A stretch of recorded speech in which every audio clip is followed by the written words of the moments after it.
This stream contains fast-flashing images that may affect viewers who are susceptible to photosensitive epilepsy and other photosensitivities. Viewer discretion is advised.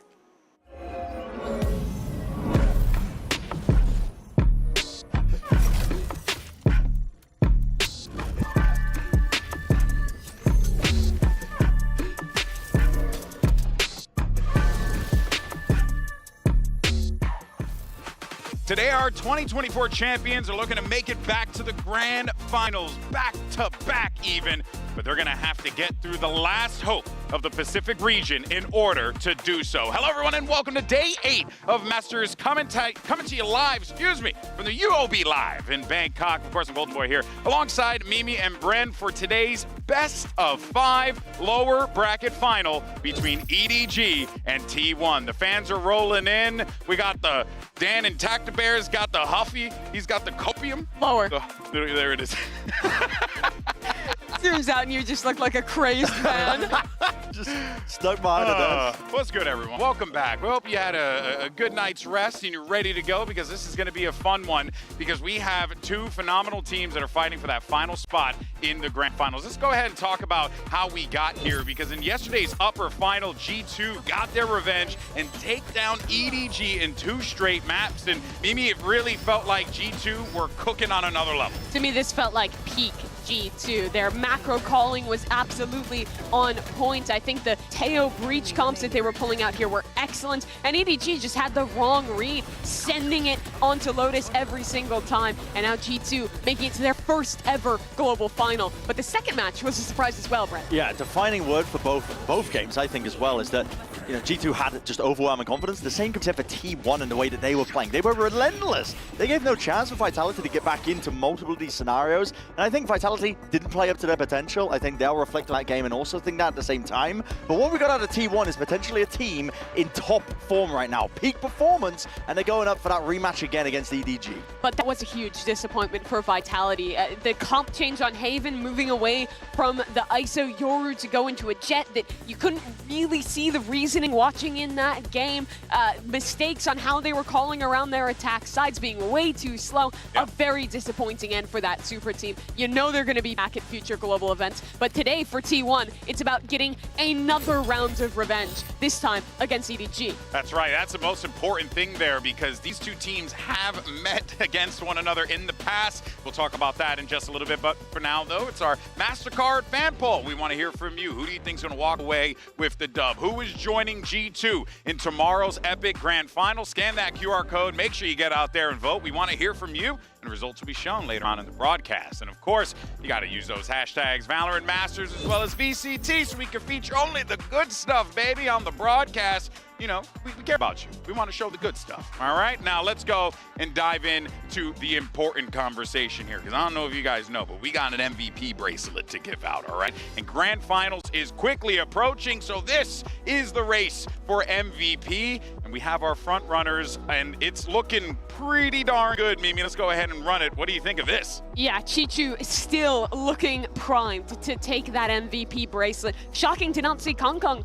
on this list, but EDG's run really has been all about their Sentinel player having incredible performances in every match they've played thus far, Brent. Yeah, I'm a huge fan of the meta that we've currently got as well, because the supportive element players are the ones who are really shining brightest, I think. And typically it's at the expenditure of their duelist player who they're sending in like a just like they're just sending them in to die, essentially. Feed on the end of the stick. Yeah, go the feed slaughter. for me, exactly. But it allows these players like Chi-Chu and Trent and Jonah P, especially as well on the G2 side, as that support structure, to really shine, because they're the ones who are going to be collecting up the kills a lot of the times, and mostly as well. For G2, it's crazy. They've got 2 of these players, I think, in this MVP category that we all kind of agreed on, and it's not like that primary duelist role. They're supportive roles in itself. Trent has been putting up insane numbers. And the 2 of them together have been such a dynamic duo. I think one of the biggest strengths G2 has had this event is how incredible the reactive utility from these 2 guys is. They see something on their minimap, and they're immediately coordinating a stun, Teo missiles, cross-map, and beyond just the utility stuff, the team play stuff, they've both been incredible as individuals as well, winning key clutches for G2. They are both so damn active in terms of how they're using their util. You've got a 40-second cooldown when using the Teo salvos and a fault line at the beginning of the round. It's like they have 5 of them Yeah, one it really round does. sometimes, man. The way that they are using it is constantly trying to refight for space, and that was one of the big learning moments they had after that loss to EDG the first time, I think, was that they weren't being active enough. They were letting EDG set the pace and that tempo, and that's the thing that they changed up when they matched up against them again, and that's what got them to this grand finals. And now you're starting to see these supportive elements really, I think, be the centerpiece for why they're doing so well. Buzz, also the 4th player that we gave the nod to in this list, has been so critical for T1 making their way through. And it's a testament to T1's unique style. You're talking about the supportive players taking the #1 spot because of the Yorus being sacrificed. Not the case for T1. They're playing double duelists. They're letting him play the Jet, the Neon, and he's fragging out the same way he did in the 9 global events he's been to before this one. Yeah, well, look, here's a little assignment for you guys at home. Why don't you go ahead and tell us who you think the MVP is out of those 4, and use those hashtags VALORANT Masters as well as VCT. We will feature your stuff in the broadcast. We want to hear from you because this is a really interesting conversation, especially given how everything is played out. Now, before we move on to today's lower final, though, we want to take a brief moment to talk about the future of competitive VALORANT and how you, yes, you, could end up on this very stage. Maybe, not you, Mimi.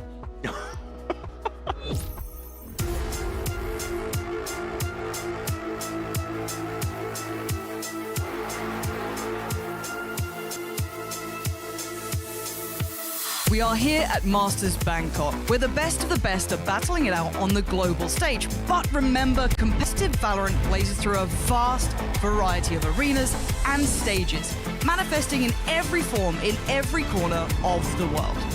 Today, we are here to celebrate the global competitive spirit at the very foundations of the VALORANT community. Grassroots competitions are not merely stepping stones. They are where every player, regardless of rank, can hone their skills, forge deep connections, and find their tribe. Above all, we are here to answer one critical question. What does VALORANT competition look like outside of the VCT? We'll explore 5 events happening around the world, each showing a different path you can take beyond ranked. So, if you're looking for reprieve from ELO hell, if you crave real teammates and organized competition, let's take a look at how grassroots communities around the world are nurturing the next generation of VALORANT players. First up, the College VALORANT season and championship in North America. Over 280 teams and 2,700 players compete here. The season starts in late January and wraps up in April with conference playoffs. It's polished and high stakes, providing an experience on par with traditional college sports. In Brazil, Riot teams up with Build, supporting both official and self-organized university clubs from February to December, leading into the Alliance Cup. They're even rolling out a solo queue ladder in 2025, giving students another shot to earn glory for their schools.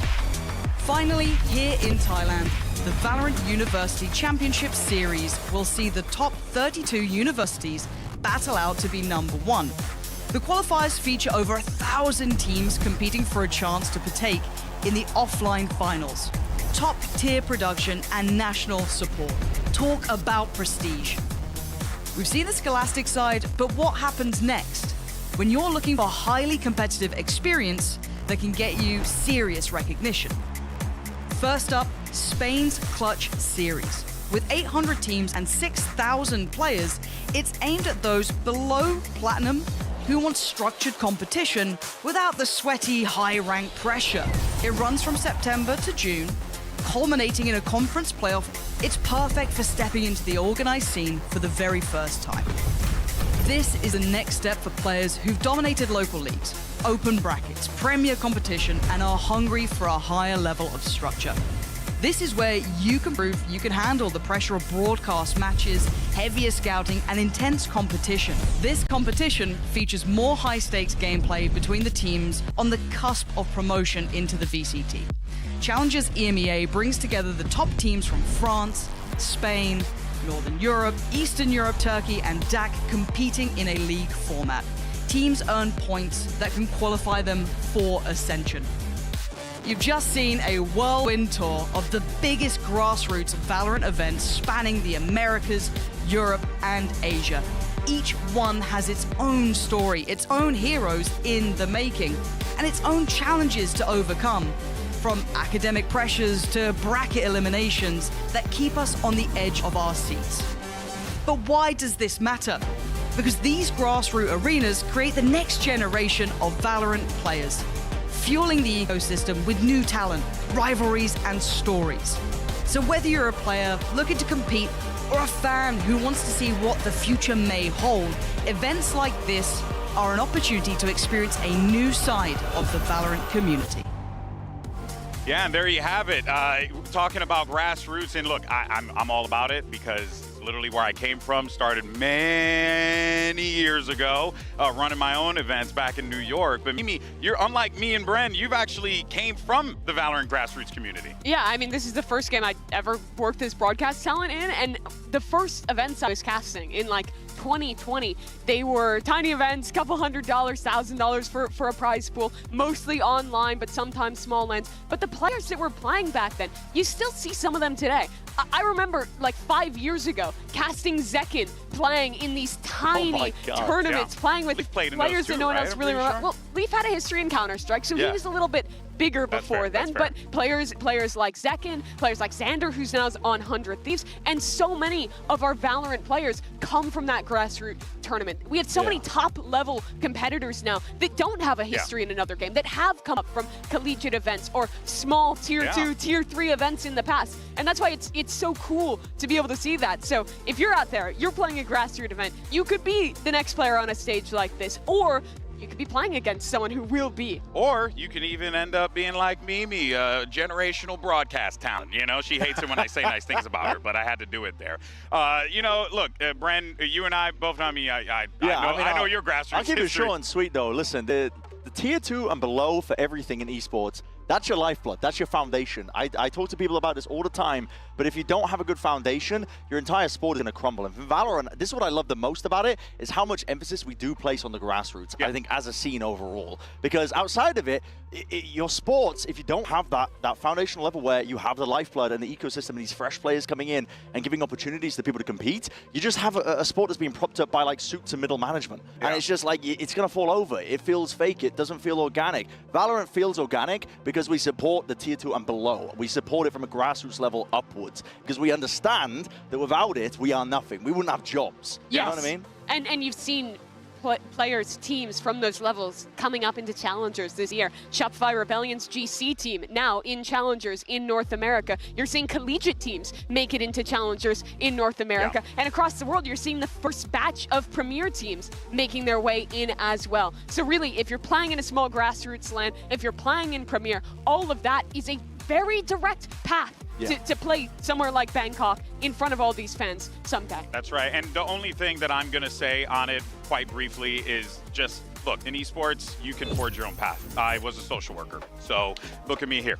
I mean, come on, guys. You have the capability, you have the talent, just like these folks here as well, because we had our Valorant University Champions 2024 grassroots tournament where we highlighted teams that were coming in from the collegiate system, yet an epic final between Rancid as well as Sripatum University, with Sripatum winning the title, which was really awesome. 1,000 teams, 5,000 players in the qualifiers. It was an interscholastic competition with 32 universities and 160 players. And folks, this is literally what esports is all about. And that's just in Thailand, right? And that's just in Thailand. That's and there's crazy. a lot of awesome grassroots competition happening for Valorant all across the world, but you gotta emphasize that if this is something that you want to do, and look, I know we're like a bunch of paid people here telling you this, but trust me when I tell you, if this is something you want to do, you have the capability to do it. Don't let anyone tell you otherwise. That's my last message to y'all. I'm an old head, I'm a softie. In any case, though, let's move on to today's best of 5 and talk about T1. Now, this squad, the underdogs, all right? And, you know, some people... Who said that? Oh, damn, I had to clear my throat there. Some people had to rank them as the weakest team coming into this event. Out of the 8 best teams in the world, that's some... But why? Why? What made you not feel because, so into GB, T1 they were playing musical chairs with their roster. Their players are speaking out on their coaches. Their compositions, they kind of were just slapdash throwing it around, yet they have stumbled upon gold here. And stumbled maybe is an impolite way to put it, but this is a team that actually has really come into peak form, and they've found a way to make this mismatch of roles really work together. They've got alternated double duelists happening all over the bloody place with Izu, Meteor, and Buzz, yet they make it work. They've found their own unique style. They're the only team playing the double duelist stuff, and they're doing this on the ultimate revenge run back in Pacific after losing 7 times in a row to PaperX. They beat them the first time to get there. They lost 7 times in a row to DRX. They beat them. And now they've beaten Vitality, who beat them earlier in this tournament. And today they have another opportunity to continue that revenge story if they beat EDG. And for Buzz and Stacks as well, it's elation for them because these are 2 guys that have only ever placed 3rd place as their peak. That has been kind of that ceiling for them when they were playing on DRX before. They've attended 9 global events before. This will be the 10th one since then, and they have moved on to greener pastures in their own eyes as well. The formation of T1 and trying to build this super team for this year, it was all to be breaking past their limits, and this is their chance to do it. In the past, it hasn't looked too hot, right? I mean, you're looking at these reacts here. The highest place finish for them was 3rd, and that was Champs 2022. Yes. Years ago at this point, but now they're on the verge, Mimi. They made top 4 at lock-in, but after that, the international placements fell off. Last year was the worst year ever for DRX as an organization, for those 2 players, and they took a huge risk, jumping ship, flying with T1, and it is already proving to pay off in dividends, taking down their former teammates to get here, and now with a chance to go beyond their highest placement ever. Yeah. They weren't on Gen G when they won last year. I know these players wanted to be, and now they have their own chance to lift a trophy, GB. And also, I gotta commend Buzz. I think his energy has been infectious up there. It's been something that has, I think, led through to all the other players, and as a result of that, they have seen just their output exponentially improve. And one of those players in particular that I feel like the hype on that stage is definitely getting to him, it's Izu, because this young man's impact has been absurd. He's been playing some amazing clutches. He's had some diabolical moments, Brennan. This kid is so good. He's filthy. He's absolutely filthy. I was watching the games and I was like, man, he's winning way too many of these 1v1, 1v2 scenarios. I pulled up the numbers, and it's always lovely when this happens. The numbers support it. Because look at this. God damn, man. I mean, talk about sample size, bro. This guy's doing all the studies himself. 12 clutch wins, 22 lost. That's a total of 30. I'm not going to do the maths, actually. Yes, I am actually 34. There you go. Job. I got a GCSE. I got a GCSE in that. But he's dominating this capacity. Not only is he leading almost every metrics, the only player beating him is Jorgamo just in terms of percentages, but he's doing it with almost the most clutches played out of anyone at this event. He has been an absolute standout core pillar for this team when a lot of the focus and highlights, rightfully so, has been on Buzz and Meteor. But you've got to remember, they're a triple threat with this guy in the team. They are always going to be that triple threat. I don't remember the last player that won a 1v5 ace clutch at an international event, but Izu was the guy to do it. And he's so important to T1 because they're playing such an aggressive, fast style, running you down with the double duelist. Oftentimes that's going to go wrong. He's going to end up in 1v2s, 1v3s in the late rounds, and T1 have had to rely on him winning these clutches to stay in this tournament, but he's done it so consistently. Yeah, he really has been just a pillar for this team to lean on here, but we did see T1 and EDG go head-to-head before, round 1 of the playoffs here, and this was one of those matches that I was talking about a lot in the previous days, how just 3 rounds T1 would have been in that upper bracket situation, Bren. So you really got to feel quite good if you're a T1 fan coming into this, because they played EDG close, but you're still going up against EDG. And for EDG, I think, listen, there's a lot of scary teams into this tournament, but the fact that T1 managed to push you so hard is another scary sign. And stylistically, as viewers, we're in for a treat, to be honest, because they play very similarly in terms of how often they are trying to take fights, how active they're getting into the post plant, either flood defending or making sure that they're pushing while the plant is going down, whatever the case might be. They're two teams that are willing to take the fight, willing to opt into the bloodbath, and that's why you see it being so back and forth between them, even in the scoreline reflected the last time they played.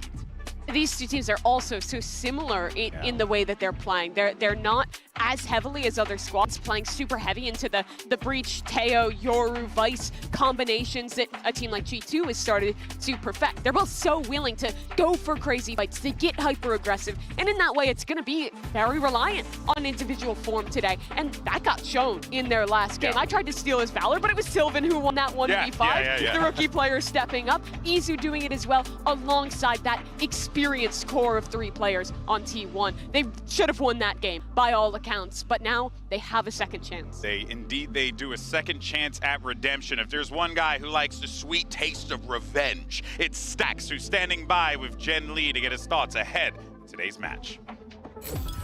Hello everyone, Jen Lee here with Stax. Now Stax, it seems like everyone's been trying to figure EDG out. G2 did it yesterday. Do you feel like you're seeing the same thing that G2 saw that eventually led them to their victory yesterday? And do you feel like you can emulate that today? 사실 저번에 EDG랑 경기했을 때도 충분히 이길 수 있었다라고 생각을 하고요. 근데 저희가 마지막 맵에서 저희가 좀 강한 부분이 있어서 아쉽게 졌던 것 같고 오늘은 좀 다른 게 나오지 않을까 싶습니다. I feel like we could have and should have won the last match against EDG, but on that last map, we overlooked some factors. We cleaned that up, and I feel like today it's going to be different, and we're going to show and prove that we can beat them. I love that confidence there from the captain himself, Stax. Love to hear it here. Now, yesterday we saw EDG lose for the first time in Bangkok, and the question that Jen had asked Stax is applicable. Did G2 expose a weakness potentially in this EDG lineup that maybe T1 can take advantage of? I think that G2 exposed a weakness, and I think it came down to game planning, but I don't think that T1 is a team that is going to play in the same way G2 did. The victory for G2, for me, was all about how good they were at slowing the game down, finding their opportunities to get opening picks with their utility combos, and then calling that pause and having great fundamentals in these man-up positions in the late round. They weren't winning by the heroics, they weren't running it down with double duelist comps, and T1, I mean, they almost beat EDG too, but Brent, it was a completely different method. It absolutely was. I mean, stylistically, I don't think you can find 2 different teams in G2 and T1 in terms of how they like to play. Because, I mean, just to harp on what you said, Mimi, for G2, it's all about the util combos and slowing down game at the right moments and making sure that you're on the same page with re-clearing the areas when they're running the Breach Teo. Like, the center of that is Trent and Jonah P. For T1, it comes down to like the fundamental gunplay, I feel. Yeah. Because they're running these double duelist combos, and they are absolutely cracked. When it comes to their aim, the mechanical ability, you've got absolutely anyone on this team with the ability to show up and absolutely shut up the opposition. And this is how they play. This is their style that they have forged through trial and error, whatever you want to call it, but it's ended up in this... essentially, they've settled on running double duelist almost all the time. Yeah. Sometimes it's not going to be easy all the time. Sometimes you can play on the Cypher, and sometimes it's Meteor on the ISO. But they've made it work on a variety of maps. And the way they match up against EDG, I don't think they have to copy the homework of G2 whatsoever. I think that they can shore up the mistakes of what Stax said when he answered that question, shore up the mistakes from last time, and play their own game. And I think that should be a decent path to success. T1 proved that committing to their read of the game was successful in decimating Vitality yesterday. In my mind, this game was a 3-0. They should have won Haven. They dominated the second 2 maps. It was a 3-0 for T1. And those styles of compositions have proven to not just be gimmicks at this event. They're still undefeated on their Lotus this year, playing the ISO and the Raze. They showed it on, and the Yoru. They showed it on Haven as well, running those combos.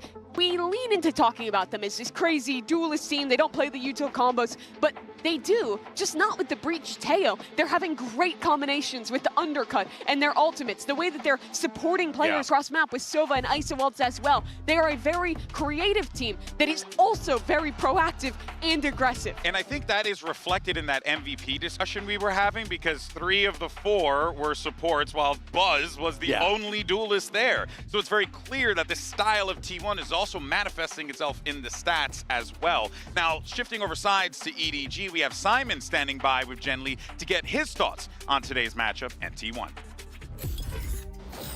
Hello again, Jen Lee here with Simon and Luna for translation. Now, Simon, we're so used to seeing EDG make the clean upper bracket run and all the way to the grand finals, but this time you guys have to play back-to-back best of fives to get to that trophy. Does that provide a little bit of sense of pressure for you or no? 其实之前的比赛我们都习惯了说可能能看到 EDG 从胜者组干净漂亮的直接进入到总决赛嘛，但这一次我们是要打胜两个连续的 BO5 背靠背的才能够赢下来这座奖杯，这会不会给你很多压力呢？其实不太有，就主要是我就是比较相信，就是其他几个队员嘛，然后我们也会，就是我们也有那个对团队协作，然后我自己也会努力的。Actually, not really. I just full trust all of my teammates. Like we're gonna work with our teamwork, our synergy. We're gonna try our best. Okay, good answer, Simon. Thank you very much and good luck. And if there's one thing that we know for this EDG roster, that synergy certainly plays out big time. And it's partly because of this man on your screen, Kong. Now, it's something important to note here, Mimi, is that those stats and the way Kong's performing, I'm sure a lot of people are expecting a little bit more output from him, but still, you cannot count this guy out. Kong needs to be great today. Yesterday on Lotus, EDG sent it A lobby almost every round on their attack side, and this guy was getting fed to the dogs. He was getting ran over by G2's utility, but he is one of, if not the world's greatest player in Valorant, and he needs to be put in positions where he can succeed. If EDG is going to go on the lower bracket run, if they're going to hoist another trophy, he has to be playing like the Kong who put that bracelet on in Seoul. Yeah, it's very true. It's certainly a lot of pressure for Kong to have to bear on his shoulders here. But of course, though, he's not the only one on the squad, right? Because he's got 4 other guys who are going to have his back. And one of those players is Nobody. And we had an opportunity to catch up with him about what changed in the rematch versus G2 and facing T1 once again. Oh my God, I can't speak English. Look at me. In this Omen player moment. I'm good at my job. Hello， 大家好，我是 EDG 的 Nobody。我觉得 G2 上一场比赛他们的打法就是根据他们就是队伍可能训练赛练的那些东西来打吧。然后今天打我们的话就是针对着我们的那种习惯呀，以及我们的那种进攻或者防守术来打。今天在 Lotus 这张地图上，我们在那个 A 大的争抢一直是处于下风的，就是可能有点抢不过他们。然后我们的心里也是做好准备的，但是可能今天还是就我们输了吧，然后可能状态也没有对面好。 现在肯定很想复仇 G2， 因为 Stop it, it won't happen again, right? Not like this. Kong already going to show some dominance towards CT. Sides on in, yeah, they're not taking any chances this time. Kong, it's the name up in lights. 我想 T1 的话，看到他们5个人的 ID， 他们5个人都是打了非常久的职业的选手，因为我们跟他们就是从5位契约这个游戏一开始就在训练，然后。 他们5个现在感觉就是配合比较默契，然后互相相信彼此。我觉得进入败者组对于我们来说是司空见惯的了。然后至于压力什么的，我们之前已经走过很长一段路了，所以我觉得这对我们造不成什么影响。然后我们的目标是，不管是输是赢，只是尽力去打好后面的每一场比赛，然后一步一条命的吧。 And now it's time for the results of our MasterCard fan poll. Earlier we asked you which team was going to be facing G2 in tomorrow's grand final, and T1? Ooh. Yeah, I bet the fact that this is so close to 50-50, I think, speaks volumes, That's crazy. Well, let's go ahead and show the talent predictions as well, because that actually will give us a little bit more context here. And we got a split field here, También. Oh my gosh. This is crazy. This was such a difficult game to really predict for me, I think, to be honest, because stylistically they match up so well against each other. T1 lost in the last match. Rematches are usually going to be favorite team that ends up playing into them again. But there's so many elements of EDG that we haven't really discussed that actually do benefit them in this matchup, because we're going into best of 5 territory as well. Yeah, and they've always been amazing in these positions. Partnership era, EDG are yet to lose a best out of 5. 7-0. Damn. I mean, that's just different. It's just different. No one does it like them. I mean, that's why they're champions. That's why they've been dominant forever in China. These are big game players. Does anyone else have a record that, not obviously no one has 7-0, but has many BO5s? I mean, goodness The gracious. thing is, no other region has had a team as dominant for as long as EDG. Yeah. Hong Kong has won every single MVP award in China. They have won every My guy's single wall's tournament covered with in plaques. China. Like, they are so far above the rest of the competition in the CN region, and they bring that confidence to the stage here in Bangkok. That's the extra element that EDG have as well. Doesn't matter if, listen, T1 are going to be able to learn from losing in the last matchup and bring those learnings to this matchup here today. Doesn't matter if stylistically T1 match up really well against you and you're going to be, you know, going pound for pound, taking chunks out of each other. EDG have that cold, calm demeanor when it comes to the pressure on that big stage. They said it in the Omen Player moment, and I really do believe it. You can just see it. When it gets down to the business, when it's best of 5 on the stage and the pressure is at its highest,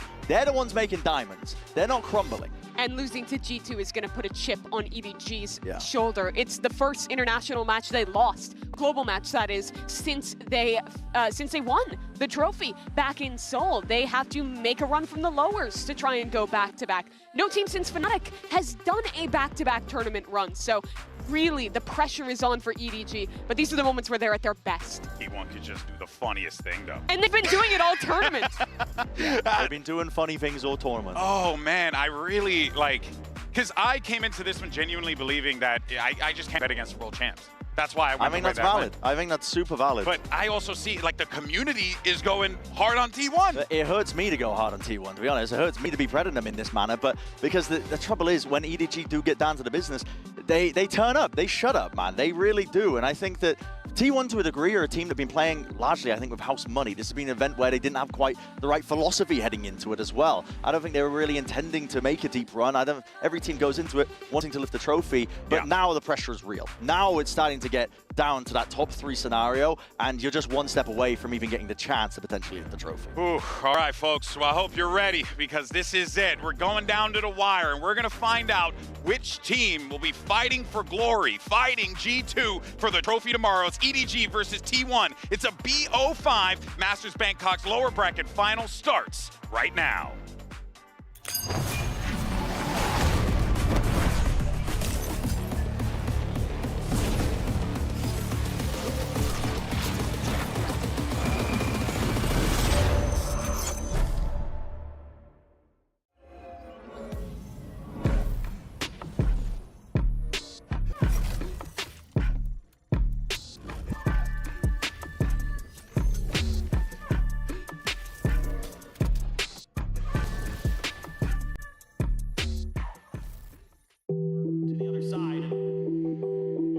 T1's chance. HL over towards that screen corner. Keeps kicks back. Out into the open and Meteor. First kill at 10. It's now the second. As Meteor looks to take over the round. Buzz fighting one. Meteor on for 3. Safe. The IGL, the captain. 13-5. T1 goes to show you that in this sport, in this game, you cannot count anyone out. EDG, their first loss globally since they won that trophy. We were all expecting EDG to handle them with ease, and yet it wasn't. 我想 T1 的话，看到他们5个人的 ID， 他们5个人都是打了非常非常久的职业的选手，然后他们5个现在感觉就是配合比较默契，然后互相相信彼此。 저희가 어제 EDG한테 비록 졌지만 충분히 그것도 이길 수 있는 경기라고 생각을 하고 거기에 이제 챔피언스라는 타이틀에 쫄지 않고 임할 생각이고. It's the name of the lights. Pops the old skills around. 然后至于压力什么的，我们之前已经走过很长一段路了，所以我觉得这对我们造不成什么影响。然后我们的目标是，不管是输是赢，只是尽力去打好后面的每一场比赛，然后一步一条命的吧。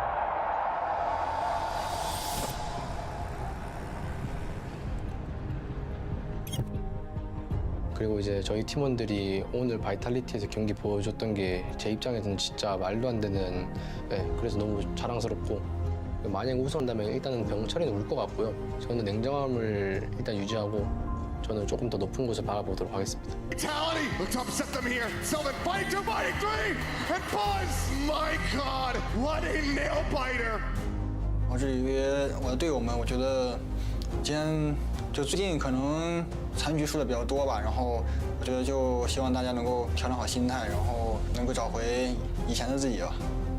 저랑 진짜 엄청 오래전부터 해왔던 걸로 알고 있어서 발로란트 초창기 때부터 아무래도 경험이 제일 많이 있는 선수 중 하나일 거라 생각하고 중국에서도 저를 쉽다라고 생각 안 하고 그리고 이제 내일 저희가 만나게 된다면은 꼭 부셔버리도록 하겠습니다.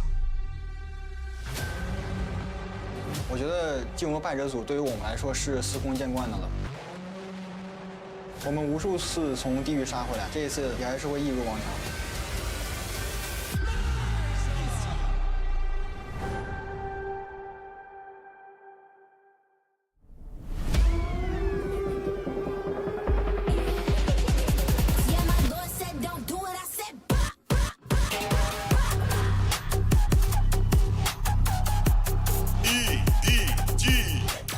And here come the world champions, EDG. Of course, they have a lot of pressure on their shoulders. The last stand for the Chinese region, but most importantly, an opportunity to punch their ticket to back-to-back grand finals. And survive, most importantly as well. When the pressure gets on this team, they always turn up. They don't shy away from any sort of challenge.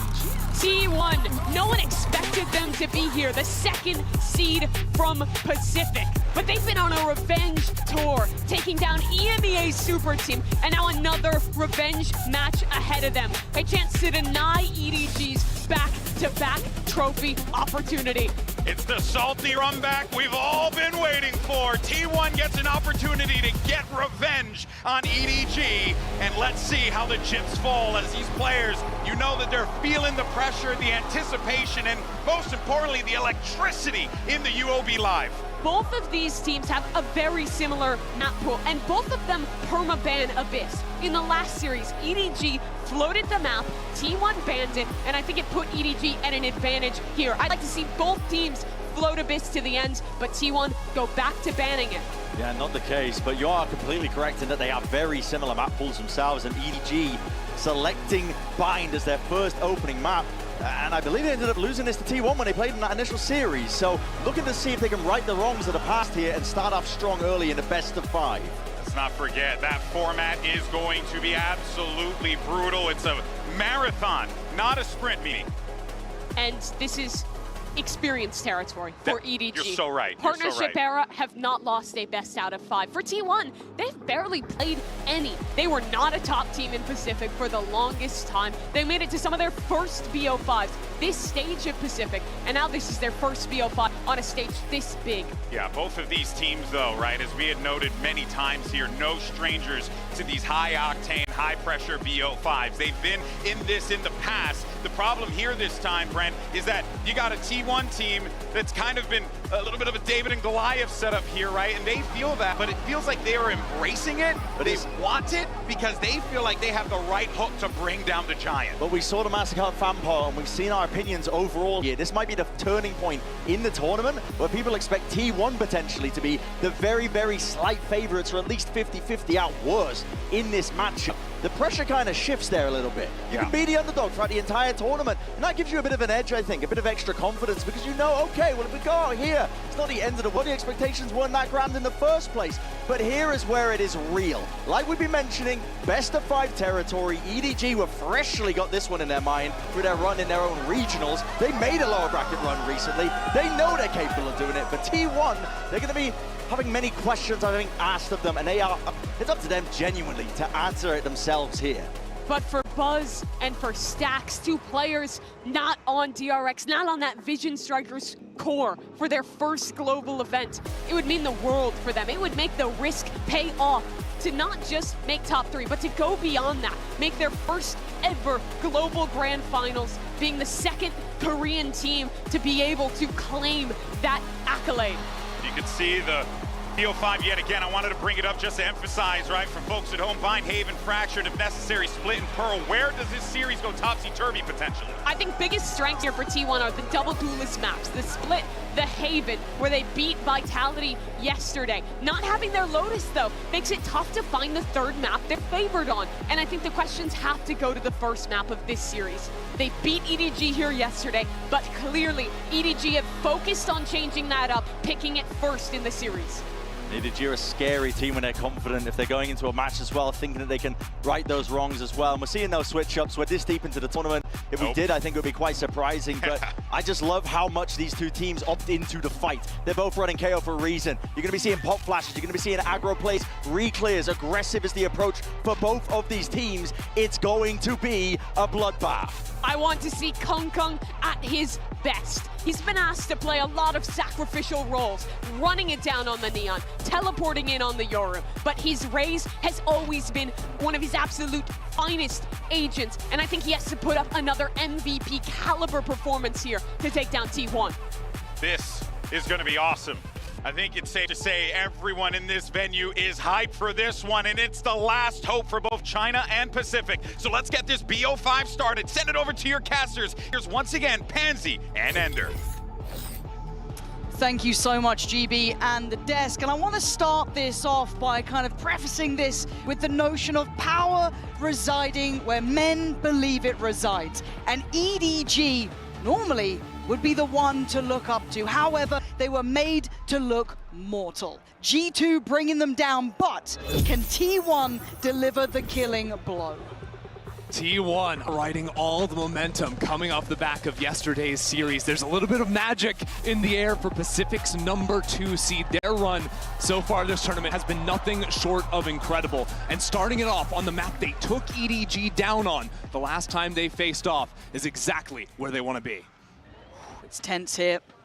You can feel it. EDG on the attacking side, of course, meaning T1 on the defense. We are in best of 5 territory, long games. The desk highlighting it too. This will be a bloody affair. Both happy to brawl out, and for now, though, it should be a relatively open B site. Yeah, T1 have chosen to leave Izu all on his lonesome back towards elbow. That said, the stall here is still good. 2 players of T1 have rotated over, and EDG look like they're going to try and force themselves out. No one's looking at Izu, and what? It's an ace to kick off the day! You can feel it, the atmosphere in here, the crowd believing it, and T1 showing it. What a start from Meteor. You look at the likes of Izu, you look at Buzz, how Sylvan's been a star, Stacks, but Meteor, what a moment. Oh my god! Yes! Amazing.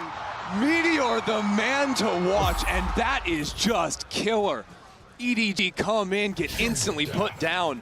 Again, they chose to come to this map. They were feeling confident to be able to steal it back from T1 after losing last time around. But to start it off in that fashion is nothing short of incredible. I like what EDG are doing here, though, kind of getting the lay of the land right, exploring through the map. This should kind of be quite indicative of what to expect going forward into this. They have got, I don't want to say an open site, because we do still see showers controlled there, but for EDG, you're looking at the small wins, right? Can they get a plant down? Can it cost anyone anything? Can anyone deal with Meteor? Apparently not! Farming up! Same from round 1, looking like he fancies going again in round 2. Shocking scene so far, and yeah, EDG, they'd be lucky to get a plant down at this point. No showers controlled, they finally call Simon in, but Meteor is still here with that Guardian. He is wreaking havoc. Now let him go. Let him do it back to back. This could be back to back aces, Stacks. He fancies a go, why not? Let him get on the board as well. Fill out the game. EDG yet to do really anything here. Shut out completely in the opening 2 rounds, and Meteor is going to come into round 3 with the ultimate. Huge. Because of these kills, he gets the exact right amount of them, then donate some orbs over to Stacks. I mean, what a way to kick it off, too. And then let's talk bigger picture here, right? We do have a bonus that is pretty beefy, so we'll keep our eyes towards it with that ult in play as well. But EDG have had some rough games individually, I want to highlight. They are off to a 0-2 start for every single player. No one is warmed in yet. This is going to feel cold for them. They need to start picking up. We've been looking like some Kung, starting to activate a bit more. Same with Chi Chu. These are superstars for a reason. We know they can thrive in pressure scenarios. They need to do some damage on this round. Yeah, Kong was 5-13 in opening kills yesterday's series. There you go. Chi Chu's going to be the step up. Very nice. But now EDG still have a lot of time to play with. That's a great pick to find, right? And that's going to keep 2 players, maybe even 3, shifting over towards the A side of the map. EDG still have the time to play with, dodging away from the Fade Eye down towards B long to gear up for a B split. And with that Prowler going through the TP, it's so indicative that they don't really have a good read on where they are, and they want to get a better idea. But now, I'm going to give away the game. Going to note the pressure coming in. Does have some of the Vice utility to depend upon to keep some security, but there will be a crunch, and it's going to be very uncomfortable to try and hold from Octagon. 2 players already quick on the rotate from T1. We'll see if Izu can stay alive here. It's a lot on Izu's shoulders. A bit of a superstar in the making! And Simon, what is going on? I've never seen EDG look this lost in this round. But Izu, does he consider? I think he does. He's very aware that maybe Chi Chu's missing. They've only seen so many on the site. Smoggy has succeeded, but he spots out the player and Chi Chu's low. Look at Meteor. Meteor snuck out into wood too. Like T1 have positions on this site. This is super uncomfy for the post plant. Let's see if Izu can clear towards long. He still has his util to play with. He's still pinned on this one. Chi Chu has to back away. Meteor getting away with murder again. Now EDG starting to suffer, down to 3, but that spike is still ticking.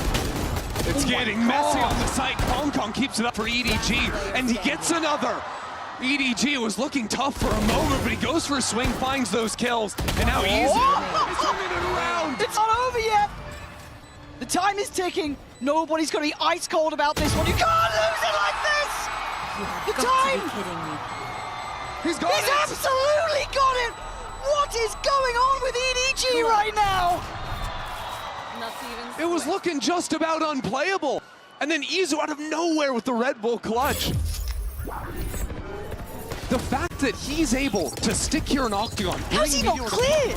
How's he not pressured in this? Like, there was no comfortable post plant for EDG there at all. It's crazy because EDG were getting time pressured, so they went for the plant and tube. They were playing in back sight, and somehow Meteor slipped over, was able to go shoulder to shoulder with Izu. So then once Meteor's dealt with, there's still Izu. There's just too many problems for EDG to clear. I'm waiting to see if there's an early timeout from EDG. Yeah, there is. There is a round 4 timeout. That is an ugly timeout. Because it makes me worry that there are bigger issues at play here, right? Because by round 4, there's so little to be seen, really, right? You're coming in still very new. Yeah, your money's going to be in pieces. But T1 have absolutely got them on the ropes by round 4. I can't believe what we're seeing. I mean, don't forget that round, right? It's T1 taking a bonus. They bought an Outlaw. That's all they purchased into it. They got picked in showers, too, so it's a 5v4 that they end up getting lost to time and Izu coming up in the clutch. And really what I'm imagining, because it can't be a game plan thing for EDG. It's too early for that in a timeout like this. Instead, it's talking about how are we playing the post plant? Probably comms are falling apart in a moment like that. If Izu's not getting cleared, if those site players aren't turning around and adjusting fast enough. Because it seemed like Kung was the only guy really locked in that round. Switched on, yeah. Everyone else looked a little asleep at the wheel and hesitant. Hesitant to try and clear the player towards Octagon to try and find a really secure post plant. Felt like they kind of got stuck in between the ideas, but they got to sharpen up here. I know it's a long haul now, but if you give T1 this opportunity, a team who are, again, you look at the names on this roster for T1, they are obsessed with the game. They love the idea of it, right? Stacks an icon, you've had Meteor, Buzz, these names are household names. And they've wanted this for God knows how long. Going back all the way to the Vision Strikers day. Early fight into showers, but T1 will do well to back away. They can play around their Vise util they brought over to this A site. EDG are going to be stuck in this choke point for a long time coming. Now we get to test the patience of T1 because you need to keep their composure here. Heard in the interviews, I liked what Stax was saying as well, that they felt they could have beaten EDG. There were a couple of things that went wrong. They didn't blame it on anything else. It wasn't like just got lucky. But he took some accountability for it, knowing that they can tighten up the screws a bit, polish it a little further. But first pick this time around for EDG. Can they stick the landing? Yeah, back-to-back rounds, they found it into A, and again, moving into a little bit of a B split. That'll be interesting, and Hong Kong's one away from the showstopper. There's Worlds here where EDG can get them online and keep it coming. I like the stall towards long though, that is lovely. It divides and it conquers! Silver the one to try and do the damage this round. And again, the two players on long can't support. Divided by the molly, held back and deleted by Stacks. Simon, there was a little bit of threat to this round initially. We saw a little bit of that, pick coming in, maybe something to be had. It feels like that's been shut down really swiftly. Simon, yeah, these angles too good. T1, 3 standing, flawless on the board. Sure, you come into that round and it's just sheriffs, whatever, for EDG, but there's something to be said about how T1 are playing these dual setups on the B site. When you think back to the pistol round where Meteor gets the ace, he's tucked in Cubby, Izu is right up against Wood there, and they've got this great crossfire going. Then here it's very similar, where Izu's actually tucked over behind this green box. So they're playing on opposite sides of the site very nicely, and EDG seems very slow to adjust and haven't done a great job of clearing away those corners. Again, it feels very surprising to be saying these things. We're so used to seeing EDG in high peak form, but now, lovely attempt there with the jump spot coming in as well, just kind of adding layers to it. So they're going to show that the operator is in play. Initially was posted towards that B site, now obviously free to rotate. Seems like EDG want to play some of these slower rounds. It's looked like Chichu and Simon have been sort of hand-holding on opposite sides of the map. Last few rounds, they've been playing B long, now working into showers, considering maybe leaving an embed or whatnot. But even when they found the early picks, it's not like they're relying on lurks and late-round teleports to come into a site. They've reset into B splits pretty frequently. And that's kind of a reset on the timer of is someone here. Okay, Prowler's connected. We've also got pressure up long. That's at least 2 players you could maybe extrapolate. You're going to note Kong Kong now as well. This feels very indicative of it being this B site hit. It's hard to exec here though, because there's a knife to shut down the head. Molly again towards long. This time they beat it though. We're going to have the ult on top. Izu tries to make a stand, goes down. Stacks still on site, and Stacks controlling the site. He's got an arm on Kong Kong. He does. He's bringing EDG to their knees. Chichu, a 1v3. Good luck. Buzz is having none of it. T1 are locked in. T1 just have every single answer in response to these B-side execs. And Stacks looked so calm in that as well. He didn't look overly phased, overly fussed. He held himself perfectly in these scenarios. It's incredible the amount of pressure on that side. Coming in with the utility, the knife, then just playing in backside cleanly like this. And getting these 1v1 fights is incredibly surprising. I was expecting that swing a little bit quicker coming out here as well. I know it's not going to be easy, it's chaotic on both sides, but you can't give a player like Stacks that room to work. I need to see EDG waking up. It feels a little reminiscent of yesterday and EDG's game against G2 on Lotus, where they kept attacking the A side over and over again. Now we've seen, what, 3-4 B execs, and every time, just good gunplay of T1 have shut it down. And a new conundrum, but again, it resolved. Izu this time to deny the early start. They expect the pressure from long, and Silver going to then backfill the space. That site is inaccessible. You've got to find something else to do here, EDG, or find a new layer to this, because they're just getting decimated. This is not difficult for T1. This looks easy against the reigning champions. This looks easy. Meteor's just a god. He's sitting at 12-2 after 6 rounds. And a combination of finding these timings to push through the smokes, right? Izu does it, then Sylvan. And you're never clearing Meteor in that cubby. Meteor individually has more kills than the entirety of EDG together. That's... what world are we living in? Unfathomable. And I love it for T1. I love seeing these players, as said, who've been so driven in Valorant to show this level, this capability, right? Any fan would love to see this sort of thing. But I also don't want EDG to suddenly lose all of that bravado, all of that ability that sat so well beside them. We've heard EDG say, you know, they're no strangers to the lower bracket. They ran it back domestically to come ahead in the finals and become China's #1 seed. But something feels off with this team right now, and they have to course correct quickly. There's no longer any time to work with, at least on this opening map. Oh, that pivot point, isn't it? And it feels like EDG haven't solved so many of these different problems this unwillingness to back away from that B hit leaves them in the dark towards A. It's also looking at the double ults, right? Chichu and Simon are ready to maybe look for an A exec. Now they've just got the null command to send it in. Flash out of the smoke. Kong Kong's gonna be sending it into Lamps. What is going on? It's only him. He's held up. Meteor will not relent. He will not give up his sight. And he's gonna punish every single one. T1 again. Another flawless round. Do you burn another timeout?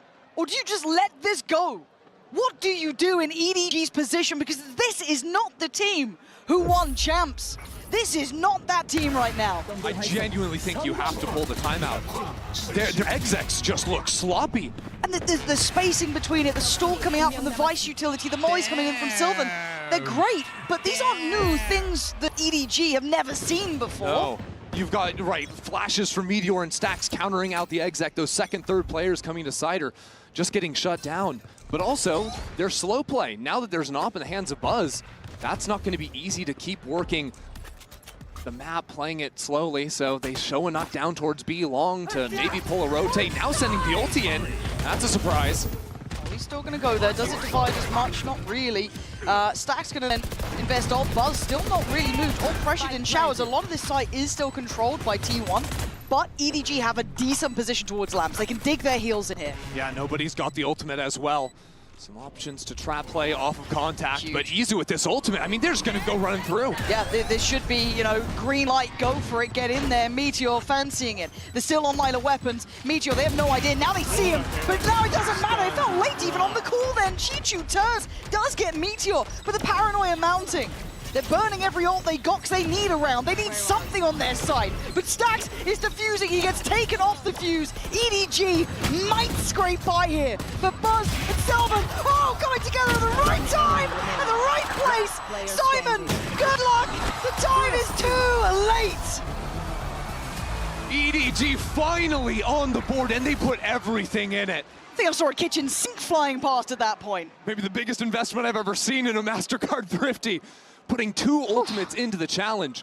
But really, it was that Lamps control like we're talking about that worked out nicely. Meteor only gets that first kill. I think there's also a nade that lands right on Stacks' head. Didn't hear that one coming in, that's for sure. Oh, but again, it's so close. It's so close. It's almost too close. Oh, okay, back through. That's one, right? This could be, you get the blood pumping a little bit, wake you up.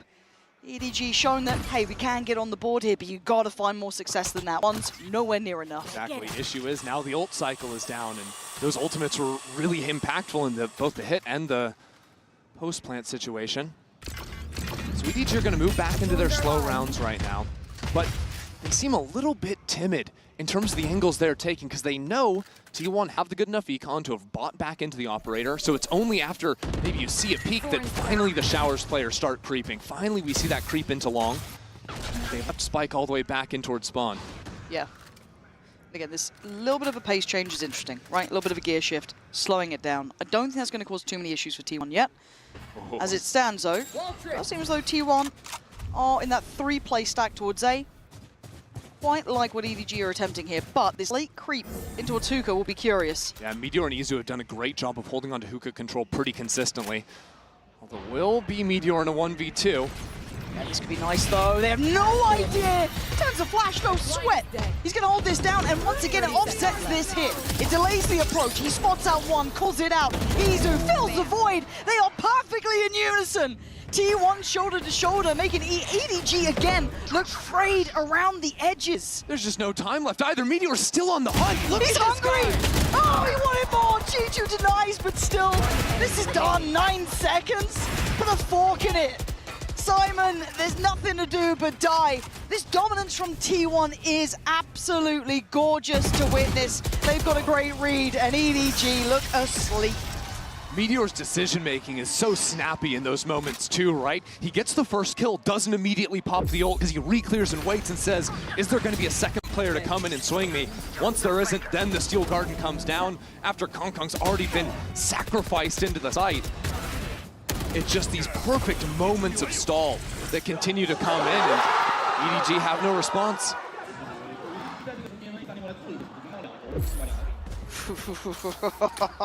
There's one watch party I'd like to be in, and the other one probably less so right now. Yeah, one's a party, the other one is not. Yeah, early showers control, looking to try and vie for that. No one quite filling the space behind it yet, still being shouldered on the corner there by Sylvan. Cool anti-read. Sylvan's going to take contact, but Stax has a judge because last time on the Eco, EDG attacked into lamps. Buzz, the operator not big enough for you? You fancied a go on the ult as well. No worries, okay. Doesn't get the connection he wanted, but repositioning. T1 feeling a little cocky, right? It feels like they're so willing to fight on this. Feeling like they're favored, and right now they certainly are. Big shot! Buzz, beautiful. Can't switch out in time though. EDG trading back in. Nice though from Stax, holds it down once again. Denying the split, denying the crunch. Stax in control. Nobody. You got anything. He's got himself Phantom, maybe a chance here. It's a 1-on-2, but no options to get to the teleporter anytime soon. 45 seconds to work with. And now that he's spotted out, has to take the shot to take it down. He's gonna barely be able to escape and get the spike on the ground. Okay, he's gonna get out of there. Fragment, knife, all still in play. But there's like a seize as well, potentially to try and catch him. Izu's gonna try and make sure he can't escape. Just misses. It's away from the tether, but nobody gonna just play towards elbow. It feels very predictable, readable, but does T1 get away with this? Can they clear this cleanly? Yeah, they can. T1, again, look, just not looking phased. Again, in my mind, there's a lot to be said about T1 playing it incredibly well, but EDG looking flat. And it feels like we're at that impasse almost between these two teams. What I'm impressed with is even if you ignore all of T1's utility, just their sight-holding mechs playing off one another. They're quickly repositioning, but always putting themselves in positions where there's two people holding complementary lines on every single avenue of attack. And yeah, that's what's gone so well for them. It's simplistic, but it works. It works so beautifully. I feel like we haven't seen too many fakes in this, or kind of committed fakes. We haven't seen them trying to pull that rotation too much. Yeah, maybe a little bit of early contact, but beyond that, it's very simple in approach from EDG, and these simplistic kind of 3-2 splits are being met with T1 reading it easily, not feeling phased, not feeling pushed off. I want to see them get a little bit more complicated with this. For now, Operator's still in play for Buzz. That was recovered in the last round. But finally, EDG have the ult cycle working in their favor again. I think they're going to look for a quick attack over into this A side. He's looking disruptive, though. Tries to divide, get in front of them. This isn't bad. He's still got a position to play from. Buzz controls towards Shower, gives a little bit of space to fall back from, but he fights forward. Still goes for more. Buzz looking electric right now. Nobody and Smoggy, the only two on their feet, trying to get Simon back up here, fighting together. EDG controlling backsides. It's a brilliant call from EDG to keep fighting forward, just get away from the operator. But Izu has still been holding on this B site the entire time. EDG have left Simon to deal with the op late, and they can even pivot back into him if he finds the pick on the lurk. Izu, does he hear it? Does he know he does? Do they check? They've got to. They do. Smoggy gets him. Rotation caught. EDG. Finally getting a second. That's EDG finding a moment to actually thrive in the chaos. Seeing that narrow path forward. Because without Shower's control, it was very near to slip away. Buzz played it super nicely, dodging out on the flash, coming back in for the swing. But EDG managed to pick up Simon, leave him as that late lurk, and call themselves out of a really tough round. Nice! A little bit of a buffer, not much, it's 2 rounds. You gotta, I want to see at least 3 here. Izu, red alert. Does he get to live? No one there quick enough to chase him down, but certainly enough to pressure towards Hookah. Last time EDG used the Brim ult to exec into the B site, removed a lot of the corners T1 have been abusing in this game. Looks like they want to have some repeat success with that one. And now that they've baited out the KO knife, they can look to pop into the site quickly, but T1 have done a great job to rotate 4 players into the space and get the full walk-up with Buzz out of showers. Buzz. I mean, Chichu, we reading that? I mean, it depends how far he wants to go on this. Buzz doesn't need to go too far, but Chichu, he read it really well then. Very present. to keep that in mind, and that should open the gate towards A. Now, you don't know how much freedom you have, but this is certainly indicative. That said, still a lot of utility here. Meteor can play around, stalling it out for the rotates to come on in. He's got a friend in Stacks. He's getting in front of the smokes. Meteor, feeling a little mad about that one. Kong beat that. He was able to satchel over the top to take the space away.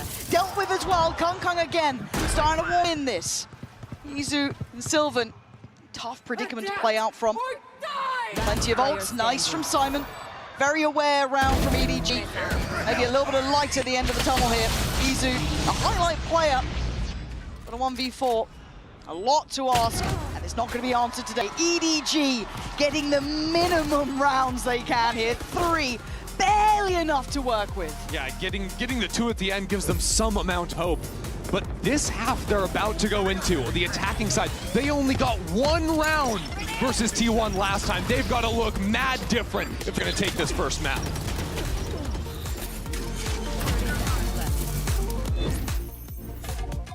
Had it with your old phone? We've got you.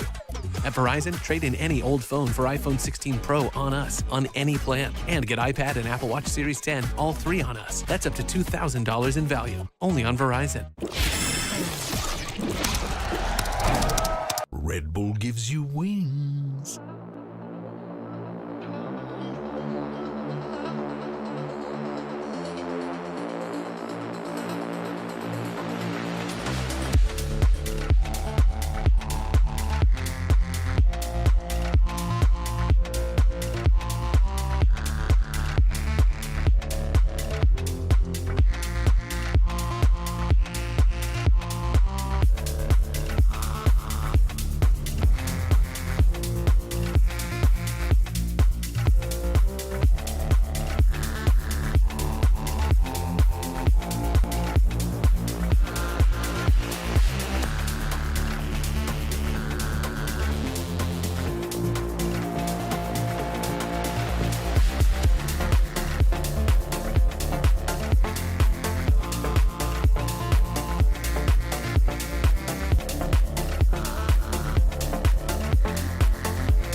So far here in Bangkok, T1 are currently 17-8 in pistol rounds. They lead the event in these low buys, and EDG are trailing big time coming into the second half. For EDG, they have to start out on a strong foot here or quickly start thinking about Haven. Yeah, that is the conversation. We are in best of 5, so the conversation gets, it's longer. It is the marathon and not a sprint. We love to repeat it, but it is true. But the confidence alone that T1 should be able to take away from that first half is unbelievable, right? To be able to come into this, look near on faultless, and EDG scraping by with 3. It puts them right under the gun again. It's a lot of pressure on EDG for sure. Looks like T1 want to set up over towards this A side early. You can see Simon playing all the way back in spawn, ready to quickly rotate over whichever side of the map needs him. With that Teho drone going down B, seeing nothing. Now Simon can repo over towards A and have the knife ready to stall the hit. That's nice. That's gone. Oh. All right. And, well, fair enough. Guess it's a 4v4. and again, Izu, not one of the standout players, at least so far in this map, but he's certainly been a name that's been catching a lot of attention throughout, so see if he can maybe start heating up as well. But hey, it's been the Meteor show so far. Lovely flash. What? Huh? How are EDG the ones to walk out of that okay? Just keep left clicking, I guess. Eventually it's going to work out. Oh man, that is wild. Stacks and he... this round is ridiculous. This round is...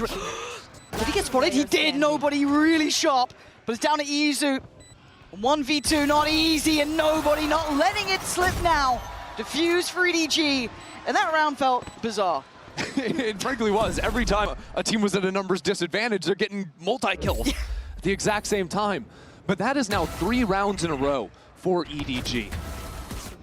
And remember, this team played T1 on this map before, and they got kind of blown out of the water, especially on their defending side. T1, I think, did a very good job of punishing towards the B side of the map pretty consistently. Usually it's just going to be Chichu and nobody playing over on that side, but looks like EDG have changed things up slightly. Chichu's playing 2 rounds in a row over towards A. So we're trying to make sure T1's prep isn't so simple coming into the second half, and already showing the adjustments that'll give EDG fans hope that they have a better plan coming in this time around. That is something we need to look at throughout this series, is those adjustments, right? A lot of the maps now being seen, a lot more being revealed from both of these sides. And frankly, it seemed like the adjustments for EDG have been a weak point. If you take their series yesterday versus G2, this is a team that learns from their mistakes, that can tap into their individuals and that firepower too when the actual planning, when the calling isn't going right. And that's, for EDG here, you're looking for clean rounds. They do have a better weaponry. Oh, Buzz! He's right behind you, and he's got help! Buzz just decimating them. He's on 5 HP, but he's still swinging. Okay, Spike's gone down. We've got Chichu and Smoggy coming back in. Oh, that's a huge knife. It's going to spot both players. Meteor's right flush with the wall. Again, T1 beautifully. You can't let him get away with it! T1 steal away the round, and EDG again being punished. T1 in that cubby corner on B site. Just own EDG. This team can't do anything about it. Both halves now. To come in with a MasterCard Thrifty with Buzz somehow getting that timing into the smoke is crazy. This is near on unforgivable, though. You got given that tiny bit of chance. And you can see what it does to the opposition. You can see how much that gets them closer to that finish line for map 1. They're up to 10. EDG, the opportunity dwindling here. But can they replicate the same sort of thing? Sheriffs, Stingers, Classics, it ain't much. But Smoggy, he's going to give it a damn good go here. Not sharp enough this time. And again, you don't fight one of T1. There's 2, there's 3. They are all there. I like the fast flank, but what does it matter when they're going to have side control unless it's a little bit of stall? Yeah, EDG trying to dominate space into Lamps right now. Buy some time, but Buzz perched up in heaven is now going to switch over, get the spike on the ground. That's more orbs to him. Everything going T1's way. Chichu taking the very long road to get over here. That's comfortable, and now the quiet is so loud. The fact that no one's seen Chichu, surely someone goes, probably a flank here. We still have the utility behind us, might have taken the long route. He does get a step closer, but look at these repositions in the post plant. No one's really vulnerable to him trying to work back into this. He'll have to give away the game by obviously tapping the spike. There's the awareness now. Meteor goes down for it. Can you cost him any more, Chichu? Tap on the spike. Someone will check. And it was Buzz. Easy in the end, 3 standing, 11 rounds, EDG. You had your chance. You might have let it slip. Certainly seems that way. T1 not phased at all by EDG because they kind of know that whenever on defense EDG run into some trouble, they just start walking at you. They say, hey, individuals go get some kills. That first fight down short didn't work, so of course Chichu is going to be finding some opportunity on the flank. This is kind of the last chance now for EDG. Light armor on 4 players. Buzz with some options here on a judge to wreak havoc to the lightly shielded players.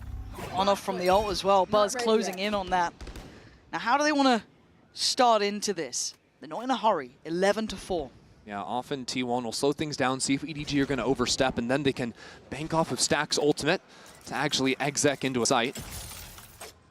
Main problem is going to be the Vise playing away from the util. That's stacked over on A short. Kong.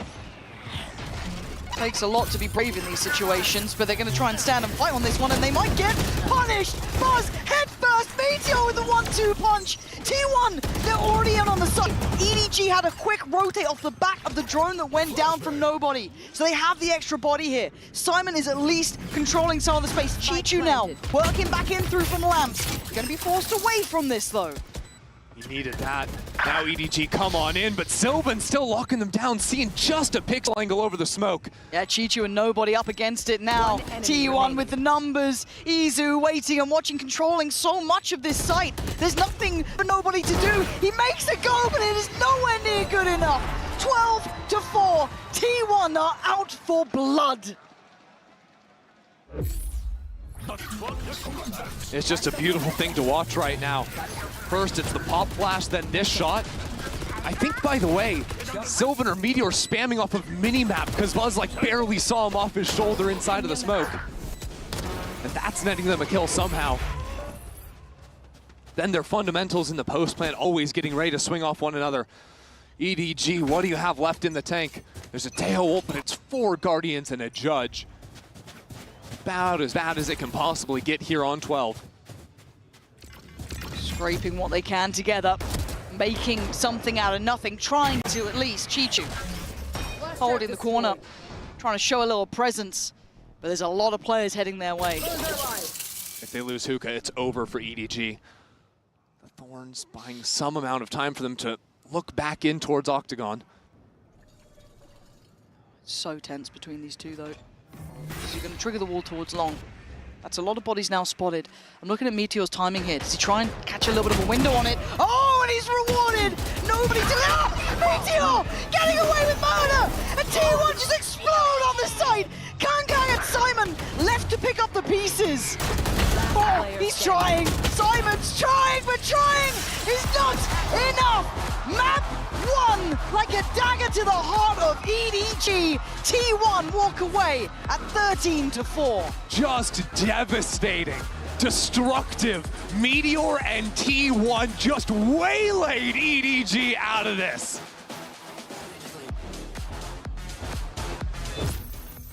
Na na na na na na na.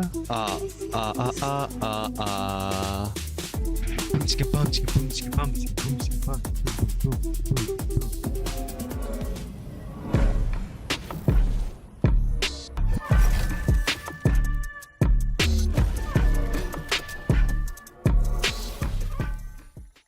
Face your death, cause you play a roulette with each step I progress, no less. Go ahead and place your bets, cause we know where we at, we know we top tier. Cause all the hate that you bring, we know it stops here. I'm taking off like a rocket here, and stepping here is strange how they cannot see the future but see profit here. Wait up, we gon' always win. Promise that that's not a promise, yeah, that is a threat. You know that I promise to bring it in commas. When the whole team win, that's when you flex. Win, and I'ma do it again. Watch me win, then watch me do it again.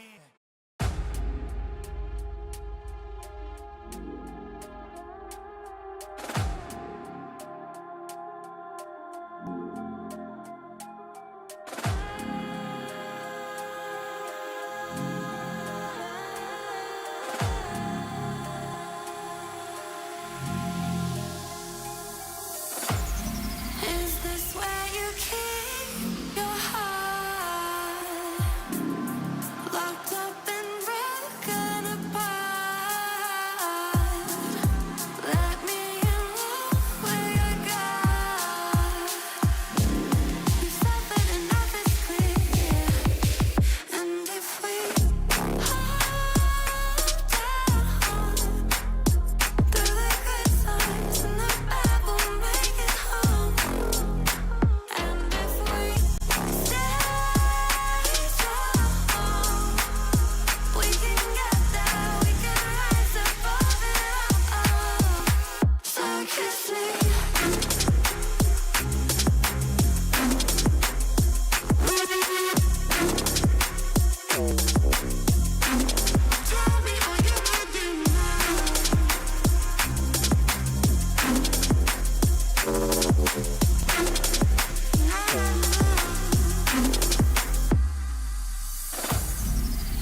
everyone, Jen Lee here with Coach Autumn. Now Autumn, starting with Meteor's ace, everyone on T1 looks extremely locked in and dialed in too. So my question is, what did you guys have for breakfast?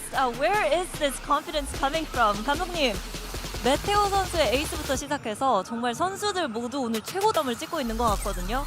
도대체 T1한테 무슨 일이 있었던 걸까요?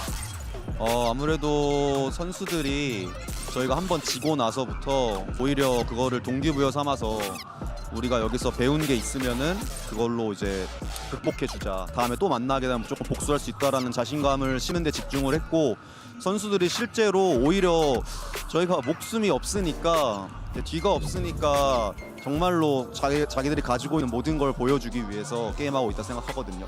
그래서 그런 자신감의 원동력이 선수들의 절실함에 있는 것 같습니다. After dropping that one game against EDG, we just felt like, you know what, we have nothing else to lose. Let's have a lot of confidence. So confidence was definitely something that we worked hard on to build. And also because we have our backs against the wall and now we have no chance to fail, everyone's just stepping up, trying to prove what they can do and show the world that we can be a best team. And that is the source of our confidence. Thank you, Autumn, and good luck. Ain't that the damn truth? Welcome back, everyone, as T1 absolutely dominate the competition 13-4 to open up RBO5 here on Vine. Of course, Boldboy alongside Brendan Mimi. And let's take a look at our HyperX Reflex moment of the day. You already know what's happening, people. It's going to go to Meteor. Mimi, I didn't even get to watch this, so I'm watching this for the first time. They're practicing confidence, and there's no better way to start than this. They went in like lemmings. Look lackadaisical coming out of the smoke, and they get cut down by Meteor.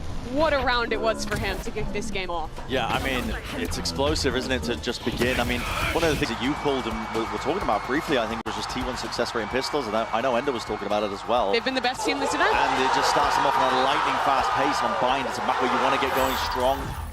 Really pretty frequently, I think, as well. And if you can do that against the attack side compositions. God damn! This is just not normal, man. It's not normal what Meteor was doing to them. 379! To open up like this in the best of 5 setting. Listen, yo, didn't we go into the half and my guy was at like 20 kills or something? Literally. Like that? I just sat down and we had to get back up again. Like, me complaining that I have to work, but honestly, this was just like a rapid map. It felt like we barely got started. I wanted to show a couple rounds as well, because it felt like that pistol round was not the end of the struggles for EDG. They're playing a composition here that is really exec heavy. They have the KO, they have this Tejo, they have a lot of exec power. But what they were doing round after round was running these executes on B. And what T1 was doing was flying back in their opponent's smoke, waiting out the first volley of utility, and then immediately surging back in, flashing forward with their own KO, flooding through those smokes, and just decimating EDG. And honestly, I think T1's protocols were pretty good in terms of just trying to play around Simon's flashes, but Simon wasn't flashing. Like, I gotta be upfront about this. I think that the initiation factor was kind of missing for them. So many of these hits are going through because they don't slow play enough, don't pull out a prerequisite util. Thorns are slowing them down. They only started doing it round 10, 11, 12 when he started actually slowing down the game, pulling out the util so they could go for some of those hits. Yeah. But by that point, it's too late, man. I mean, you're coming into the map with completely the wrong game plan overall, and it didn't fill me with confidence whatsoever. Now, they did eventually get a handle on it, but like I said, when you get to that second half, you're already down at that point, and then you get thriftied after, you know, winning your pistol run where it should be you getting a step up.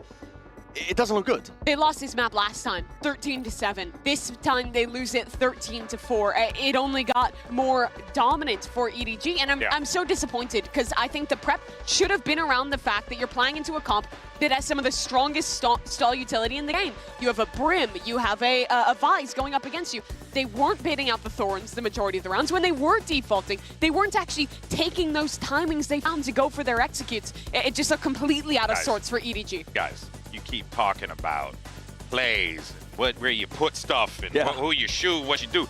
The reality of the situation is, T1 don't give a crap.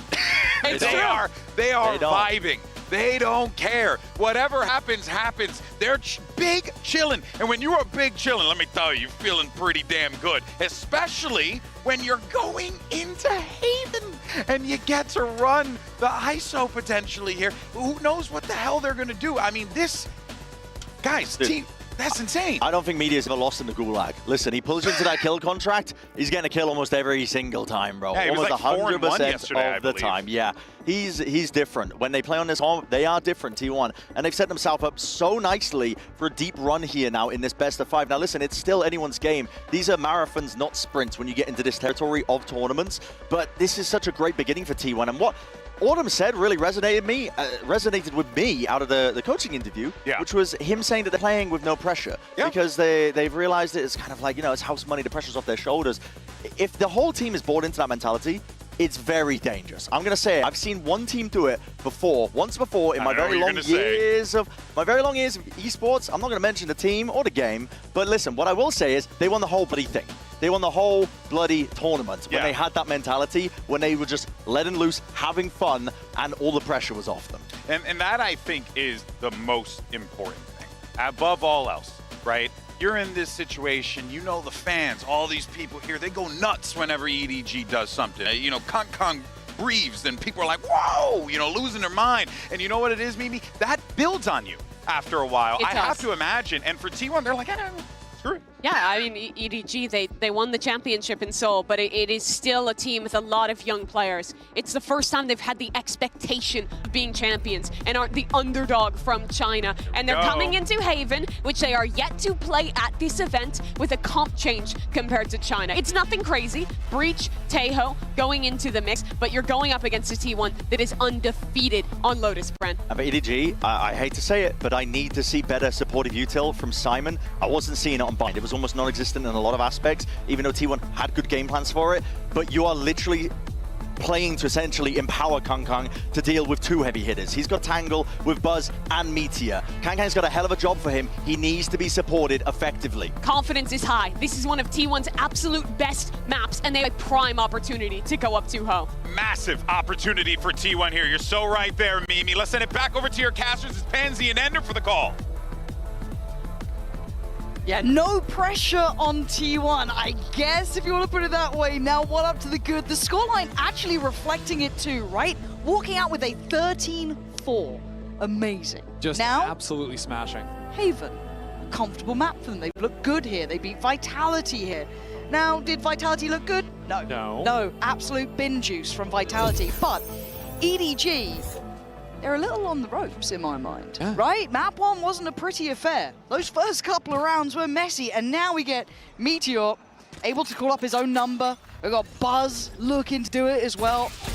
EDG got their work cut out now. Yeah, if you thought Meteor's Vise was good, let's see him on the Yoru. Already T1 moving 4 players into a very forward A lobby trap. Getting right up close personal next to this smoke.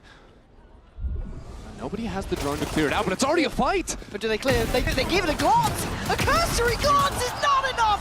T1 trading out perfectly! Again, they stand in unison, and they destroy EDG! EDG and corners are their worst nemesis! What are they doing? Everything T1 does is just abusing close corners and good play, one off another, these little ping pong setups. Where you bait out the shot with one player, or coming off the corner. I like that little paranoia used to support. Just having those extra layers of utility. And then the player's trying to run away, it just walks straight into your crosshair. And again, not only is it a frustrating round because you get melted like that, but you feel red.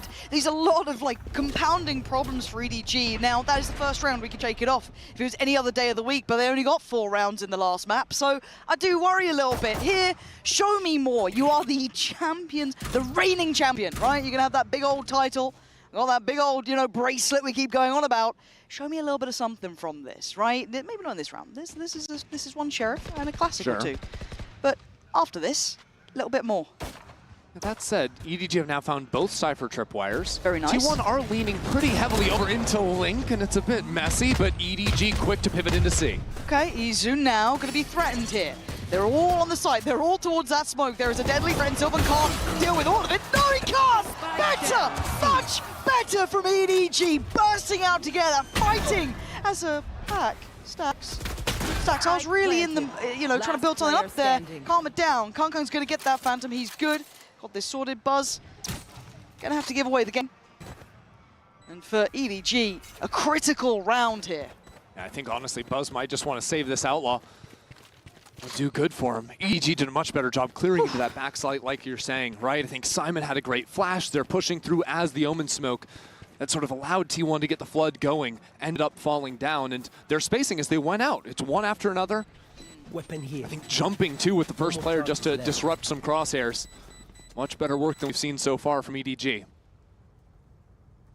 This is just tempered towards the end there for Buzz. Just going to try and keep hold of this. This is a very well needed round though for EDG, right? I can't stress it enough. As much as yes, it is best of 5, yes, it is a longer series in that regard.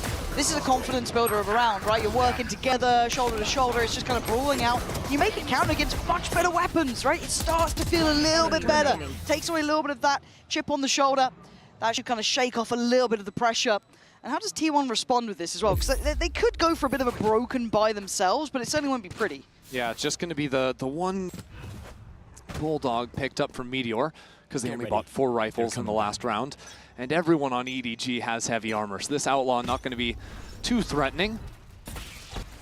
Early combo into a lobby that EDG are just going to dodge away from and quickly clear into the space. They don't want to get into that situation where they have to re-clear A to a forward stack from T1 like on that pistol.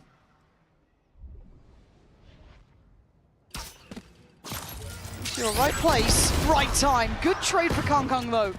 Keeping this now level pegging, but there are players on this side, so it could get a little bit scrappy. I want to see this kept clean from EDG. Buzz rattling a bullet through Kong Kong, and now they're down a player, and Stax. No! Oh, Simon does get headshot though. This makes him pretty vulnerable to this, and Buzz is feeling a little tricky. Nice from EDG, navigating the threats. But look at the HP. Smoggy, 10. Simon, 35. Silver trying to take on the better HP Chichu. It's possible for Izu, and it doesn't happen.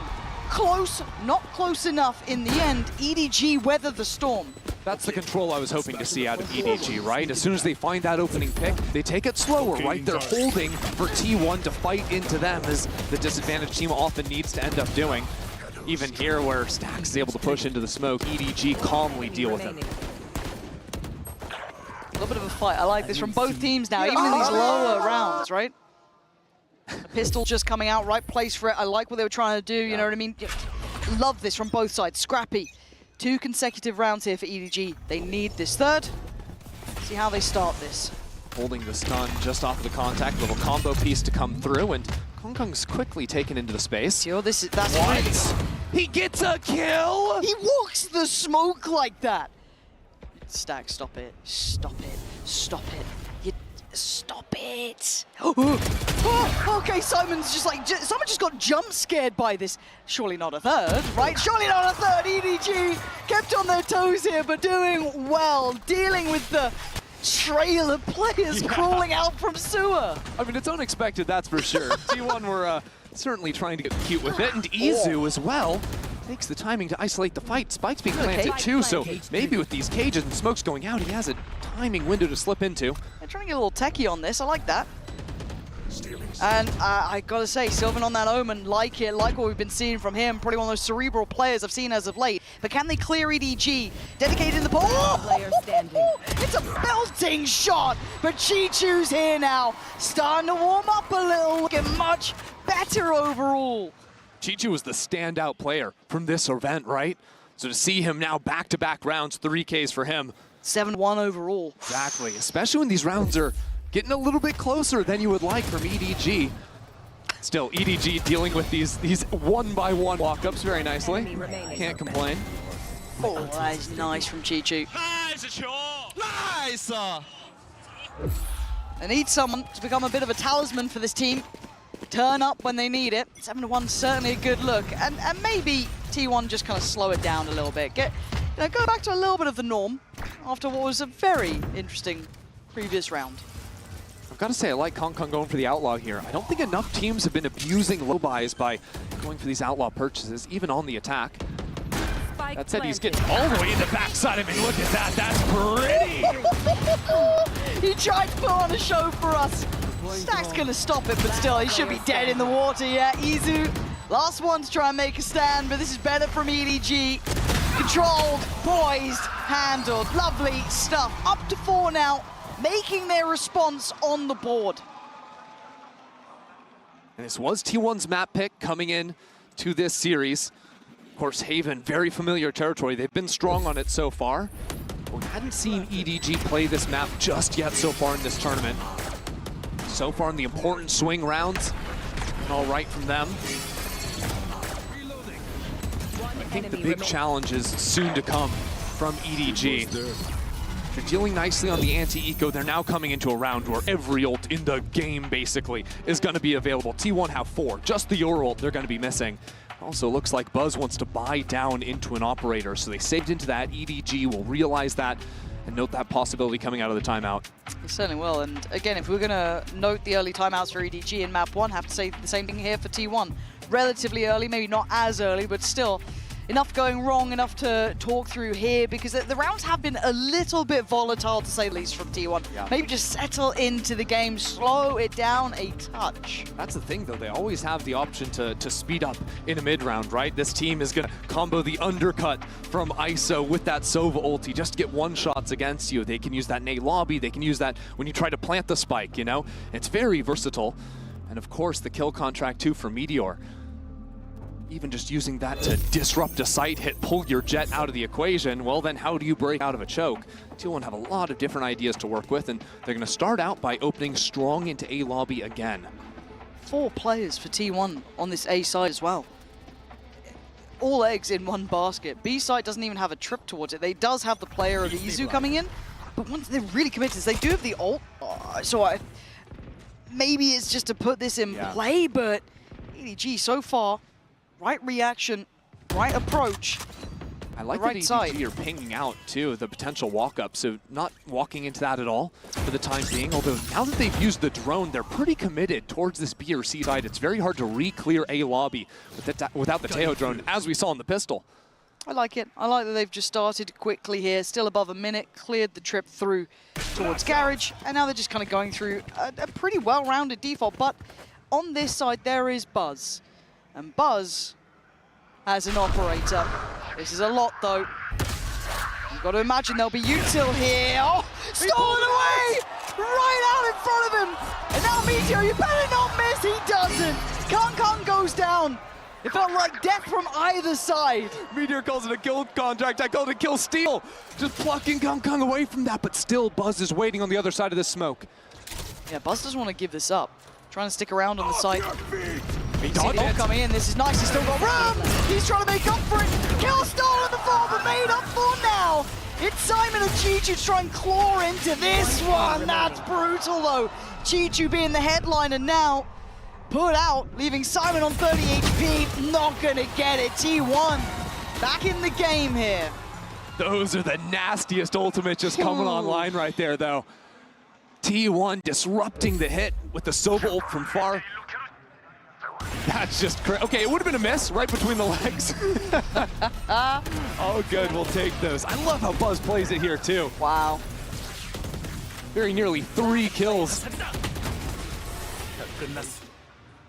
But again, I do like how EDG started that round, going through the, the protocol list, going down it, crossing the T's, dotting the I's, clearing the util.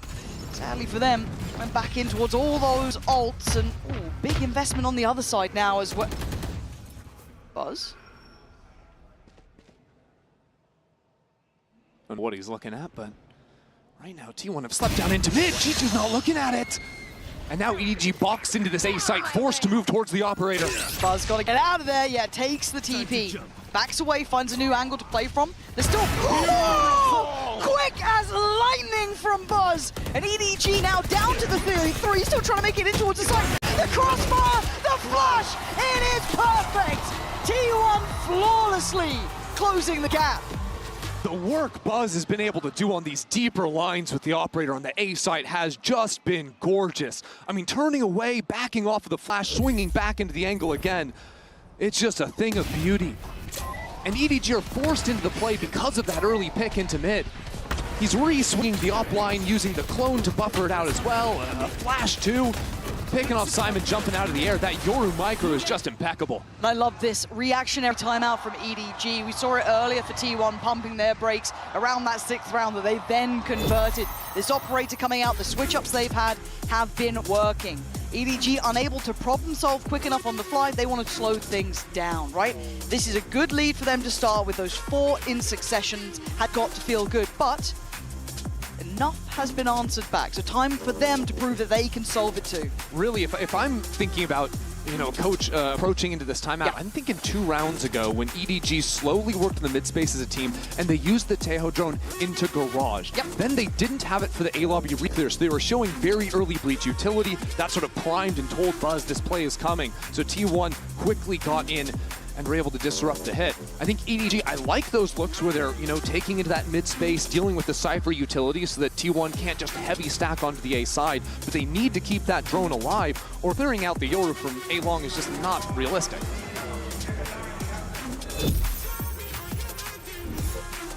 What is the solution for EDG here? As you said, couple options that they could lean towards. Does Buzz switch up now? Does he try and post up somewhere different? Is there a new look? We'll see. A different TD out as well, quite far away. And I don't think that's a bad read either. It feels like that C site, that kind of B pressure has been a little harder to handle, but again, very similar start here. It does look like it's intended to finish C. We still have Sylvan here. We did have that TP taken. There are players on this side of the map. There's a lot of players here. Bud's gonna let them know. That's gonna ring the dinner bell. They want in. Sylvan's gone down. They find the site. Smoggy gets caught out. Izu's right there. Trading back and back. T1 trying to hold on, but Kang is tearing them apart. Has he read this? I got the spike. Has he got an idea? Kang, are you serious right now? Oh my god. Both of these players, brilliant in their own way. Kang daring Stax to take a look. Stax, he says he'll have a go, but Kang just that bit better. Keeps EDG with a gap in the lead. Kang's feeling himself again.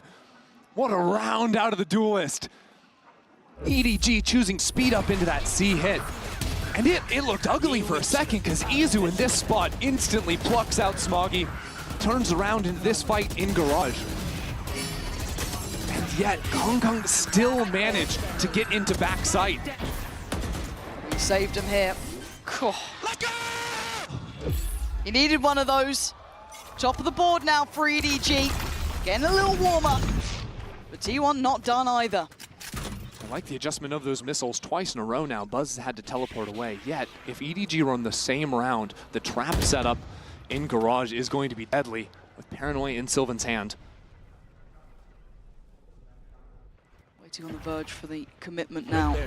Spike coming back around towards the B side, but information. Buzz wants it, he gets it. Plenty seen. It should be enough to give away the game. Buzz? That's a little too far in my mind. Hoping, praying that'd work out. It's not gonna happen.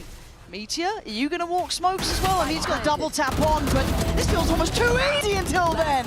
He's the one to do well, but it's EDG finding stability after their own timeout.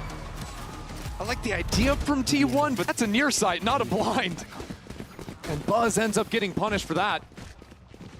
EDG finding continued success with these early mid-works. Again, yeah, Chichu is still going to be able to see Buzz, who's trying to play that shorty game against him. Good reactions from him. EDG. Starting to see Kang. There it is. Looking at this back again. He's starting to hit a little harder here. It's not like T1 making it easy. They're consistently flooding into sites. EDG are being challenged. But I think the more they see these rounds, the more they're ready for the fast retakes. And this seems quite simplistic in approach because he's maybe feeling this, and maybe not this time too far. All alone, no support, gets done for. And Meteor taking a glance over the top of the site, but there's a lot of bodies here. Sylvan's still here. We've still got a lot to clear here for EDG. But they fight as one. They fight together. Buzz does some work, but it's all still traded out in EDG's side. Where the hell is Stax? Question that they have not answered yet.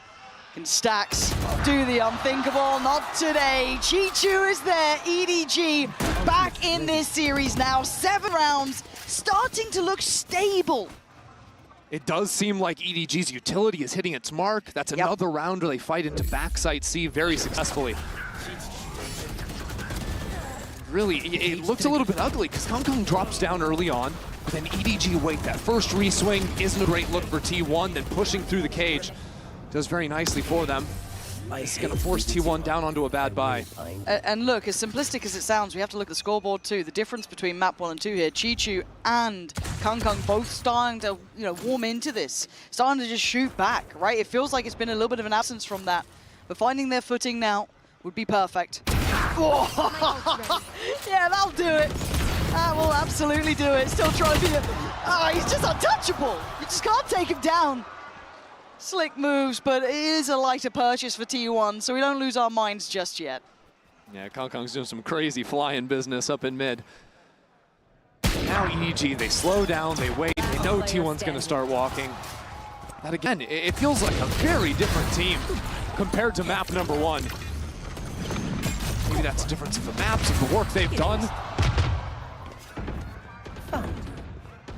Yet every time, even in these bad buys, like Izu, I feel like he's been in these spots where his whole team is dead and he's still finding like 2 kills every time. It's a bit silly. It's nice to see this life in EDG though, right? It just feels like we're back in actually getting the game here. T1, I mean, I need them to reply as well. I do think it's easy to overestimate a little bit of what they did if you're looking at that Vitality result, because I'll be honest, Vitality didn't look good there. Clearly, they won't be happy with it either. They can watch that one back and tell you it themselves. But this is now EDG starting to stretch their legs in this series too, right? This is 8 rounds in their name, keeping T1 a mile away. 4 ults for EDG to work with. Early undercut, and Kong's up just doesn't pay off. Well, that's one of the 2 heavy hitters removed, making it a little bit trickier. Chi-Chu dead as well. Buzz, a big game hunter it looks like right now. Leaving Simon, nobody on Smoggy to try and navigate this new threatening territory towards the A site. And as soon as the Rolling Thunder comes out, it's a kill contract ready to just steal one player out of it. Ooh, dodge away from Meteor is nice. Yeah, very nice. The timing on this is actually going to be pretty interesting. Okay, Meteor does manage to get Simon. The site's still under scrutiny. Buzz is just coming alive here. He's still got to do a lot more though. Oh, Buzz is going nuclear on the site. Oh, it's incredible from Buzz. Buzz has just been otherworldly. The A site belongs to this man. T1 felt like all the momentum had been stolen away, but from start to finish in this round, Buzz was online. Yeah, big game hunting. Look at him, the first 2 finding the top fraggers. Chidu, Kung gone, and then just says, I'll do it all myself. No one's looking at him. You can't keep your eyes off him. Not today. It gives them a lifeline. It's a small one, but it is a lifeline. We've got a little treat. A little bit of a treat for you folks at home. The one and only. Not for you. Oh, come on. You are. No, you're from Americas. It's going to be Tarek. You don't want to miss it. We love hearing from him. Big fan. At least someone from Sentinels made it this far. สวัสดีครับโอ้โห วันนี้เราก็มาอยู่กับแขกพิเศษจริงๆนะครับผม and ladies and gentlemen let's give an official round of applause for Tarek oh amazing crowd and it's such an honor to have you here with me. First things first, who are you supporting in Masters Bangkok? It's a good question. Actually, I'm a big EDG stan, but I'm actually supporting T1 because I think Buzz and Stacks deserve a win. So T1 fighting.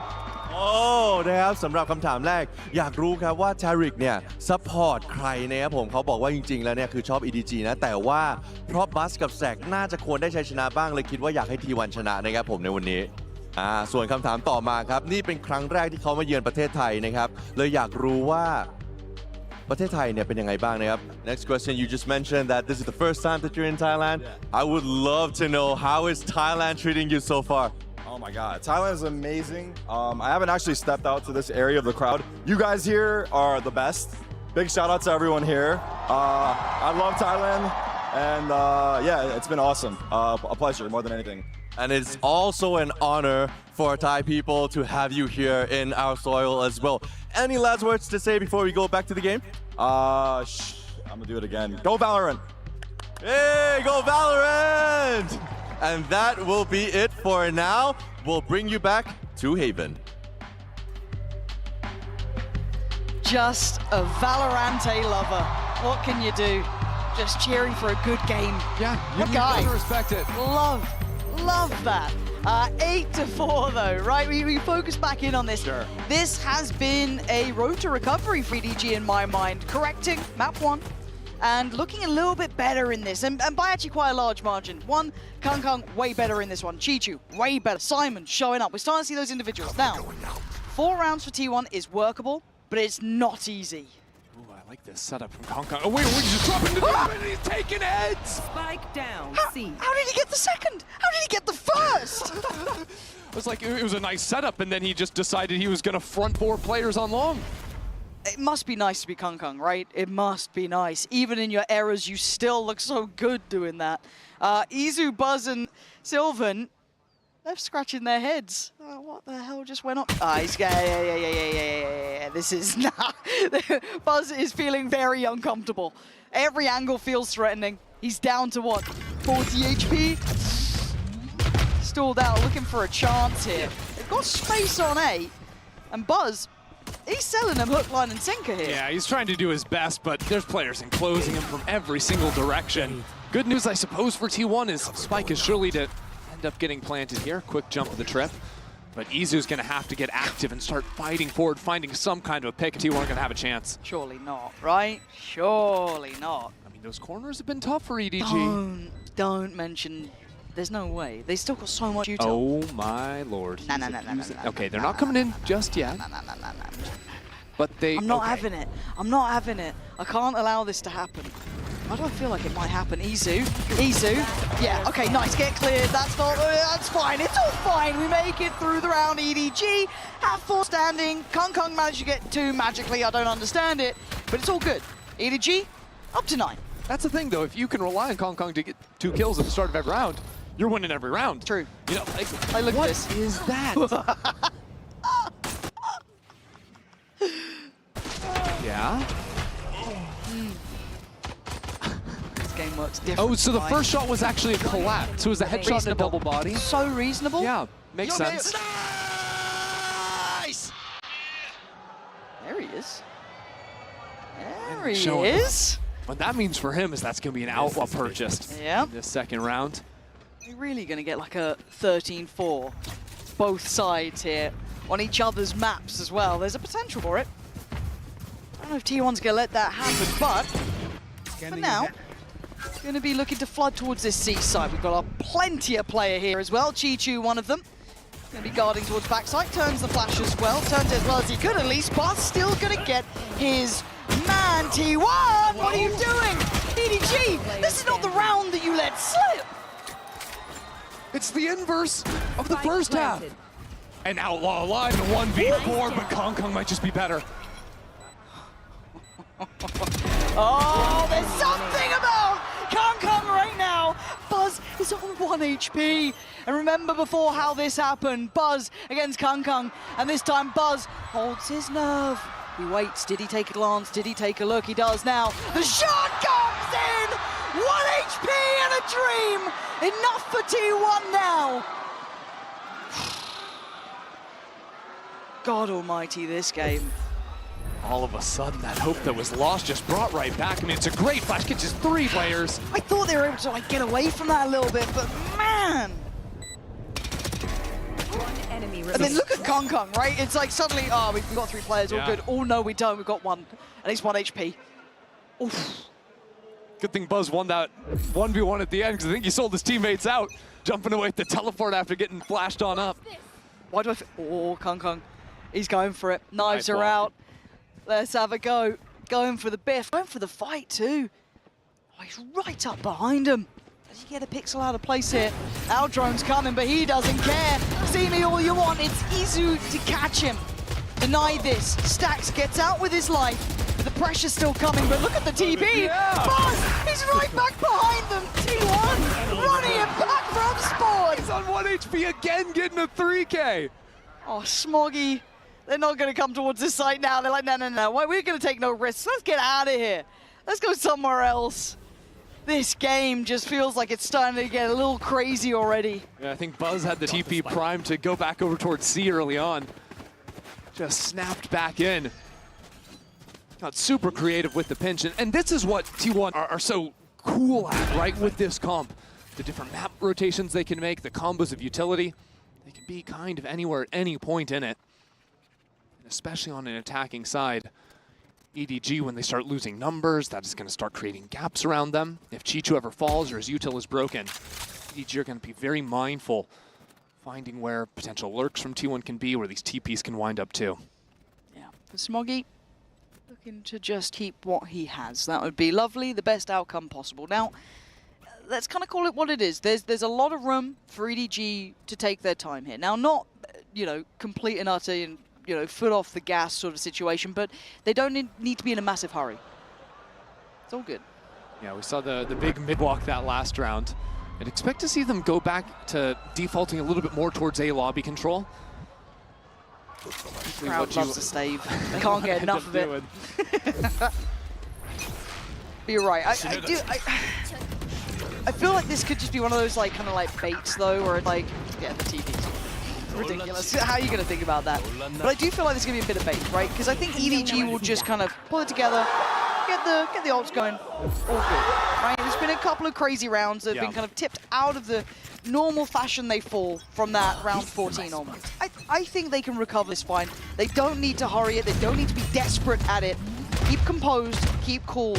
I'm worried if we see more of those sort of rounds though from Buzz, right? Starting to see him heat up, starting to find that X factor for himself. And the fact that Buzz has the dimensional drift is going to be the biggest problem for EDG in this round. Now, T1 put down this early Cypher camera to clear out these A players tagged into. They see the jet, so this Yor is going to be fully faking over into the C side before snapping back into the team and recreating the other forward spots. EDG are here though. He didn't see Simon. Oh my god, this could be devastating. Wait, it can still work out in his favor. How's he gone away with this? I don't get it. Buzz, almost on a platter, does go down, but he sees it all. EDG do so well to just hold their ground during that play, not get fooled.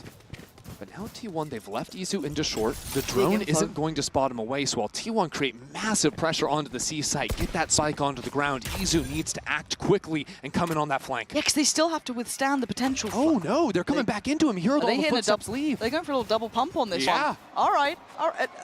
And they're going to leave Meteor front B as well. This is nice macro. It's a little bold, but I like it. Harder to retake this site than C for sure, in my mind. Got that nice insert towards B. Kung going on the flank, but they still have that util up. I'm getting a little close here. Bond's going to be in. Now the time to activate for Meteor, and timing is everything. Flank on a flank, right? We've got Kung on one side, Meteor on the other. Oh, you got Smoggy turning around to a terrible surprise, seeing Meteor in the back lines, and now they got problems. They wanted to pinch on that. Izu trying to play it forward, but Chichu succeeds. Nice from Kung. There's the flank coming in. Stacks over towards Quad. This is a lot on their shoulders. Meteor needs to be up to the task. Stacks. Oh, a nice try, but EDG stand firm here. EDG keeping composed even while T1 play a beautiful round over the map. Letting them know it at the end there too. It was kind of crazy how Buzz wasn't able to find a kill, and then he maybe was, and eventually ends up getting taken down into long. But I think Kung deciding to go for that late flank too, the fact that he finds the kill is everything for EDG. One enemy remaining. Watching that back, knife's edge stuff. By getting a little bit shoddy there, Izu going to be down to the Bulldog. We still have a couple of ults in play for T1. On the other side, nothing there yet, but some very close by. Starting things off, T1 trying to be subtle with their approach towards A, but a lot of commitment behind this. Yeah, T1 can do some annoying things here with the Omen and the ISO ult. You can pluck someone off the site, then go for a deep Omen ult. It could be unheard by the side anchor. Oh, there's 4 players here. They've been able to stack this out. They want to have a brawl on it. Do T1 commit? They're giving it a go. Meteor is going to snatch Kung. That's a big 1v1 though. Whoa, and Kung does go down. Meteor back into the fray and back in towards the site. But EDG have bodies here. Simon not clean enough on that. And T1, show him how to get around. Buzz with another 3K. That double duelist combo coming up in a big way. Meteor finds the first pick onto the jet. And Buzz shuts it down with the 3. Those execs can be so disruptive. Do you think we get a timeout from EDG soon? Because you look at this, the succession of rounds, right? T1 is starting to find a little bit of something behind them here.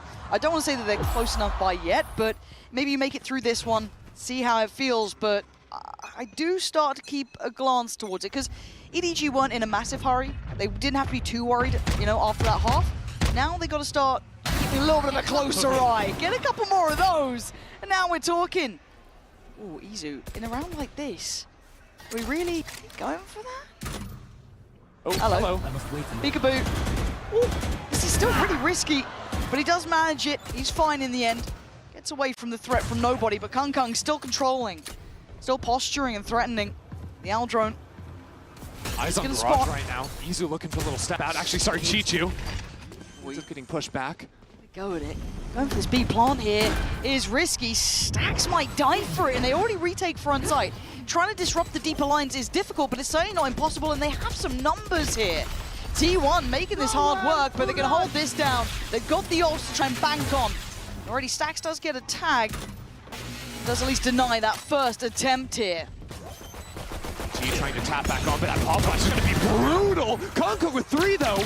Still has chances in this round. It ain't over. Util coming in. Pressure starting to happen here. Simon up against Izu. You got to check on this. You got to swing on this. He's got it. He had the info, and T1 have at least another go at things. Oh. These rounds are just mental. That was with like 2 sheriffs. Yeah. That was 2 sheriffs. And EDG are that threatening. Good on Izu to close out the round there. We don't talk about it all the time, but this kid's flexibility is just absurd, right? Like, we saw him play the Fade to perfection on Bind. Now he switches over to Sentinel on the Cypher, right? Gets the wall hack, finishes the kill, but we haven't even seen him tap into the double duelist. That's where he really thrives. That's true, but we also have the operator coming out for Kung. So that is where my mind goes. Do they get to identify this early? Do they get to find out where it resides? T1 will need to do their due diligence here. Don't want to run into that late. Seems like EDG want to do a bit of baiting on C. They're going to letting Smoggy take the first contact. While Kung plays for that garage angle. A little bit more passive. Chichu right there, though. Look at all those pings, though. T1 knows something's up because they just droned A lobby and didn't see the jet. But if they swing this corner... Ult to scan DP, it. there it is. Hiya. Not sure how much info they got. A fair amount, but the ice turning was enough for Kung. He's been in this position before, and he's succeeded. But they don't fancy it. They hear that up, and they scatter. Other side of the map. They have no idea. Now they know. Meteor, remind them of who he is. There's still a man here. Surely. But Kung is still here. It ain't over till he falls. The spike should be planted. Nobody is here early. I mean, the temptation. He wanted it. Stacks laughed in his face as Kung called upon again. The man himself would need nothing less than an ace here. 2 already. We have to find the other 3. You can see him settling in, thinking about it. This sight, near on impossible. And step by step, shifting away. I think he knows this one is out of hand. I think he knows that operator is far too precious to try and tussle with this site. Yeah, nobody went for that crazy drop because he knows his teammate has the op. It would have been the only chance to get back in the round, at least go 1 for 1. Maybe there's an option there if Kung can pop the knives. But I do like the fact that T1, as soon as they identified that operator, were out of there. They were having none of it. It's big respect for a right reason. You saw how good Kung can be in these. He's played patient there. That operator is a prized possession because look at their money. It's rough here for EDG. We've got kind of like 1.8, like a 2K. Sheriffs and light shields, and that's it. Since losing the pistol, he won Oh, 5 out of the God. last 6 rounds. They've secured, they've slowed down the pace. They're dodging away from the Meteor activating on this crazy lurk up into Link. Last player And standing. now just one away from tying things up. It seems like they have the answers. They know that EDG, every time on these ecos, it's been these slow walks out of mid, so they're going quickly to spot it out. There's bodies here, though. There's a lot of bodies here for EDG. Buzz, got to be careful now. Looking for some support here. The paranoia comes in, but it's a little bit too short. I think to find the connection. And Chichu backfilling the space. Beautiful from him, but outdone by the sheer weaponry. Kung Kung has got a curious position. If they go for this B plant for T1, the post plant gets very difficult to hold if he comes into play, but he's been noticeably absent so far with that saved operator. The smoke refresh comes in, so they're going to take the opportunity to go for the plant. T1 might start walking into A link. Thinking EDG are leaning heavy into C, but you look at what EDG are doing at the same time, going for the slow re-wrap. These are both kind of indicators, right, that no one's kind of fallen back, that Kung Kung's heard nothing. He's still going to be very diligent clearing towards window, but Smoggy does so well. Hold on, it's game on, and now EDG needs to pick up the pace, but Sylvan stunning with Izu. Kung Kung has to come forward, or it's going to be 10 apiece here. Kung Kung given nothing. They know it. If he wants it, you got to really go for it, but they can force him again. Leave him on this operator. He's still going to drag one down with him. But the round, nonetheless, is T1's, and the slow march back to an even scoreline begins. It's got to be so frustrating for Kung Kung. 2 rounds back-to-back, he's just not allowed to play. Just lost before he can find that impact. Chichu does some annoying ratting around the smoke. Smoggy finds the shot into Link. I mean, it's a nice round called, even on the low buy from EDG. They have not had a consistent answer in this half. Felt fairly readable on the light buys. They're walking up every single time. On the strong buys, it's usually been a fight over A space, apart from the one round they showed the jet on towards Plat, and even then, T1 were able to call away from it. And it feels like I've just rolled back in time, right? It's like, okay, I see a jet with an operator. It's not CNET anymore, but we're going to avoid him nonetheless, right? It's like, see that? We're going elsewhere.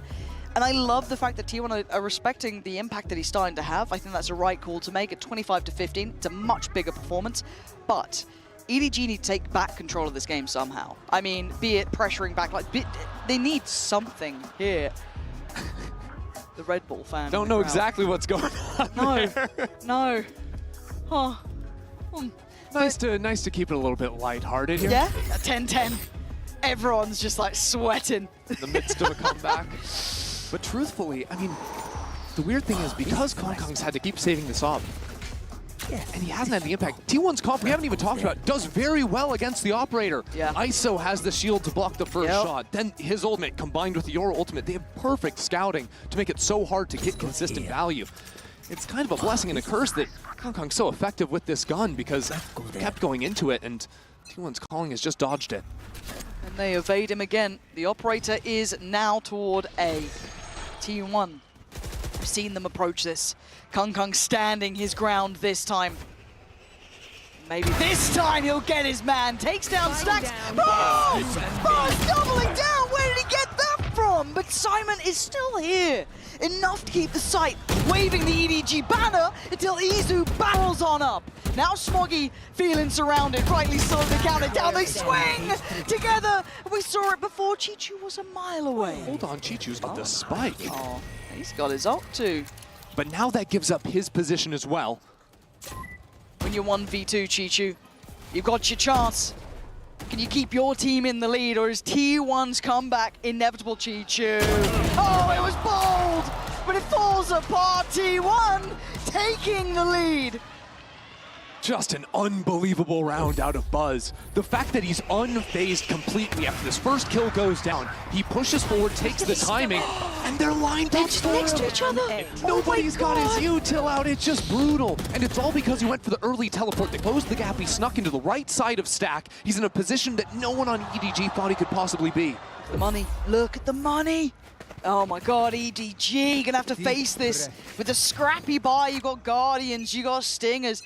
Yeah, Simon's got the old Smoggy as well, but these aren't easy to lean on ultimates here.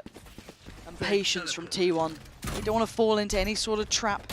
Already though, proactive down A long, but still taking their time this time. It It's nice from EDG though, because the other rounds they haven't shown that A stack. Now they try and show a little bit extra presence, but T1 realize it hasn't been the walk there, so the mid walk is expected. And Izu's there for the swing, not going to get fooled twice on that angle. Okay, so Chichu gone. Your big players now are Smoggy and Kung really. The timing on this drone going to force Kung away. Here's the drone, has to fall off the angle, and he's got no protection in Garage. With the Cypher out of the picture, no trips to hold his back. The hero rifle has to move forward. And the hero standing tall this time has to slip away. T1 forcing back both fronts now. The walk down middle, the approach through C. They keep EDG in the dark. I think EDG might be reading this though. Simon and nobody already on A site and calling in Smoggy too.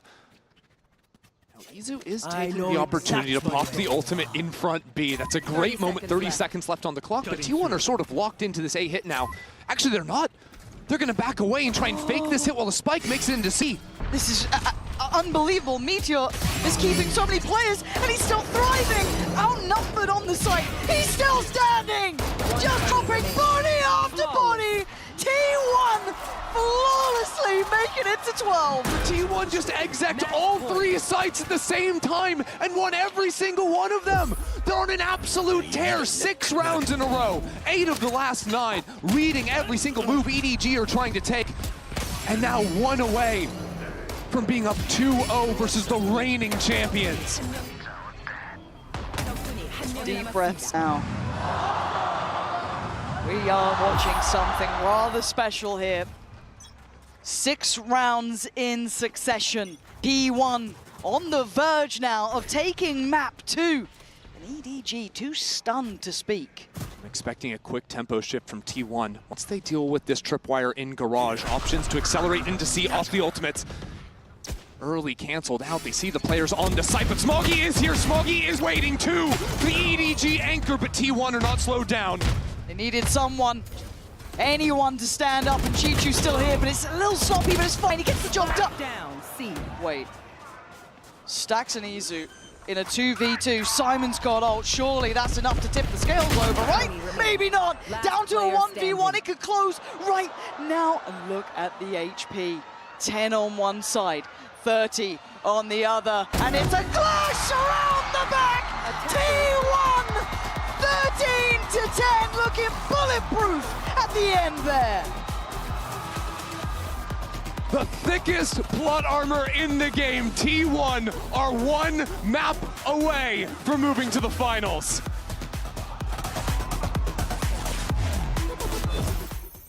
Nice! Nice! Nice! 유병철. Nice!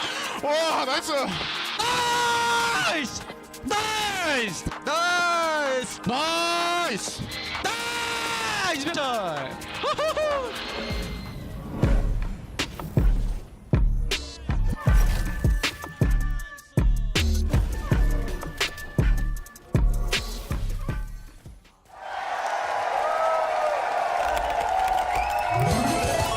Red Bull gives you wings.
human body was built to move. Not trapped at a desk in one singular posture for 12 hours a day. It's time your chair evolved. This is Secret Lab Titan Evo. Ergonomically engineered for you, gamers, hybrid workers, artists, backing your every move. Face your death, cause you play a roulette with each step I progress, no less. Go ahead and place your bets, cause we know where we at, we know we top tier. Cause all the hate that you bring, we know it stops here. I'm taking off like a rocket here, stopping here. It's strange how they cannot see the future, but see profit here. Wait up, we gon' always win. Promise that that's not a promise, yeah, that is a threat. You know that I promise to be the team commas. When the whole team win, that's when you flex. Win, and I'ma do it again. Watch me win, then watch me do it again.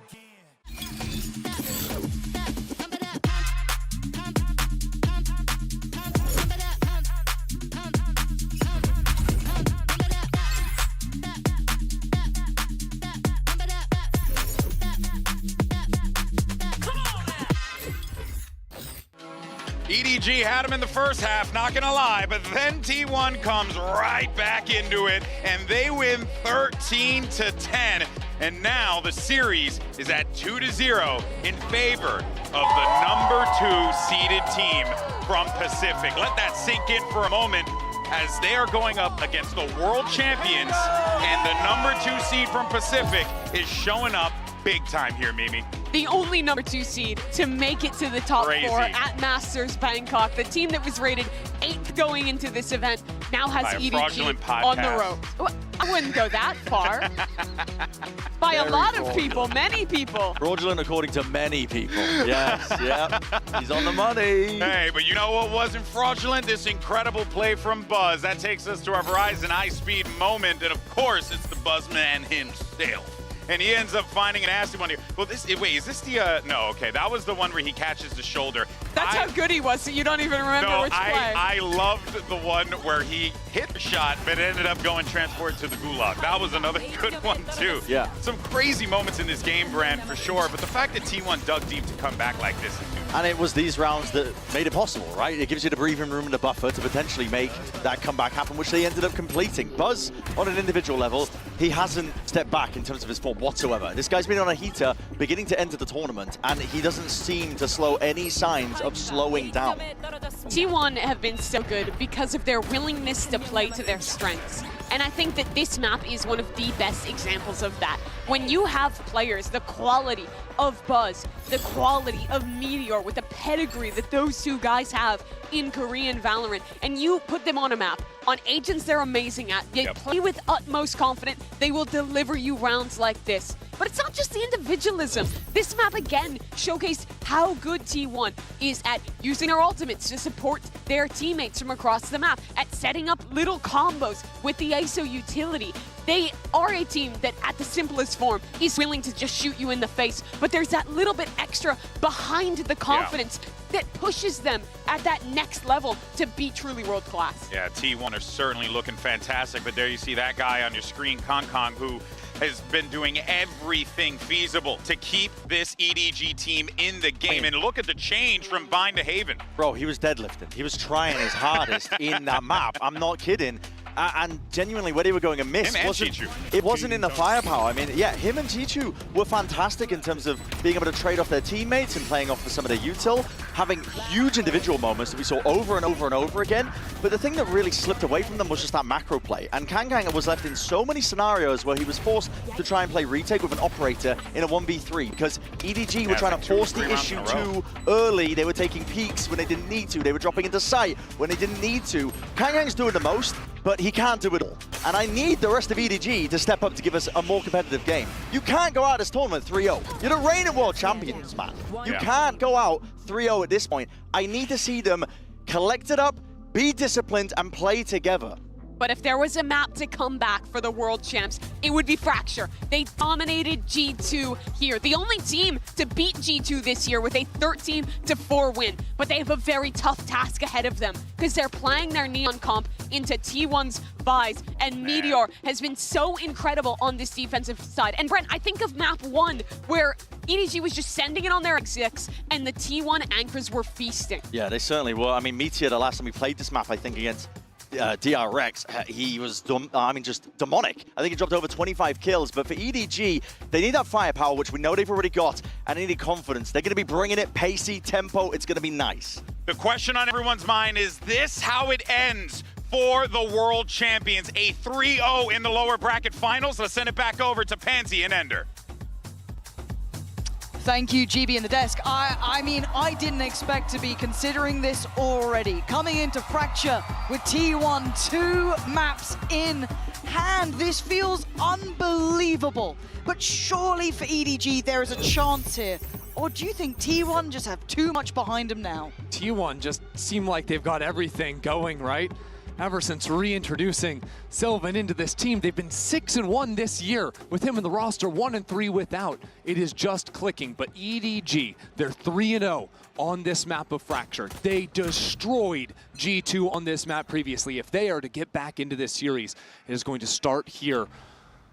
What looked like one of their stronger maps. The fashion in which they approached that G2 game felt almost bullish in approach. They were so back in themselves, and rightly so, they trounced them.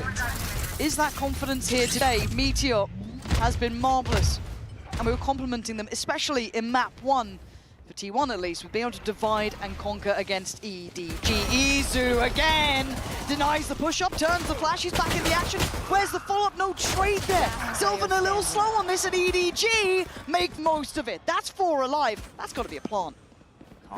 Deciding to go up onto the rope, go slip and sliding through spawn to close out the round. I mean, that's a little bit of the gusto you wanted to see out of EDG, right? Yep. The Sands take, the double swing from Chichu and Smoggy. In my mind, though, if the spacing was a little bit better, if they traded a little bit more effectively, this little crunch coming through Sand gets a bit more deadly, but just a little bit of space in between gives EDG the chance to actually shut down these kills. EDG had some cool ideas though, right? Kong going up the rope and out onto Rafter trying to look over the smoke. Not something you see every day. Gotta be really creative on your entry pathing. On this map to abuse side anchors, T1 just gonna face up 2 players, snag an orb. Credit to Sylvan to find the one. Yeah, that's kind of nuts, but you know, I guess he gets an orb either way to an extent. But for now, this should be stability for EDG. And I feel like I've been saying that every round, and then, well, sorry, every time this round occurs, and then somehow T1 just like proved me wrong, which is fair enough. But as it stands, EDG have site control now on both fronts. They've got a plant down. They've got a good idea of what's coming their way. Yeah, Buzz with a shorty shouldn't be able to do anything back there. It's really T1 just showing on the eco round, trying to orb max as much as possible, not giving away too much of their setup on a round like this. Could even just hold and try and play some exits. When you look at it, EDG have 3 rifles, so 2 kills here would be massive. 1 more, and T1 have done real damage. They've got a Bulldog on Buzz now. And you are looking at damage, right? You're looking to min-max, right? We don't look at round wins. Relax, guys. I think we're good now. Stacks, can he keep him on site? Can he lock him in here? Drag him down with him. Take him down, sure. Stacks is making this cost a fortune. EDG will make it out of the rut. Oh, dear. Damn, okay, well, that's not the outcome they were hoping for, but at this point, I guess you'll take 2 rounds. I mean, the rounds are good, but that stings, right? When everything's been going against you, just to get hit 1 more time on the way out. Not so good. But I think now's a good time to sort of look forward to the rest of this half, because T1, the way they play defense on Fracture is pretty interesting. You know, a lot of teams, they'll look for explosive plays right at the start. They'll sort of coin flip the round, sort of try and get a read on where you're going to be hitting early and go for an aggro piece. But T1 like to do a lot more mid-round aggression. Move into some trap plays after they've seen what you're giving them. Kong looks singular in approach, doesn't he? Focused towards the goal, but he doesn't manage to connect towards where he wants to. Buzz is still very much alive and on top. Stacks already prized out Kong. The sport's here. T1 lock it down. Chichu swept aside. T1, first one looking pretty secure on that. I like the way Buzz was repositioning on top site there. Dodging away from the stun, taking those angles pretty cleanly. I'm waiting to see the money find any stability, right? And it's just not. It feels very volatile for them. I've seen a couple of, like, you know, weaker weapons coming in here in all occasions. Yeah, this next round's going to be make or break, especially for EDG. Down on relatively low money, both breaches. Just one off of the Rolling Thunder. So we're looking at Econ swing, looking at ult swing. Potentially 2 or more rounds riding on the result of this. Buzz's curiosity peeking here a little. Go for the Boombot, reveal at least early presence towards A main. Oh, so they see the A main presence, hear the zip line being taken down onto the south side, but it's a great timing found on Kong Kong. See, Izu was going for that walk because they got the comm of the zip line. That's a layered approach from EDG to open up a potential kill for Kong Kong. Yeah, that's huge. And you can see trying to keep an eye on this now is also Meteor. Doesn't like that that's available, and the ult going to be coming out on top. That's big, actually. Good info on this. There's a lot of players towards B. Do you dare carry on forwards? Going to get the upgrade at the very least. But do you then pivot back towards A? Yeah, going to drop down the stun, start moving out of there. So faint though, but again, you got to look at who's still shouldering A. It's going to be Buzz. Done for, deleted. That should be the red carpet rolled out. They don't know how much success. I mean, maybe they could read it off the back of the Cypher information that came through earlier. But yeah, the site's theirs. Yeah, Meteor deciding to go on a flank, but he's stuck on a tripwire. Now EDG are aware of A main being a potential problem. They've got 2 players there ready to deal with Meteor. This looks like a meticulous round, though, from EDG. Yeah. It's what the doctor ordered. The late insurance of Chichu on drop as well is exactly what they want. Yeah, flash to play in Meteor, though. Has a glance. Smoggy one side, 2 the other. Isolates 1. And I don't think he makes it out of this alive. They're trying, but no one can trade in. Yes, he can, actually. Stacks, I lied to you. He gives it a damn good go, but 3 more. Surely not. I'm going to back off for Stacks here. The time's just no good. There's just no time to play, and Chichu being where he was just such an unknown factor. But these rounds are close, but this pacing coming out from EDG feels much calmer, much, you know, better considered here on the approaches so far. I liked what they did then, honestly. Yeah, a little bit off the back of Kong Kong doing what he did, but it was the read off that contact in A main. Exactly. Again, they pulled that rotator, that flank coming in, off of the audio of the zipline to make that pick even happen in the first place. And then because of clearing out A main on this hit in that side of the map, they hold on to the breach ult. So Rolling Thunder is going to be available if they need that, because Team 1, they're just going for the half buy here, carrying over what they can from the last. But this is what sort of builds a very solid half for EDG. This is kind of what happened against them back on Haven in second half when T1 got all that momentum. It cements those foundations, right? It gives you that nice bit to lean back to. Your big ult on Simon here. Kong Kong already lovely towards Buzz, but he can't escape. T1 want to crunch and they want to have a little bit of a biff themselves. And they pull the trigger on the ult here. That's wild. Stats on the swing. Takes out Smoggy, but it's still a 3v3. And look at the weapons. It's ugly. Izu was trying to find some kind of a rifle. Now calls in Sylvan, so it's a Sheriff and a Bucky. Right flush with the smoke. I mean, a Bucky here ain't bad. But surely it doesn't get the reward it wants. They know the door's stuck open. They know someone's here. They've got to be heads on a swivel about this, but they can't really disrespect the cycle on the smoke, the util coming out, so they peel away. They're well called round. Choosing to go 3 on a zipline. That's dangerous, to say the least. But Chichu had the hammer. I think he cleared the north side. It's observers ready. See if anyone's going to just, you know, be on the side waiting. No one is there. I think they go drop. Because they know A main had been taken. Now they clear, no one had pushed out from B. 30 seconds left. Good news for Izu is he's not exposed to the actual drop angle. And with only 25 seconds left, there's options to stall away with the Teo util to force players out into their crosshairs, but they're going on a walk too early. They've lost the timing to try and kill the spike. Okay, so Plant's gonna be there. They do get the upgrades though. Sylvan's got himself a Phantom. So they are back in this, but Redwell, nobody shouldering this. Is he alone? Doesn't matter apparently. Gonna find Sylvan. Nice! On the second. And the whole time, Meteor was pretty much disconnected from this fight, kind of waiting, wondering if it was gonna be that B hit. It wasn't. The 3 from EDG, navigating these puzzling problems very well. Meteor. Gonna make something out of nothing here. He's ahead of it. Meteor, thank you, Simon. There we are, EDG. Make it out of there with 2 standing. And again, it's not the flashy rounds that we know EDG can have, but these well-navigated mid-rounds that are working for them. It's composed though, right? And I think that's what we needed to see from EDG. We know they can be flash, we know they can be explosive when they need to be. But after that, where it's a little bit messy, you know, T1 getting a few kills even on the eco. To call it through, go north side, identify that weakness is good. Now those ultimates come into play, so T1 are back on a bye, but EDG have Rolling Thunder. Kong Kong can dip into the ult. Smoggy too. Nobody's only one away as well. Like, they are all getting real close to that kind of full hand of impact ults. But Chichu, damn, that is clean. Yeah, Buzz just gets his head ripped off. That was the showstopper too. I mean, EDG are just full contact killing T1. And I said they weren't flashy, and I've told you, an absolute porky pie.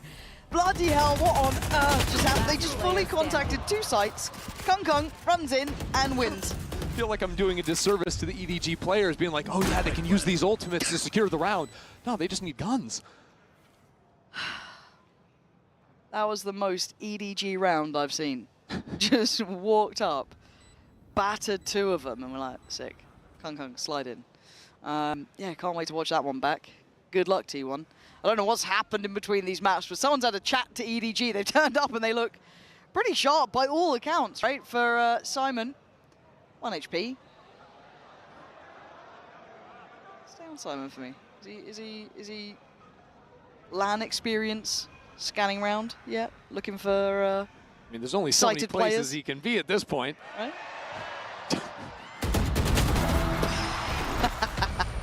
I don't know if the crowd loves or hates a save, but they seem thrilled by it. They seem absolutely enamored with the idea. Oh, they love a save! Can't get enough. Easier there. But yeah, I want to see this replay. Like, look at these fights. Sick. Oh, right there. And it's right on Buzz's jiggle, too. And then Kong Kong doing this is just... Yeah, fair enough. Fade away. Yeah, fair play. That's 3 just belting shots. Oh, one was through smoke. Good. Good. There's the crowd loving the save again.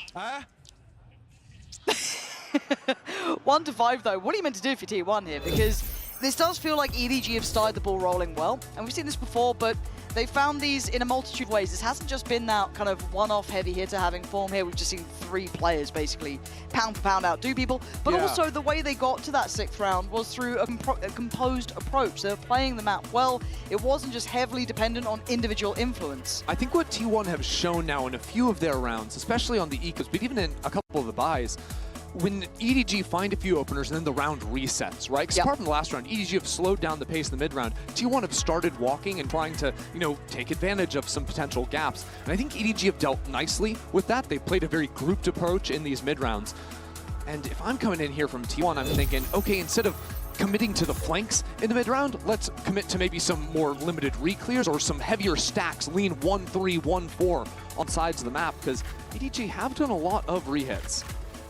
I guess this also then does get brought into the bigger picture. It's quite early for this conversation, but we will start lightly looking at kind of map pool depth and best of 5, right? This is something where EDG historically have got a very good record, highlighted at the start of the day, and will echo throughout if it does become more and more relevant. But this would have to be a reverse sweep if we're going to have a conversation at 5-1 here in map 3. It is a long and hard road to walk for EDG, but they could certainly take some steps towards it here.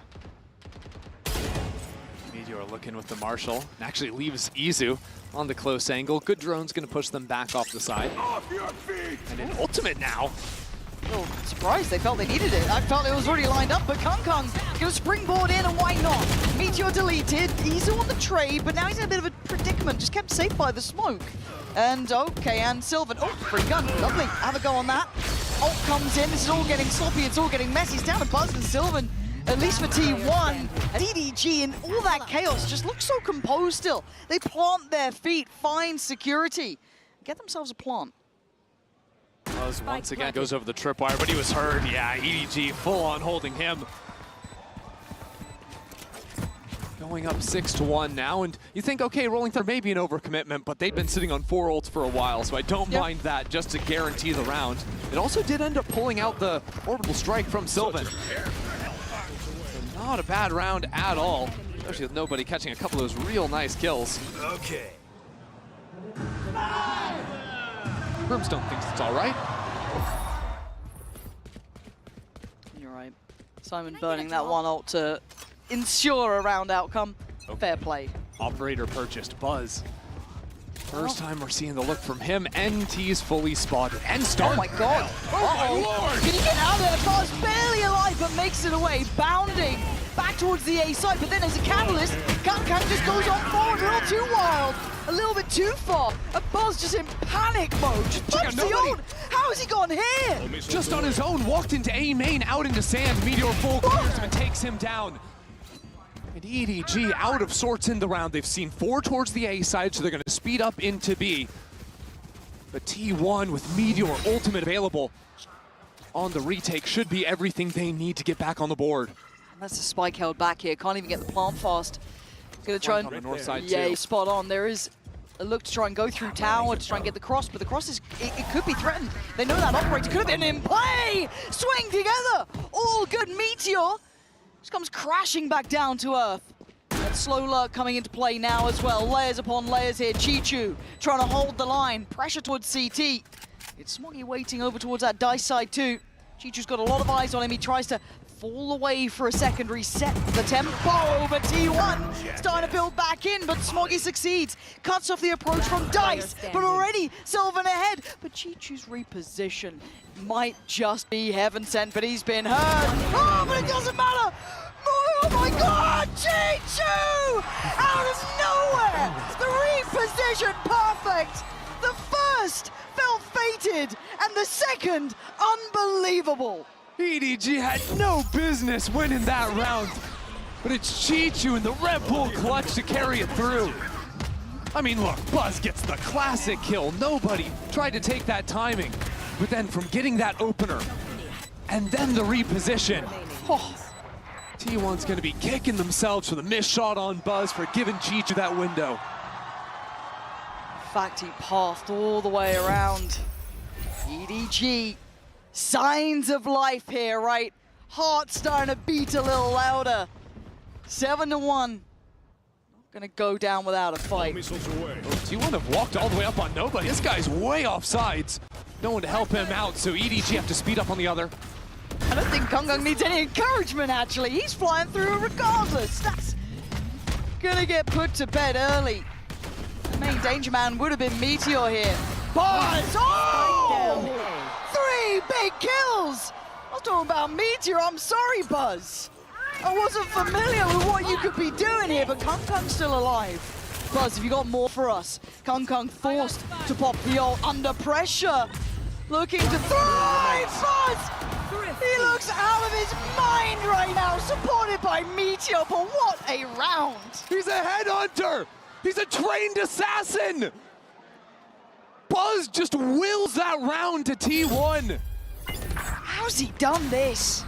Just Lovely. watch it Whoa. and appreciate the precision. Oh, that's poetry.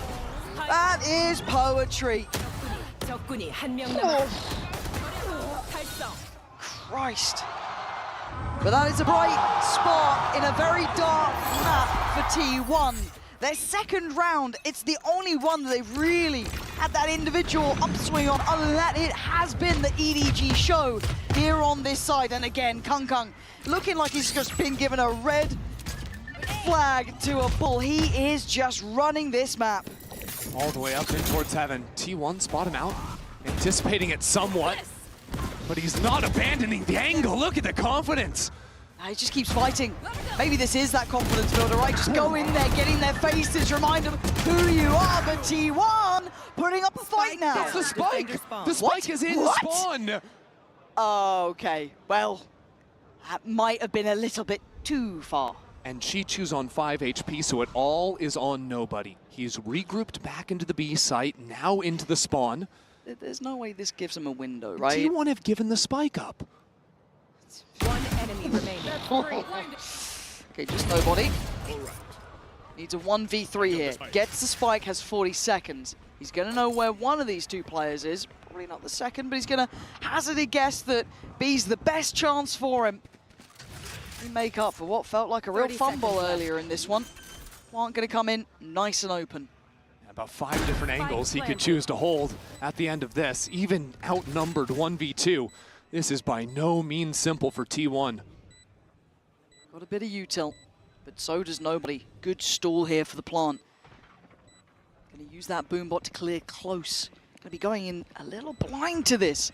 Nobody shouldering the angle, and they're gonna see him on the cross. That's huge from Buzz. That now puts Stacks in control of this, to keep control of the push through, to buy them time. They have to respect the util on the spike itself, and a 1v1 is not what you want to be giving. Stacks needs to do the dance, he does the damage. You're gonna get the defuse, but this is not how you give a window of chance, right? This is not how this opens up even an opportunity, right? I mean, T1 are the momentum team. Stop it! No. They got 3 rounds, right? 2 back-to-back, though. 2 back-to-back, and you saw what happened once the floodgates opened in the second half of Haven. No. Why am I feeling like this? Like the calm before the storm. Quell my worries and frets, EDG. Come out of this. Oh, we've got sheriffs. That's the problem, right? And okay, Simon's one off Rolling Thunder. It's not impossible, but it's certainly improbable, especially now that Buzz has the up back. He's had a very slow start to the map, but ever since— Nice! Oh, come on! I was just about to say, ever since he got the up, ever since that one sheriff round, he's been lights out. More of that. Keep it coming. This is knife's edge stuff for Meteor, though. He's got problems just about everywhere. Hong Kong slipped the net. They have no idea he's this far ahead. And with Simon kind of doing that, it doesn't give away that there's a player this far up. Hong Kong's off the leash right now. He's behind the wire. They're trying to stun out. Oh! Sylvan saves the day, though! Kong Kong was played in perfectly, but he doesn't get his reward. And Sylvan's still staying alive, dodging around every piece of util. Meteor now digs in deeper. Izu in support. T1's trying to come together now. It's 4 rounds. T1 navigated that site beautifully. Bright Sylvan, the last second, is able to save his teammate up into tower, and then the reposition to group and play off one another. They're now within a spitting distance. And almost missed it because he was trying to stall out main with the molly. No one thought that Kong Kong could be up in sight already. And Pansy, this round is going to be explosive. We've got a showstopper for T1. We've got 3 ults for EDG, and EDG ready to attack into B. EDG, step by step. Getting closer now. Chi-Chu on the other side of the map. Oh, that's a tell though. Yeah, that's a big amount of info as well. Because nobody's has defaulted A lobby basically every single round trying to take that fight. But again, they do have Simon's ult here. That could be brought into play. There. And they're just going on this one. This feels brazen, it feels bold, this feels mad. Is there any place to be safe? No. EDG storming the gates. Izu trying to play this back in, but lost in the smoke, as is Sylvan. This is madness, but T1 coming out on top here. 3v2. Suddenly, Brimstone ult comes flying in from above. Simon and Smoggy, they ain't got the plant yet. They got 47 seconds to figure this out. They don't even have the site anymore. They've just gone ahead and left it, using their final smoke to try and threaten some kind of a walk-up. But pretty soon they're going to have to start running and make their way over into A. And the post plant, it's not going to be so easy. Looks like Smoggy, if he can get the spike down, if Simon can toss that over to him, he'll have the ultimate, he'll have the molly. But they still can't just play off-site. They're going to have to fight T1. Got the spike. Trying to make that cross. No one there for the challenge. You're looking at They're Simon waiting for spawn to slip CT. Having a fight on this. Trying to be the instigator, the difference maker. But this is a brutal angle to try and get more than one on. And Smoggy, he's gone away with the reposition, doesn't get spotted. Stacking up now. They want to fight, they want to pull, they want to force their hand. Simon gets one, but one is not enough. T1 closing the gap on the scoreboard. I am petrified. That one round might have given just enough hope to T1.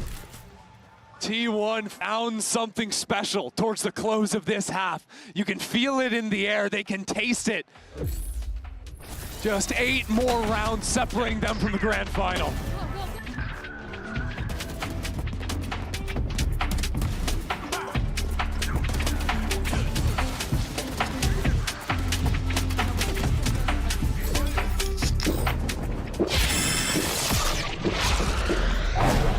Red Bull gives you wings. Had it with your old phone? We've got you. At Verizon, trade in any old phone for iPhone 16 Pro on us, on any plan. And get iPad and Apple Watch Series 10, all 3 on us. That's up to $2,000 in value, only on Verizon.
Five to 7 now. The scoreline becomes imperative. There's hope among this T1 side after a rather daunting start here. EDG came out swinging, Ender. They looked great in those first early couple of rounds, fantastic. But then the gap closed. Yeah, they were so active, so confident, until T1 started just playing these side holds instead of throwing it away all on the flanks. It all really started once Buzz got the Sheriff in hand. He stole the round, he had that eco with the 4K, 4 headshots. But EDG can still equalize. They still coming in with the advantage. Absolutely. This is still favored territory for them. EDG now, pressure. Starting to mount. Starts with a pistol. This could easily close up that scoreline, take it away. Really stark contrasts as rewards for winning this. Nobody is all on his own. This is such a hard spot to play. Do you jump up? Do you get into smoke? He's looking for timing. Yeah, feeling like he wants to be influential or maybe just wants to stay alive more than anything. This is now, ooh, a shot for Kung Kung. Isolating Buzz. The plant is in. Their opening door, they're trying to put some pressure into main, but Izu was played so far away. He's gonna be such a big problem. Yeah, Izu down the line could be an issue, but Smoggy aware. Lovely from him. Heads upward. Something fights out towards. Oh, Meteor! Relax now, Smoggy. Gonna keep advantage to EDG with the defuse coming in on the second half. Wild that it comes down to a 1v1 again. But EDG finally breaking up that string of rounds that T1 had found for themselves. Kung Kung finding the opener too. Yeah. It felt like a necessary breath here, right? Like a little bit of a breath of fresh air. The fact that Smoggy caught out Izu felt huge to me, because that could have been such a big impact. Players coming late, a little bit of util still in play.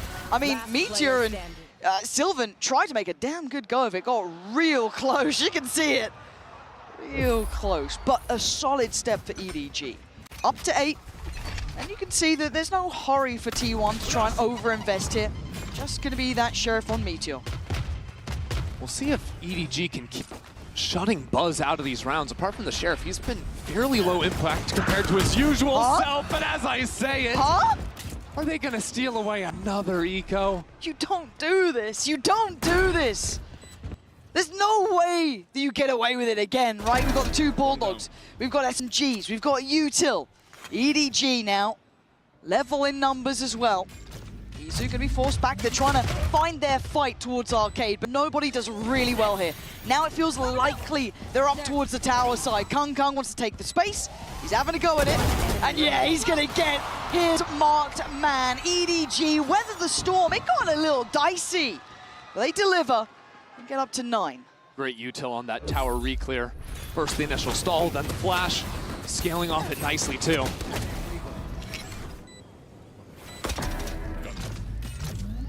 And sure, even when things get a little bit difficult, nobody's going to be there as some late insurance. But I think the Buzz thing might be real. Again, half his kills just came from the single round with the Sheriff. Kong's had his number in a few of these. Now on the defensive side, facing up to take these early fights. T1 geared up for a split over into the B site. See how quickly they end up taking this. Seems to be fast. Yeah, it's pacey, doesn't it? I mean, they could always shift gear, but now they want to go, especially with Buzz doing this, right? This is quick. Jichu, life on the line, but he's managing to make it out of the Maelstrom pretty much alive until then. Buzz, big, back-to-back damage, takes site, takes control. T1 there. That's a quick plant. They are instantly on the back foot now. EDG showing 3 players coming in on the flank. Looks like Simon got cut off by the wall too, so they have to slow down, take their time. And T1 have completely shrunk away from this. It is still just the bonus here for EDG, right? But you don't want to see 5 against you. 5 walking out with all that cash, all those prizes. And Sylvan might be the one to stop it before it starts. Big flank, big timing. And a whole lot of players to do some big damage to. Nice between him and Buzz. Now can close, not this time. No more weapons to be taken away. 4 make it out of that round for T1. Such a clean anti-bonus there. T1 in a great position to play this next round. Keep things competitive, keep things close. And we're still a little ways away on the ults. Okay, I like what we've seen there, at least from T1, to show that they have that gear to go to. That pacey look coming in. Kung now, ult is ready for him. Is that something they want to be leaning towards early in this game? Stamp that authority on there. He looked almost over-aggressive to an extent, right? Really trying to stamp his authority on that first half. Now the idea here was a quick refight if it was going to be another split off a breach stun in Kong Arcade, but now they can quickly rotate over.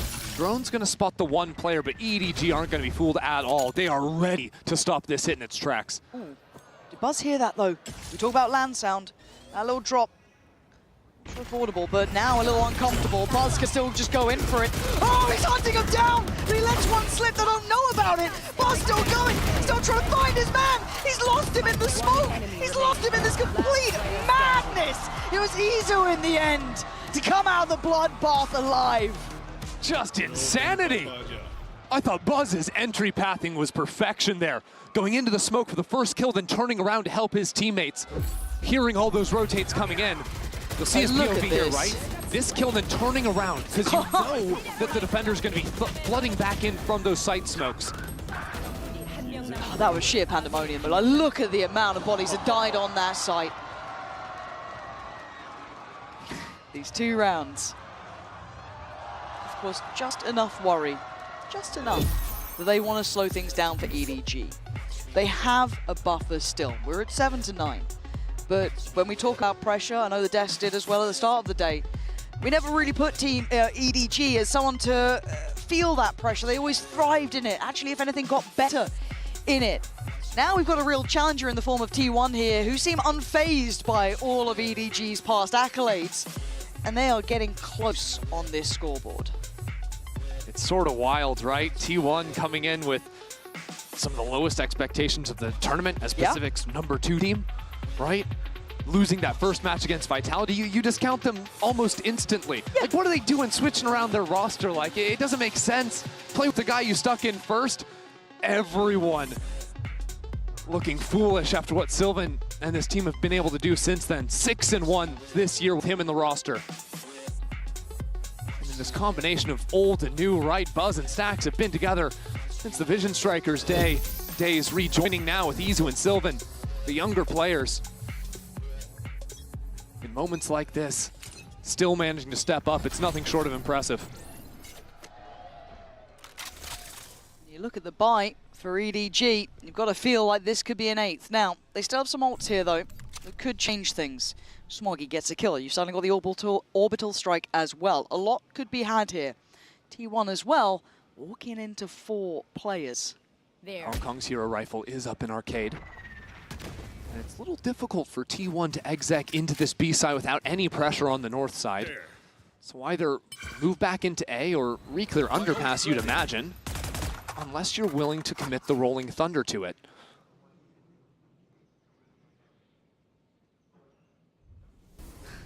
T1 backing from this. A little bit worried that they're walking into a bit of the unknown towards A. So we do have this push up from nobody, but it is just a Sheriff. So Meteor's going to win that one. It's too readable. Nobody does this all the time. T1's prep is there. They're unfazed by it. Light buy rounds have not been working for EDG. Simon, nice play from him. Dealt with by Buzz, but I like the idea. Had to make a quick play, but still, this is 4 standing and a plant now on their side. Kung Kung is en route through by Dish, I guess, but that's what they did need. Smoggy now has ult. Suddenly, the site's completely clear. Just about everyone's got ult. Kung Kung could chuck the rifle over to Chichu and pop the laser hands if he wants to.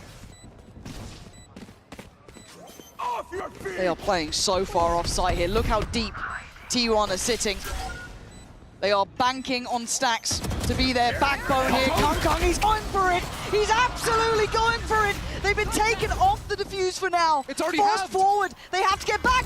The volley. You're going to have the util. Oh!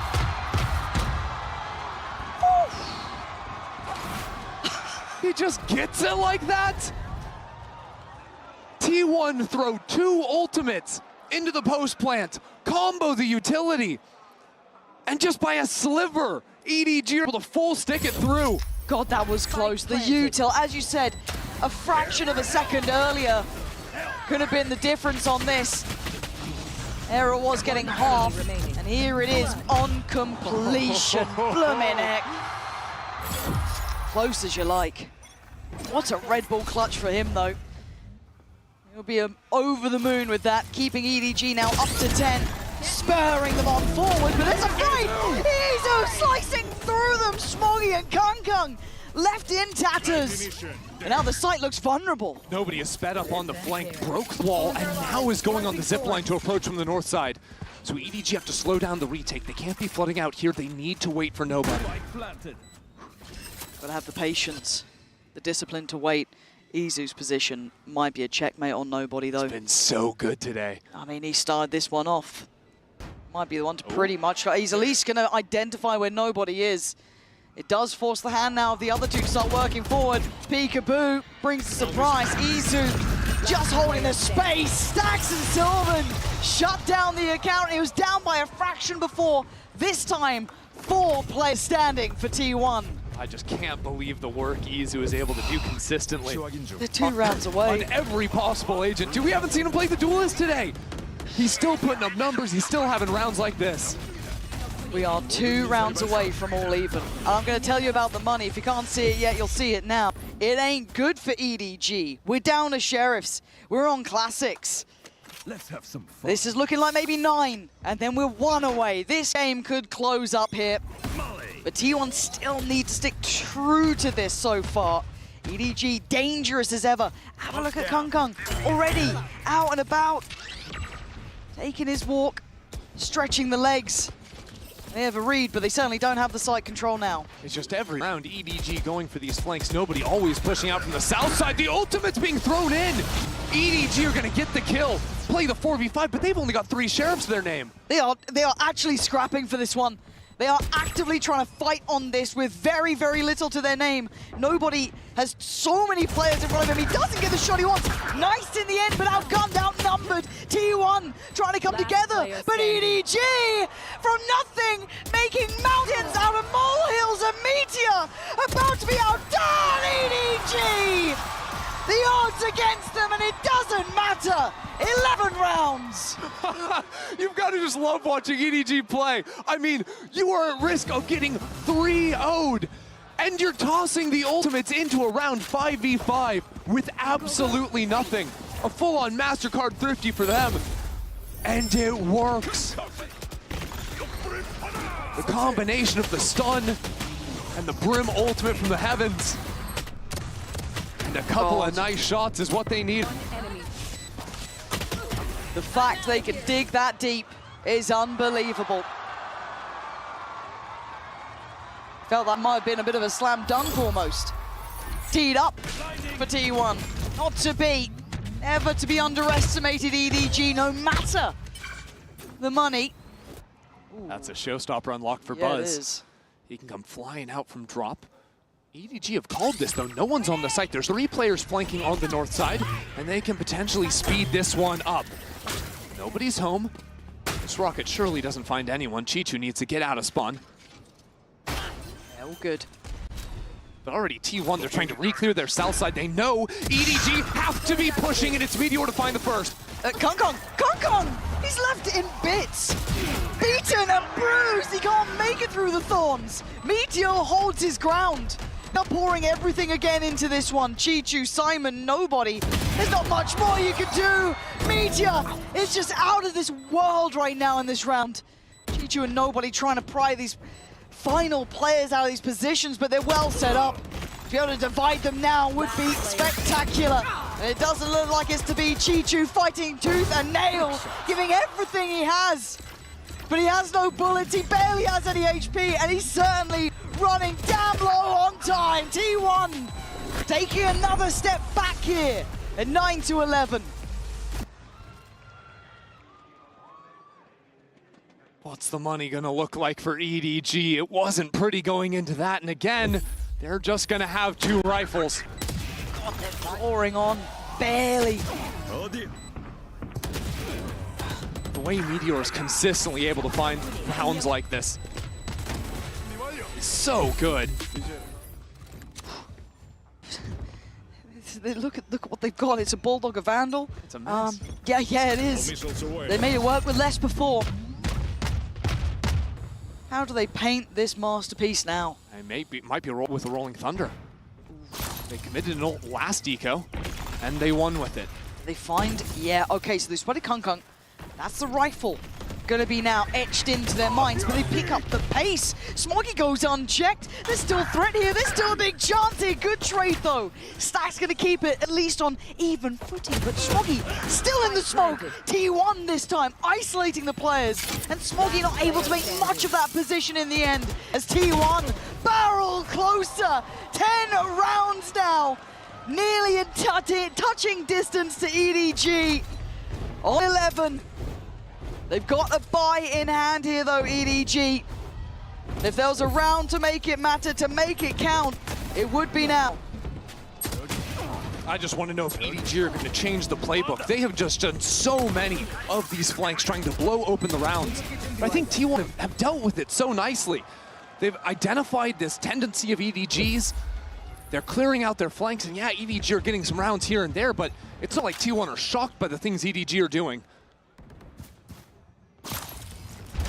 Oh, nobody.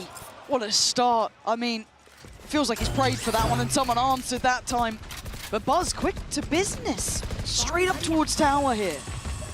This is awkward. No control coming in from the south side, so Buzz just moving forward on the warpath. Nobody still ratting it out on center side, but T1 are knocking down the EDG members. Spot on, but there's the ult here. I told you it doesn't matter the numbers, it doesn't matter the odds, they're still gonna fight for this. Kung showing you why. Takes away Sylvan, now brings it back to 2v2, but the spike is down. The time is ticking. Can they find these 2 players? Stacks, the icon on the side, the young gun of Izu beside him. And now it's all about timing. Izu's trying to stall them out. Buy time! And he takes away Kung's head, leaving Simon in a world of trouble. A 1v2 that he can't find, surely. Tries to make it count here, but he's lost track of Stacks. And Stacks, the man with the pan, brings us back to 11 apiece. T1 having their wishes answered here. And EDG running low on time now. 2 more rounds for Stack and Buzz. This is their 10th international, their 10th global event they have attended. They have never made it to the final. The best they had back in 2022. Champions, top 3. They faltered then. but it doesn't seem like anything can stop this duo now. They're no longer in a Vision Strikers uniform. They're not in a DRX jersey, but in T1, representing Korea, representing Pacific. Now just 2 more to take out China and face down G2. Breathe it in. Take it in these moments. 11 apiece. EDG scrappy throughout. Can't say they haven't been. The first 2 maps, take it or leave it. This one, they fought. They've been close, but close doesn't get close enough against T1 right now. The string of rounds they've gone on, it's 3 consecutive here. And the buy coming back in for EDG is not pretty. They've been suffering from that lower end of the money, suffering throughout this game. Kong invested his ult into that last round. He ain't got that now. This could be 12 for T1. The consistent question for EDG when they start faltering is who will step up? Who will be the hero for this team? We have seen this event, it beat Chichu so consistently. We've seen Kong at Champions. Throughout EDG's history, be the guy. Nobody too, always willing to face up and take a 1v1. But now you just need someone to step up in the heat of the moment. This round, eyes on Kong with the hero rifle. The icon for the side, Kong as well, right? The guy who put them on the map to an extent. Now needs to stand tall. T1, head first here, looks like. It looks explosive, it looks direct. Smoggy somehow needs to find something. He can't find a thing! Meteor, Buzz coming together in unison, sweeping the site. Nobody irrelevant to outcome. They could finish this with a flourish and make it up to 12 with 5 standing. EDG might have just watched this map slip through their fingertips. And nobody's position revealed. And it's a formality, surely. In back-to-back maps now, T1 have run the gauntlet in the second half. Pushed it to the finish. EDG, they only have 1 more chance left after this. Can't believe it. It's a save. It is gonna be a save. It's the smart choice. It's the right choice. But it leaves you with a heavy heart here. EDG tantalizingly close, but the team to make it to 12 is T1 taking the advantage here. And now 1 round away from the grand finals. EDG may have been the favorites coming into this series today, but in the definitive round we're heading into, it is T1 riding the momentum of this slaughterhouse of a round 23. It is T1 stepping in with 3 of the best ults in the game against an EDG with barely anything. They will have to dig deeper than they've ever had to before. Steal this round back to push OT, and even then it's not over. Now the calm before the storm. The moments before the mayhem. Buzz! The first to draw blood, but Smoggy still stands. Does he get to live? He does. He makes it out of the Inferno alive. And with the north side destroyed, now EDG stepping into main. But Stacks takes him down. Nice try, but they're holding on here. EDG resilient to the end. Sylvan left in a 1v3. This man's been good. Probably one of the most intellectual players we have seen. This time, he's up against an EDG who are protecting that spike like it is their most prized possession. He wasn't even on the starting 5 roster heading into this event. Could he send them to the finals? Oh, EDG, Smoggy, so calm under such pressure. 12 apiece. We go OT! Couldn't ask for it any better. Just when you think EDG are down and beaten, they get right back up. And Smoggy, no less. I mean, you could say anyone else's name on this team to step up in a moment like that. The fact that it's Smoggy trading out his duelist when Kong falls, taking those 3 kills, repositioning, holding firm in the post. What they needed. It's a lifeline. A 12 apiece. That 14th round now is the goal. It's the aim. We go again. And now you don't have to worry about those silly ultimates. Just good old honest Valorant. And that's where EDG thrive. It's EDG's turn on the attacking side here. EDG, remember that Buzz was posting up an op on drop a lot. That's so crisp though. Kind of playing that almost off angle, aggressively shouldering in. They thought they could get a walk in there. I love this angle from Buzz. Yeah, Buzz, this feels a little bit new. I don't think we've seen him do this too often, no. And almost brought it down like a guillotine, but G2 survives. Nobody now thrives, and they take towards the B site. Surely a plant on the cards here. I don't think much can deny that. We've got a flank far away. Yeah, and a trip line. That's going to spot out Stacks. EDG won't be fooled in this post plant. That's the man that you need here. Izu? Yeah. No silly ults you were saying earlier. Simon's got one for himself. He's got full utility. Nobody as well has util to play with. This would need a miracle for Izu. And time is not on his side anymore. For EDG, a necessary break from what was an arduous second half.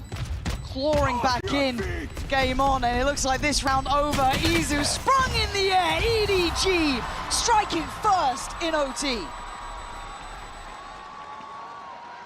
First time we've seen EDG on a map point all day.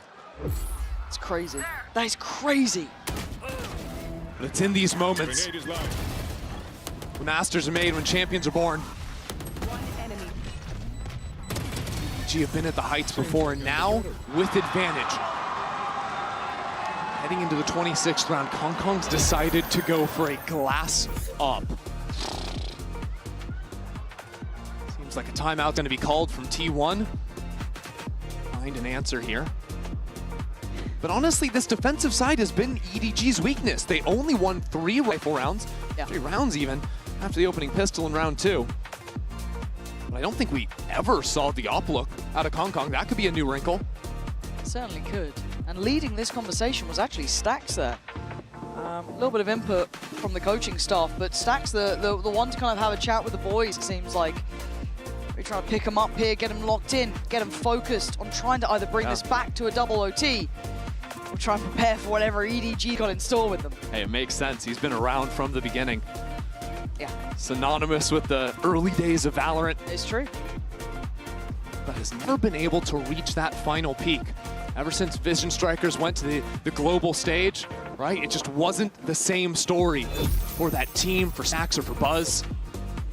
This is about delivering on that fantasy for so many events. Spot on. I am seeing Kong switch off that glass cannon there. The operator gone, switched out for the Vandal. Oh my Pansy, they are 5 players on the B site right now. Oh my god. Well, I think we're about to have a 5v5 on B pretty much. Izu! There's nowhere to get up. What's he alive? Oh, he's not alive anymore! Kong puts him in their grave and reminds them who he is. Sends them scattering. Meteor trying to dig in deeper. Kong, he's not letting you escape. EDG still alive. The crowd in here is electric. EDG have entered the building. EDG are here to play.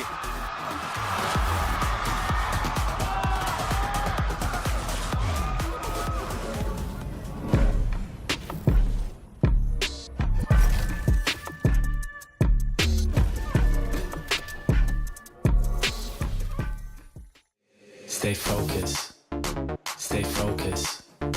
Stay focused. Stay focused. Stay focused. Stay focused. Stay focused. Stay focused. Stay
안녕하세요. T1 스택스입니다.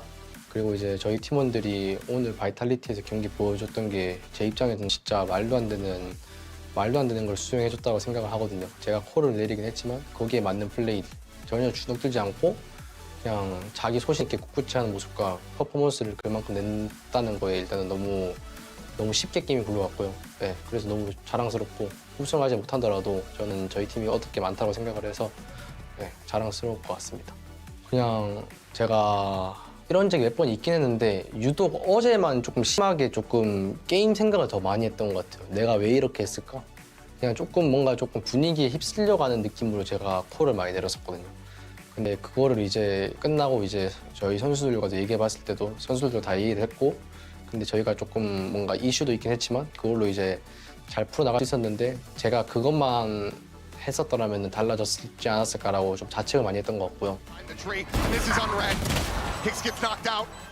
Was able to find one media play forward into the smoke. Span across the box. Stacks will come down 4. 저희가 어제 EDG한테 비록 졌지만 충분히 그것도 이길 수 있는 경기라고 생각을 하고 그리고 저희가 졌을 때도 그렇게 기분이 나쁘진 않았거든요. 다른 이슈가 있기 때문에. 제가 엄청 좋아하는 선수들도 있고 제가 엄청 좋아하는 팀이지만 근데 스크림과는 전혀 다르다는 걸 저는 일단은 대회하면서 느끼기도 했고 그리고 이제 저도 이제 EDG를 만났고 이제 저희가 다시 한번 만나서 붓을 차릴 것 같습니다.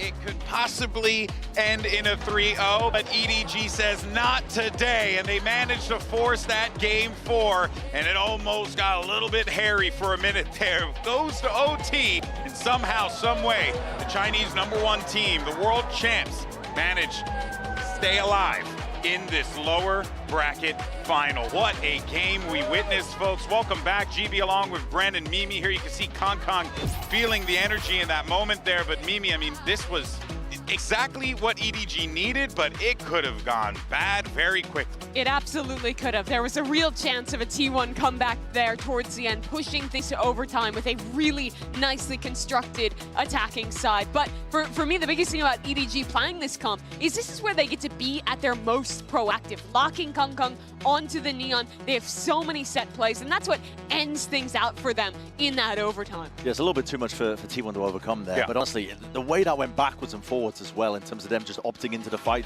I thought T1 had pretty good adaptations as well. They were making sure to try and refight when they were going into these side hits. They knew that the flood defend was incoming, but they kind of, as it got later, they were baiting it out a little bit more. Yeah. EDG were getting punished for it, but it was just on a knife's edge the entire way. But EDG, they do stay alive in a tournament. They do keep their best of 5 dreams going, and they do keep the grand final dreams going too. And 2 big reasons for that is Kong and Chi-Chu. Now, if you remember in Haven, we were talking about how good they were, but yet they couldn't get EDG over the finish line. This time around, we wanted to see the supporting staff step up. They did so, but of course, Mimi, you had Kong and Chi-Chu doing what they do best. Yeah, this comp requires both of these players to step up big time. In these situations where Kong is being asked to send it in, following up the Breach Teo utility, he was struggling in the game against Vitality. He was dying first a ton, but in this one, he absolutely stepped up. And when things went wrong, Brendan was Chi-Chu saving them so many times in these late round clutch situations. Yeah, both him and Kang, I think they had so many pivotal kills in moments like this. I remember just the rounds we were just looking at, to be honest. Yeah. They're on a knife's edge, whether or not Kang gets a kill in tunnel, whether or not they're able to find this. And this was the finish here, going for an arcade fight when they've been conditioning really against that. I think there weren't too many instances at all where they were doing a heavy fighting in that instance. So just hitting T1 with heavy punches, making sure they could not get back up again to get that win, sealing it up into OT, bringing us to that 4th map of Split. Lotus against Vitality. Map 1 here, Bind against T1. It was an EDG that were just slamming their head against the wall in the executes. But on this map, they showed EDG at their best, where they have some of those fast rounds, where sometimes they're sending it with Kong's Neon, but they're also showing us a lot of these slower rounds, how they can work the map, bait out the aggression for T1, and that kind of varied calling is what you really need to see for EDG, controlling the pace, changing it up in a match this important to them. Yeah. I will say, though, something that really sticks out to me is the fact that for EDG, the way that they're winning, it's coming down to the wire. It's coming down to these very high pressure situations where you gotta have those hero moments. And granted, that OT, they look quite dominant, but when we got to that point, it was looking a little shaky for sure. So I think EDG not out of the fire quite yet. No, but there is one thing that I'm really looking forward to, and I think that they've showcased so far, at least at the beginning of that, is that they have the confidence to take these fights and win them now as well. I mean, granted, T1 are offering them at the beginning of Fracture a lot of opportunities to take these fights, and nice and easy, but it's the fact that EDG are taking them and now winning them and getting confidence behind them. That's the difference maker to me, because they know that they can do it. They know that they can win best of fives. They've been doing it all bloody year, for the past 2 years, in fact. I mean, their record since partnerships began is 14-0 in best of fives. So they know what it takes to win. They've been in sticky spots before, and I think as long as they get that confidence together, the more it's going to start settling into the back of these T1 players' minds about the despair. Wait a minute, hold on, we were playing with house money. The pressure was supposed to be off of us, but wait a second, we need that last map to close out, and that's often the hardest one to do. Reverse sweeps are rare, but if there was a team to do it, I think you'd have to give the nod to EDG. Yeah, that's the... Ooh, boy. When you put it like that, and when you put it with the reverse sweeps, it definitely puts the context in a very interesting conversation. We'll see, of course, how it plays out. But do want to let everyone know as well that tomorrow is actually a pretty awesome reveal that is going to be going down, because Valorant's new agent, a duelist, is going to be making their way out. Yeah, that's right. So make sure you tune in for the show match between Team International and Team Thailand at 5 p.m. local time. And of course, that will be followed by our grand final between G2 and the winner of T1 versus EDG. Don't forget, new agent reveal tomorrow. It's going to be awesome. We're going to have a lot of chats with that. But let's continue the conversation here while we have time. And also want to let everyone know as well that, you know, because we're going into maps 3 and 4, is a little bit of an extended break for the players, because, you know, you boys have been up there for a hot minute. So they need a little bit of a break, if you know what I'm saying. So let's continue this convo here and really discuss how EDG are starting to wake up on a lot of these key moments here. A big thing for them on Fracture in both their earlier match on this map where they decimated G2 and this one today were the retakes. When they're playing this Neon comp, they do a really good job of taking proactive timings to get out of smokes as their opponent is sending in an execute, and quickly overwhelming with the fast pace this Neon gives, combined with the excellent supportive utility from Simon and Nobody. And Brent, something you were critical of from EDG those first 2 maps, which I agree with, was that at times Simon's supportive utility felt a little missing, especially on binds, but that was a big turnaround here. I think the team play, the initiator play looked way better for EDG, and it won them a lot of these retakes. Yeah, absolutely did as well. Empowering Kang is going to be one of your primary win conditions, I think, as you go even deeper as well, heading into Split, because they play comps where, you know, it's not just 2 duelists that can, maybe Kang can play off of it. There's somebody else just kind of initiating for him and taking the point of contact. He has to be the tip of the spear, but you kind of need to set him up to succeed in that capacity, because of the way that they play those comps on Split, unless they change it up, he's going to be playing the Jet as well. And we've seen him do just absolutely disgusting things on that role. But again, it's... For me, EDG are at their best when they're forcing you to play at their tempo. Yes. And that's what they did wonderfully on Fracture. That's why they love this Neon comp so much. And T1 were struggling to keep up, but it was on a knife's edge. But I have to harken back, I think, to the point that I really think is important here, is that EDG, they have that cold mentality that knows, they themselves know that they can win any best of 5. Yeah. They know that there's no back against the wall. It's do or die for them. And they've been in spots similar to this before. That is a very, very powerful thing. T1 themselves, this is new ground that they're going to be breaking for a lot of them. Honestly, it's going to be the peak if T1 manage to get over the hurdle for Buzz and Stax themselves. They've never gone past a 3rd place mark at a global event before. And that is going to be a worry, I think, genuinely. I'm not inside the players' heads myself, but I think it's going to be at the back of their minds wondering, wait a second, we can break past that ceiling here and now, and it makes it awfully difficult to close out series like this. Man, this is a tough one, because if you're EDG, you got to make a reverse sweep happen. And that's your only choice, Mimi. Make a reverse sweep, or else you're done. But they have the momentum now off of winning that last map, and there are a lot of questions around the split. We've seen both teams play it thus far at this event. The last showing for T1 was their dominant win against Team Vitality, the match that brought them here. But I still have questions around T1's play, because I think a lot of that game was Vitality showing in these very slow attack side mid-rounds where they weren't actually doing that much. And it was coming down to late executes when T1 had all their utility. They played great. The team play was on point, but they were at the advantage because of the way Vitality was playing so slow. And I think this is going to be a much bigger test against an EDG who is going to push that pace, Brent. Like you're saying, try and control the game here. And I can't really remember as well and recall which side that T1 are going to be starting on, whether it's attack or defense was split. But it does make a bit of a difference, I think, as well, because exactly the same arguments where EDG can take control of the pace of the game, but especially on Fracture, which we just saw. On Split, they're going to have a different challenge themselves because it's going to be about slowing down a double duelist XX, which T1 are absolutely brutal with. They will rinse you in terms of their gunplay, but EDG have been showing signs of life that they can hang on in that regard. The fundamentals have been always there for this team. They've never really been missing at all in terms of the gunplay. So it's going to be deciding a lot, I think. But listen, we'll see when we get into it. You have a lot of options when you're playing with this double duelist composition that we're seeing T1 lock in. I think it allows you to play that more slow, traditional style of Split where you are playing super slow defaults on all your attack rounds, but you also have really incredible ideas with almost triple dive going in. Yoru TPing back, a raised double Sato, the Omen can be TPing into the mix, and you end up with these really overwhelming executes that can absolutely eviscerate side anchors. So I want to see EDG playing into a style where they're playing pretty heavy for mid control, going for a lot of flood retakes. You got to give a little and then fight back in, and that's something that they were very good at on Fracture. Hear the crowd as they're starting to get behind these squads here, and even the fans back home, you guys are voting for who you think's going to win, and you're still holding firm on T1, which, hey, you know, I mean, it makes sense. They're up 2-1. But look, there is a lot of hope for this T1 roster for sure, Mimi. It's wild to see them in this position now, one map away from eliminating the world champs. The most underrated team at this tournament. They did not look anywhere near this good playing in Pacific. They had rosters swapping back and forth. They even brought that to this event, playing with both Carpe in the roster and then bringing Sylvan back in. No one expected them to be here, but now on a map where they are strong and one away from closing this out.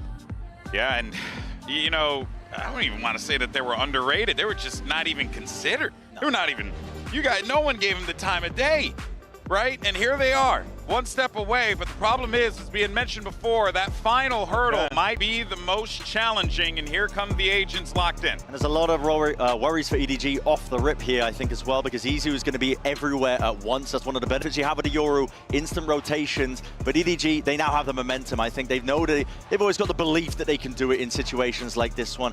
And I think for T1 themselves, it's again going to be that firepower, man. You're running double duelists. It's all going to be about that as well. I think also going to have to probably keep an eye on Meteor. He's going to be trying to take liberties as well, just vacuuming up space, making sure that they can win a lot of those scenarios. But man, I'm hoping it's going to be a good one. I'm sure it's going to be. Well, let's see if we can get to a map 5. I know everyone here wants it, so let's send it back over to Pansy and Ender for the call. Wouldn't that just be a treat? But there's some new things on the playing field, right? For EDG, momentum now beside them. They made it through Fracture.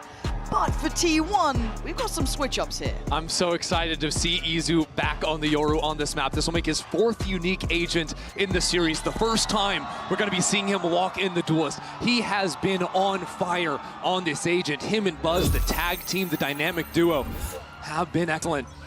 It'll be the first thing EDG have to break in this attacking half.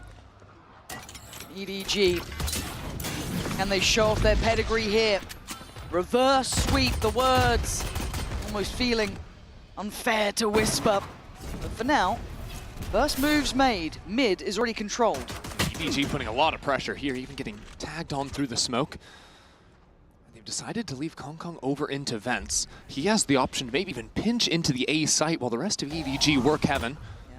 Simon having a little swing up there with Chichu, but no one's really responded. Okay, Chichu does see Buzz, but that's it. They're not getting masses of information here.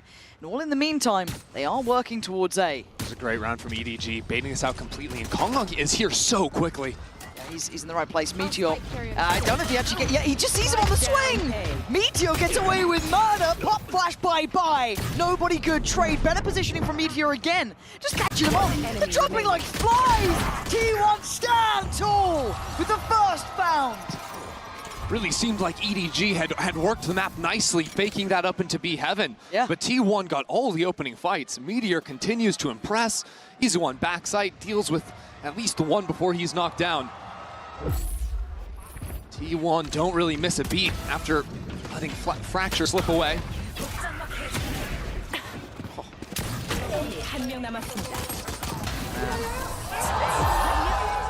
Nice little spark of rebuilding that confidence here for T1 as well. Obviously going to feel a little sour. Which replay we're hearing. Certainly not live into this one though. This round not yet so thrilling. But we are awake. Buzz going to note a lot of presence here, a lot of early intention. Stack's going to commit to try and support him. Yeah, EDG have this wall they can sort of bunker behind if they can manage to get on site. Could give them some advantages, but I love where Buzz has found himself. Overcommitting to the spray though, and he's just about out of there. How is he still standing? And Stax is saving the day. T1 look immovable, holding this down. How is he? Hopefully we can fix that up for you guys. Oh, that is awful strike after. But Smoggy is going to make a go of it, but it's easy to close out the round. T1 up to 2.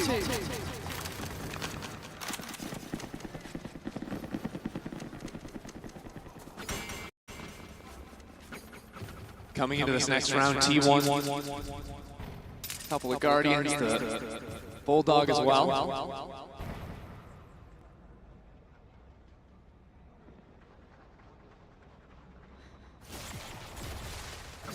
Fingers crossed. Not done yet. But this is a big round, so we'll power through. Bonus here for T1. Decent purchase. And have a look at Easy. Yeah, a bit of a mid-walk with some baiting from Buzz.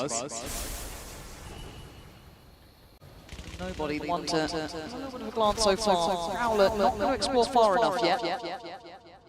But I'm still looking at Izu here. As said, a man of many talents, it feels like.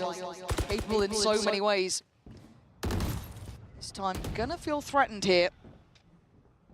Cool and composed, and he might catch Kung Kung, and he does wait his time. The bonus looking deadly already.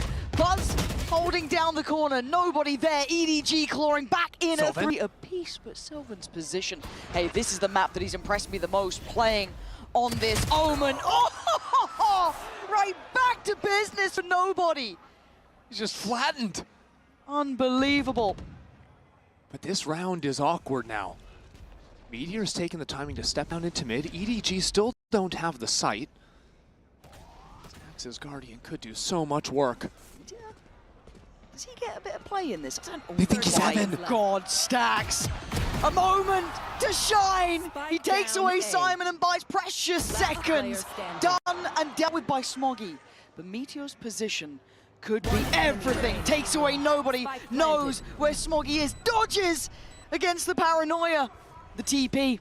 He ain't fooling for it. He's checking right. He's looking left. We know Smoggy ain't moved.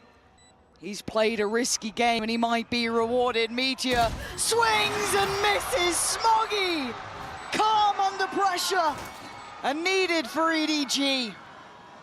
Smoggy was the guy too back on Fracture when T1 run map and series point to be able to show up, find a 3K, equalize, and come back eventually in OT. That round very nearly slipped away from them. He kept his cool, him and nobody too, snapping around for that shot earlier was simply ridiculous. But let's kind of put this again in context. That was a bonus, right? Like this is how competitive this is. They are on heaters. We do have Smoggy's ult there. I mean, how many nobody's one away as well. Okay, that could be pretty impactful if they get that early and Kung Kung is puffing up the chest. He wants to try and show that they're a threat towards ramp. Yeah, EDG really want to push these players away. You want to have a nice little cross setup off the rope, and Kung Kung's not looking at the right direction. I thought he had the timing right, but Buzz plays peekaboo, coming in from the vents. Now he repositions EDG, gonna find it hard to pin him down here. It's a weird one, because EDG, the Viper Wall is not really helping them get out into the site or into Heaven. They've got to face all these angles. I thought Chichu found a window of timing, he did, and he got caught by the Prowler, but nobody still succeeds. The A side looking more vulnerable, but they still have a player by screen. I think they're wanting to go back over into B, right? Thinking about using a stun maybe into vents. T1 have played so many of these maps to quick flood into sight, so maybe EDG have read the over-rotation, but T1 still have 2 leaning B. They're in a bit of a fake here, but look at the re-explosion from Stacks, the timing! Oh, I can't control it well enough for the second. Good trade for Smoggy. Sylvan. Sylvan's a rat. The TP on site. 30 seconds left. Oh my god, they have no idea. They're going to surely come this way. They don't! They turn around, look at the HP on Simon. He's got the spike. There's only 20 Meteor, seconds. He can run. He can stall this out. He's just got to buy time, find a safe position to play from. They've got to charge at him. 14 seconds. They can't stop. They can't back away. And it's to their death. Meteor holds this down with Izu, and look at the time. It's too little, too late. The plan cannot happen. T1 running the clock on him. EDG just get paralyzed up in heaven. Kong Kong fell down early on into the round. Right, that was so strange. But then after that, they didn't really feel like they knew what they wanted to do. They tried to go for that fake into mid, but then as soon as they lose the player up in heaven, they go back into mid. It's just not going to work out for them. It's a big round as well. Look at the effect on the money. It gives so much more momentum to T1, a big spiral potential, right? Keep this clean, couple more ults come online. Then you get the full hand of ultimates to run with up against a broken purchase here. Hero Rifle, however, is with Kung Kung. Maybe he can be a difference maker, but his mid-walks have felt very readable. We've already had Izu positioning down there. We've already had a lot of players dealing with it. How Smoggy got... Okay, EDG. Just go on half buys. Oh dear. Meteor was trying to bait for the Yoru on the B side, and he just got picked off. And yet, Izu has stepped into the B main space. Oh my god, the 3-play stack. That's so sick. But I'm going to be honest, T1, what are we up to on these rounds against half buys, against force buys? God, Smoggy. That's a stunner. Can't do much about that, but you talk about momentum, you talk about keeping clean. That ain't clean from T1, but god damn, that was good from EDG. Quite a way to bounce back as well after losing the last round effectively on time. What a tantalizing prospect this is as well, because it gets them back in the game. It skips the queue for the economy, right? They get to get right back in on a buy. The money's back in a good position. Yeah, the ult round will be coming up pretty soon for T1, but it's not going to be an impossible scenario now. That's the thing. If EDG can just play these sort of like slower rounds, they can fish out and find some kills. That makes it a lot harder for T1, because T1, right, you've got the Nightfall, you've got the Yoru ult to head into the next round. Very like you come in, play a very weak side of the map and then a very strong side, and just be perfectly happy going for a retake. I think EDG's mission in this next round is to play a slow round where they can pick off some individual players to limit some of those key abilities. Rifle kept, and a 3-2. I do want to see some of these shots back for the Mastercard Thrifty here. Lovely, God. And again, I did feel that maybe Kung Kung's approach towards middle was starting to get a little bit predictable, but what do I know? Oh, that was a round and a half, wasn't it? Just the snappiest. Yeah. T1 not liking what they saw there. Very early timeout for this too. Yeah, maybe just even recentering a bit after this. You're looking at, you know, the last 3 purchased rounds. EDG going up 2-1. Yeah.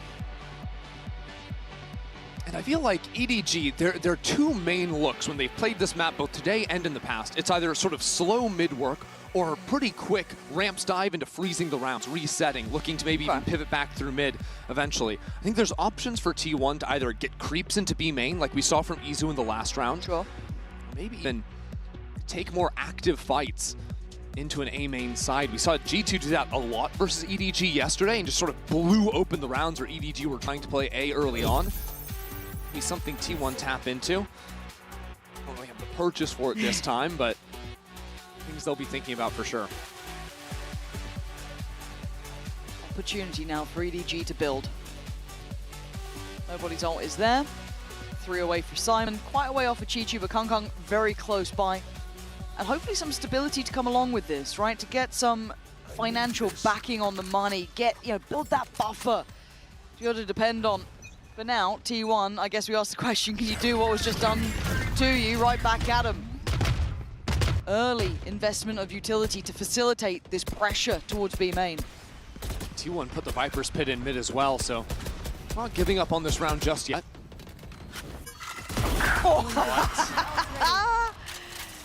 Thanks for the smoke. Thanks for the kill. Thanks for the orb. Yeah, if EDGs keep managing to find these picks onto B, that's going to be a problem for T1. Especially, it seems like a lot of the setups from T1 are just to have those bait switch-ups on the B site, so can't be getting picked off like that or it falls to pieces. I didn't even realize they invented the Viper's Pit at Yeah. the start here. That's quite a bit to put in. Chichu. They've got contact on both sides. This is really hard for Izu. Does he have a way out of here? I don't think he does right now, so he's a little stuck on this. And now he's under scrutiny, cleared. EDG just stormed the site, and they're even fancying a bit more towards CT. You can see it on the minimap there, and they're going to control it. EDG stamping their authority into this round. Meteor, there's nothing more really to achieve here. EDG are on the hunt. I mean, look at them. They're not slowing down. Take another, why don't you? Nice. And that's solid macro from EDG as well, right? Because even after they have the numbers advantage, Chichu goes for this lurk into A, and as soon as he sees the raise, he realizes if there's a stack, it's got to be over to the A site. It's time to accelerate into B. EDG sees that opportunity immediately, and there's only the one guy here, and that's not going to slow him down at all. Okay, Operator coming into play, seeing that in the hands of Izu here. Big investment, has ult as well, still has stacks with his. Couple coming through here now. It's hard to come into map 4 as well and be tasked to op for the first time all series, right? Be a little cold on that gun. But Izu has been so effective on the Yoru this year, this tourney. He's really had some breakout performances on this age and this map in particular. I mean, Guy has done so much to switch his mentality. The amount of agents he's been playing. Fourth unique. Yeah, let alone the Operator to boot, but a little off angle. Nobody might have heard the crowd get a little excited by that. I'm wondering. Don't matter! Izu got curious himself. Yeah, Izu's not cold with the op. No, he looks... First op kill for the series, no problem. Yeah, he looks good with this. Ooh, Kong Kong saw a pix. Ooh, he almost got caught on that. Lucky boys, does that catch one or two? I got both of them there, I'm pretty sure. Yeah, it did. So now they know Buzz is up here, however. He's ready to meet this. I think Chichu's seen him. Oh, maybe not, maybe it wasn't called out. EDG do trade in well here to keep this at a 3v3. Oh, now with the dimensional drift coming in as well, T1 might be able to spot out all 3 players. They've snuck 2 players into backside as well. With only 30 seconds left, EDG are just losing on time. Not again, right? We've had a couple rounds like this where they've really slowed down, where they've been held back, and Izu lands another. You're not getting up ramp. Find somewhere else to go. You're not coming through heaven. Go have fun elsewhere. He's unsure though, a little bit fidgety with this Operator, but he's in the right place. Again, 10 seconds, where else are you gonna go? Where are you going? Izu! He's sending him down to hell. The second they step towards heaven is 2 more seconds. Oh! Stunning from Izu. He's untouchable. The first op round all day. And he just takes them down one by one by one. First with a little op angle, peeking into mid, and then the double flickies. Ooh! Pretty nice. That's pretty nice. Yeah, you know it's good when even the crowd's just like, what the hell? Big round coming up here. Ultimates on both sides. EDG have 5 players ready to attack into A. Going all in on this. Oh yeah, they are. There's nowhere to hide. Back towards Pillar, I guess, so fight forward. Fight for your life! Buzz takes Kong Kong out of the sky. T1 hold. Silver there. Buzz again. T1 not letting him through. There's no access. What a round from Buzz. Snapping around with the showstopper to take Kong Kong out of the sky and then getting right up on top of the smoke. Look at the ults they've invested. EDG. Yeah, they can buy, but they don't have what they want. This was an all-in round. Look at that. Oh, I just love the way T1 are playing right now. Oh, Kung on the op as well. But a quiet performance here from him. Singing his praises before, right? Trying to warm up a bit in the previous map. Here, a little more quiet.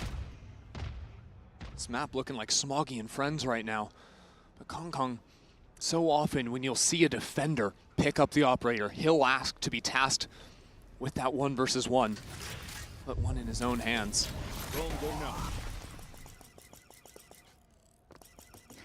And what a different look already, right? Absent in middle. Leaving EDG to go for these wonders, go for these walks. Hold the extremities. It's really passive offline from Izu over towards B. All the way in backside. Teleport ready for a quicker rotate into A. This is what I'm talking about. EDG love these slow rounds. They're posting up Kong for the smoke to fall. This off angle. Surely they clear it, right? Meteor tucked in this deep corner. The Omen ult saw nothing in A main. Meteor has to be ready for it. Oh, he is! He was locked in on one. Great trade out from Kung, very quick. But now do they expect Izu? As said, a very deep line here. He's going to be forced into a very unfavorable position, trying to find the timing to tuck into the corner, and he does. Evades everything. Oh, they almost line up for him. They did. Smoggy's down to 4. That's nothing to play with. And now he's getting surrounded, though. He still wants to fight this out. Tucked in the corner. What are you up to, Kung? What's the plan?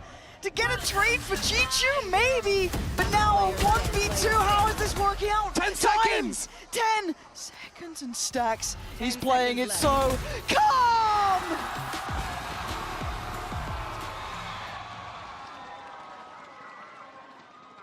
In every single critical moment, that is where T1 are showing up. Come on! Izu's op has been ridiculous. I've got no idea what's happening in Kung's mind there. And yet it's T1 to pull through in those clutch moments. EDG are gonna have to call a timeout. Yeah.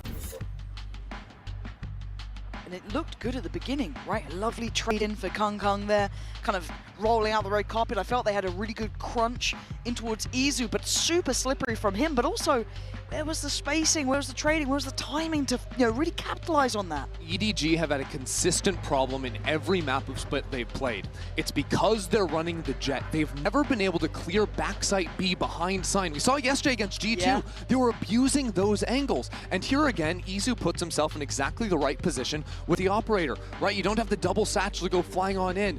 Yeah, they tried to use the Teo nades to push him out, but he just walked on past those, still swung and was able to take his shot. You have to be way more precise with your moments, with your scaling, with your spacing when you move forward. Running a comp like this onto the B execs, or Izu's just going to keep running rounds like that against you.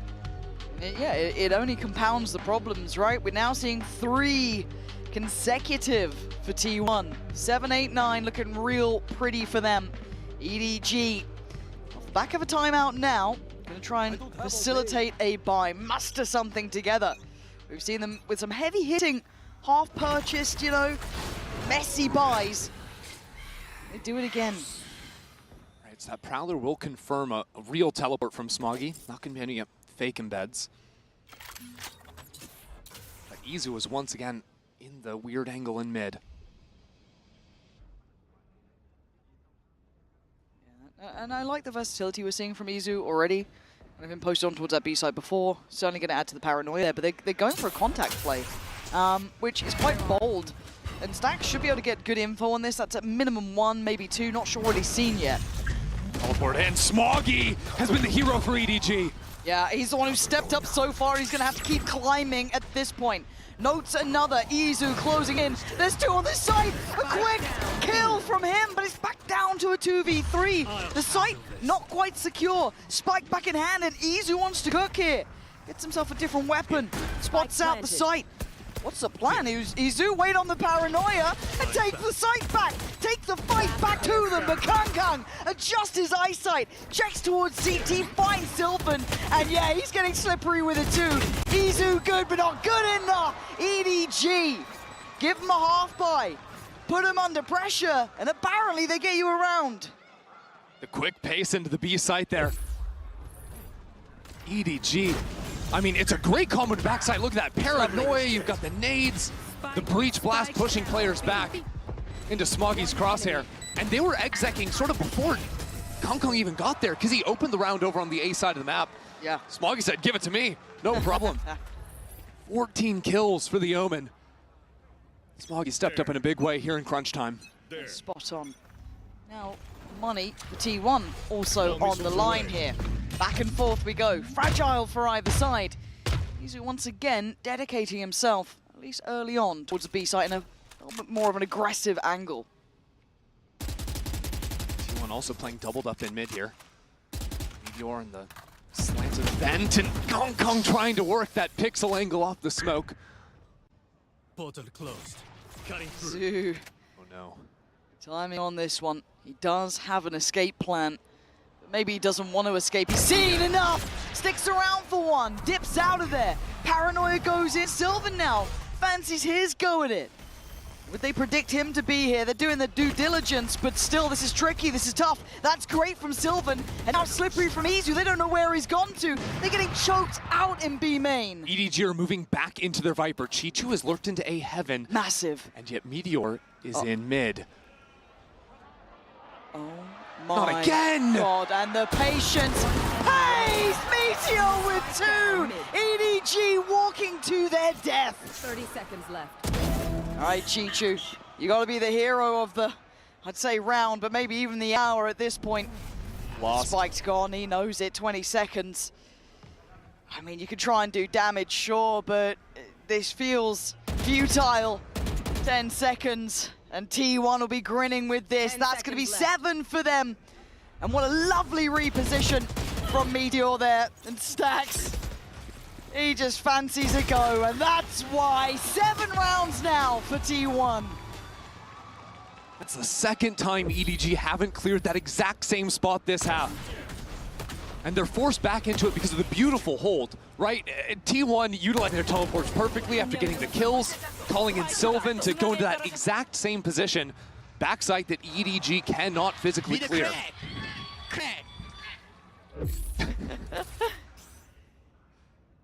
The atmosphere is shifting in here, though, isn't it? Like T1, EDG, yeah, forcing Guardians every round. And EDG look like, I've never seen them really look this lost for overall answers. Izu again, his versatility, showing variety in approach. We've seen him in various looks towards that B site. We have seen him in middle, but not this committed. EDG have been scared away from mid. They're just trying to run execs out of the playbook now. And A will be the look. But Stax, I think, is just going to catch the timing. Prowler only guaranteed to see one, and Chichu's been playing there consistently. TP did just cycle off of timing for Izu. He did have it back towards CT on A. See maybe that consideration of rotation coming in, but he still posted towards middle. The rest of EDG patient. They're waiting on this. Yeah, nobody's going to commit and then drone this out. That'll see the op teleport away. It's time for EDG to speed up into A. You gotta face the music, take the fight. We've been worried on some of the timings here, but they still got plenty. 45 seconds, and they creep closer, but this is all seen. It feels really hard here. I'm getting nervous. Buzz holding down towards heaven. Kung gonna take the first steps, put his life on the line for it, and takes the space. Spots out. What? How did Stax get that? I do not know. But now Buzz is in danger. EDG breaking down the door, barreling in. Simon and nobody in unison, doing what is needed here. Paranoia for T1 to work with. Izu now blocked off of the angle. He switches over into the rifle. Here it comes. Oh my God! Smoggy! Blind, but it doesn't matter. T1 and EDG close enough here. This is going to be a belting second half. I can't tell you which way it goes, but we might be going the distance, or maybe we're gonna have a new grand finalist.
7-5 here.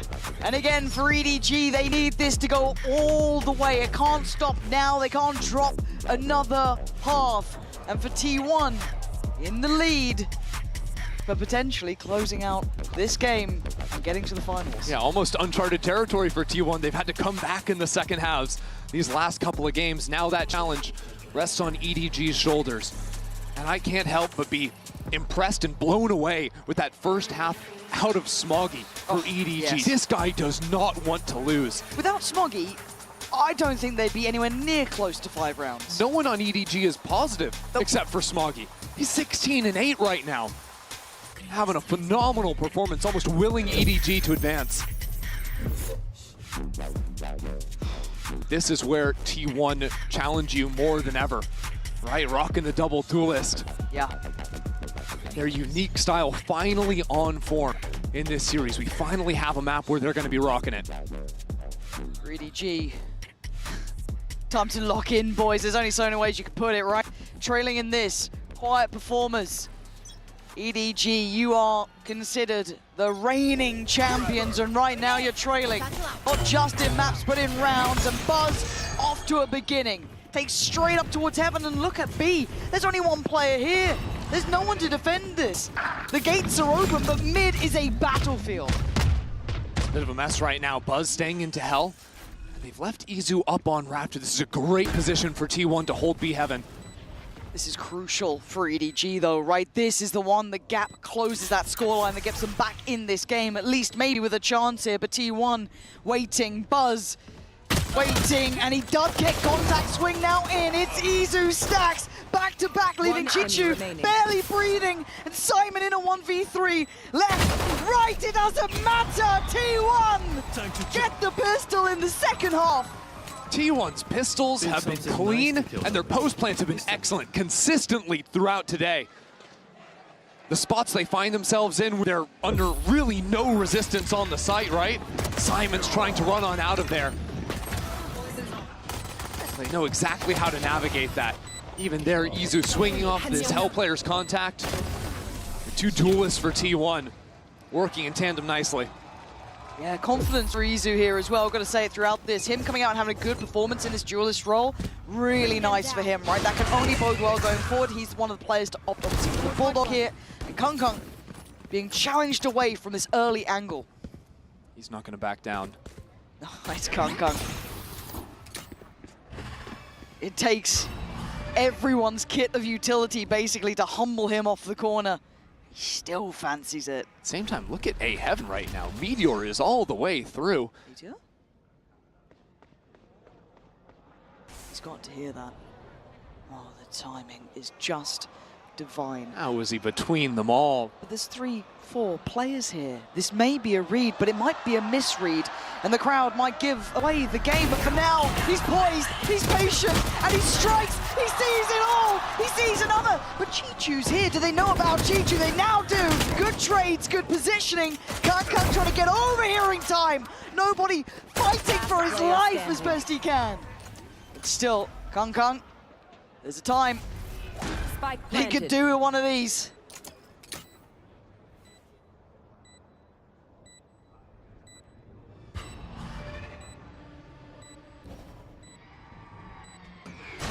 He's in the door. T1 deal with him easily. I mean, Meteor just found the perfect position to play from. That was so nice. And the trigger discipline as well.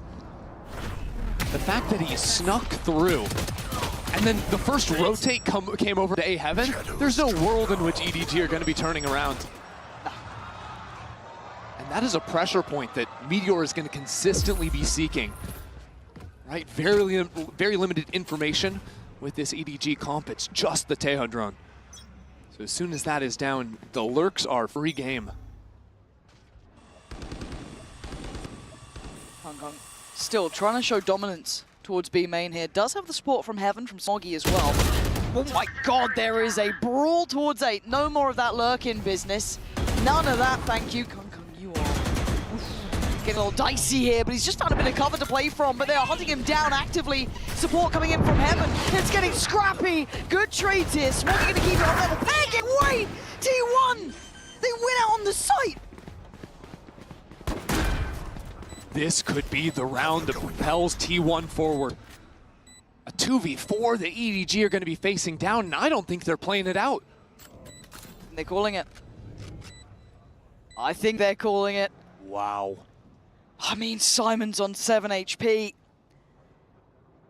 I can't believe it. This is the gateway round, right? This gets T1 up to 10. This is a technical bonus converted, so money's good. Walking away with a couple upgrades, probably. Looking at Buzz here. Does he get one? Yeah, he does. Okay, yeah. Vandal, yeah, look at him. They are set for a good long while now. Oh my God, EDG, they're on the ropes here. We'll see what they can piece together. EDG just needed any one of these first fights to go their way, but Smoggy was the only one that could get his. Nice. But that feels like the story of this map as well. Smoggy 17 to 11, putting up numbers. Where's everyone else? We've been singing the praises of Chichu, Kung. Everyone on this roster has had their time in the sun. But it's going dark at the worst time possible for them. 10 to 5. Make it count. Dig deep. Two members of EDG forced down to nothing. Kong has the Vandal in hand, and they've left him up on his own. He has to show up. Show up or show out. He's got it back away. Again, forced off the angle, put in a box, put in his cage, put back to bed, and chased down like an animal. T1! Confidence sky high now. T1 are just unrelenting, hunting them down. EDG keep asking someone else to come to the fore. But now Meteor up in heaven. It's Smoggy every time, Pansy. Someone help him. Sylvan instantly checks him, though. Doesn't let him build into the round. Simon, nobody. It does feel like they've got much building here, Sylvan. Putting on a show. And it's down to 1. And they want it done. 11 now for T1.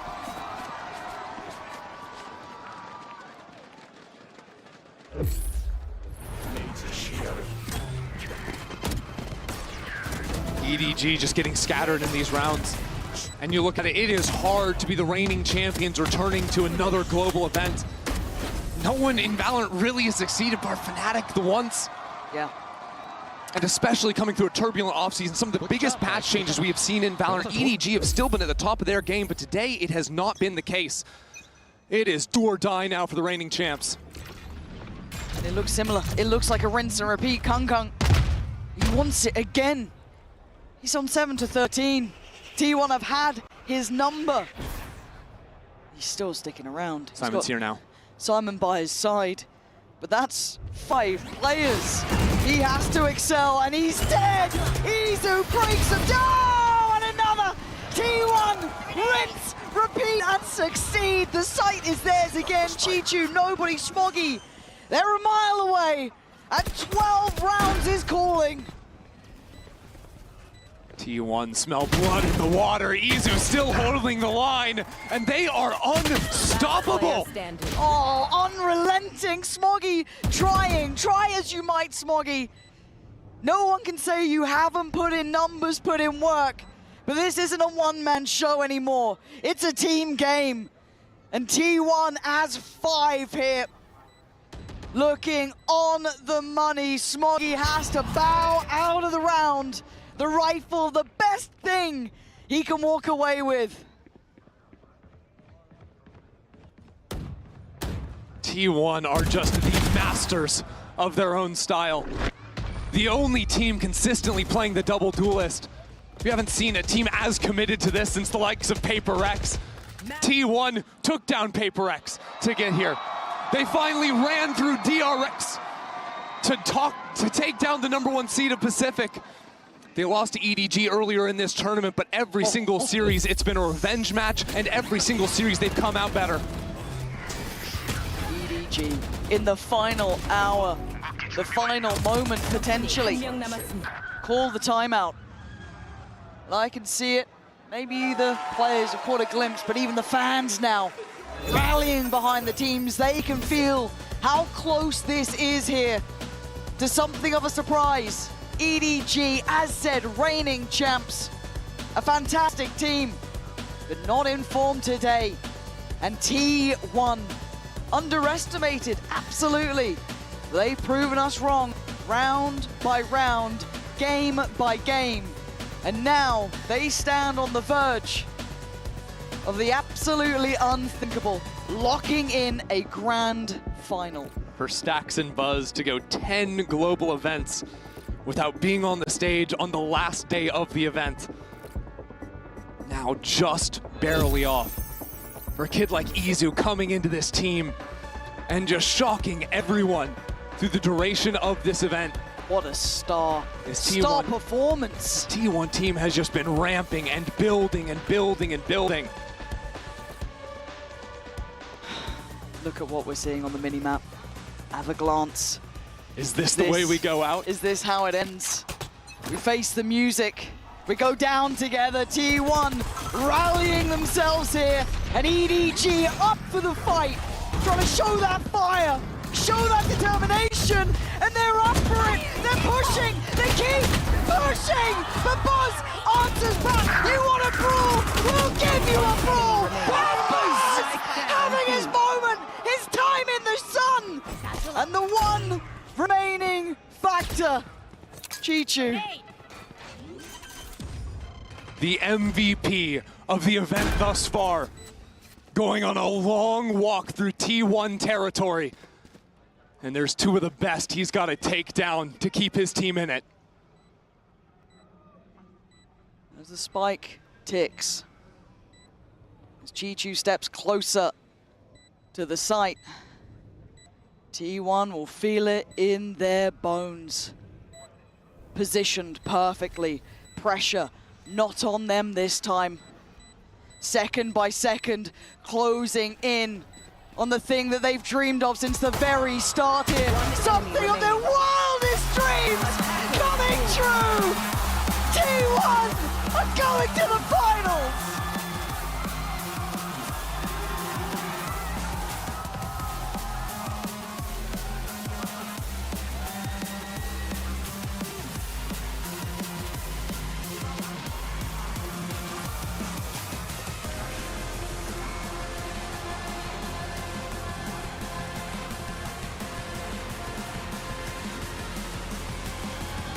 Absolutely no one thought this team could do it, let alone even be here today.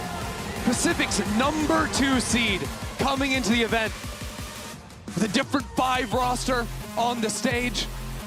But Sylvan joins the team, comes back into his starting spot. Meteor dominates throughout the day, the double duelist on point. And for Buzz and for Stax to finally go the distance, to be here not bowing out in defeat, but to keep moving forward into the finals. It is a moment for Korean Valorant. It is a moment for T1.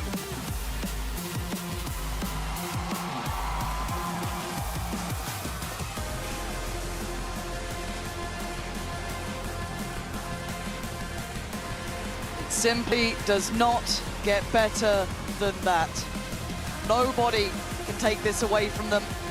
Facing incredible foes and coming out looking the better side consistently. They should be proud of this one, doing something they have not done before. And now the world watches, as who knows how far this team can truly go.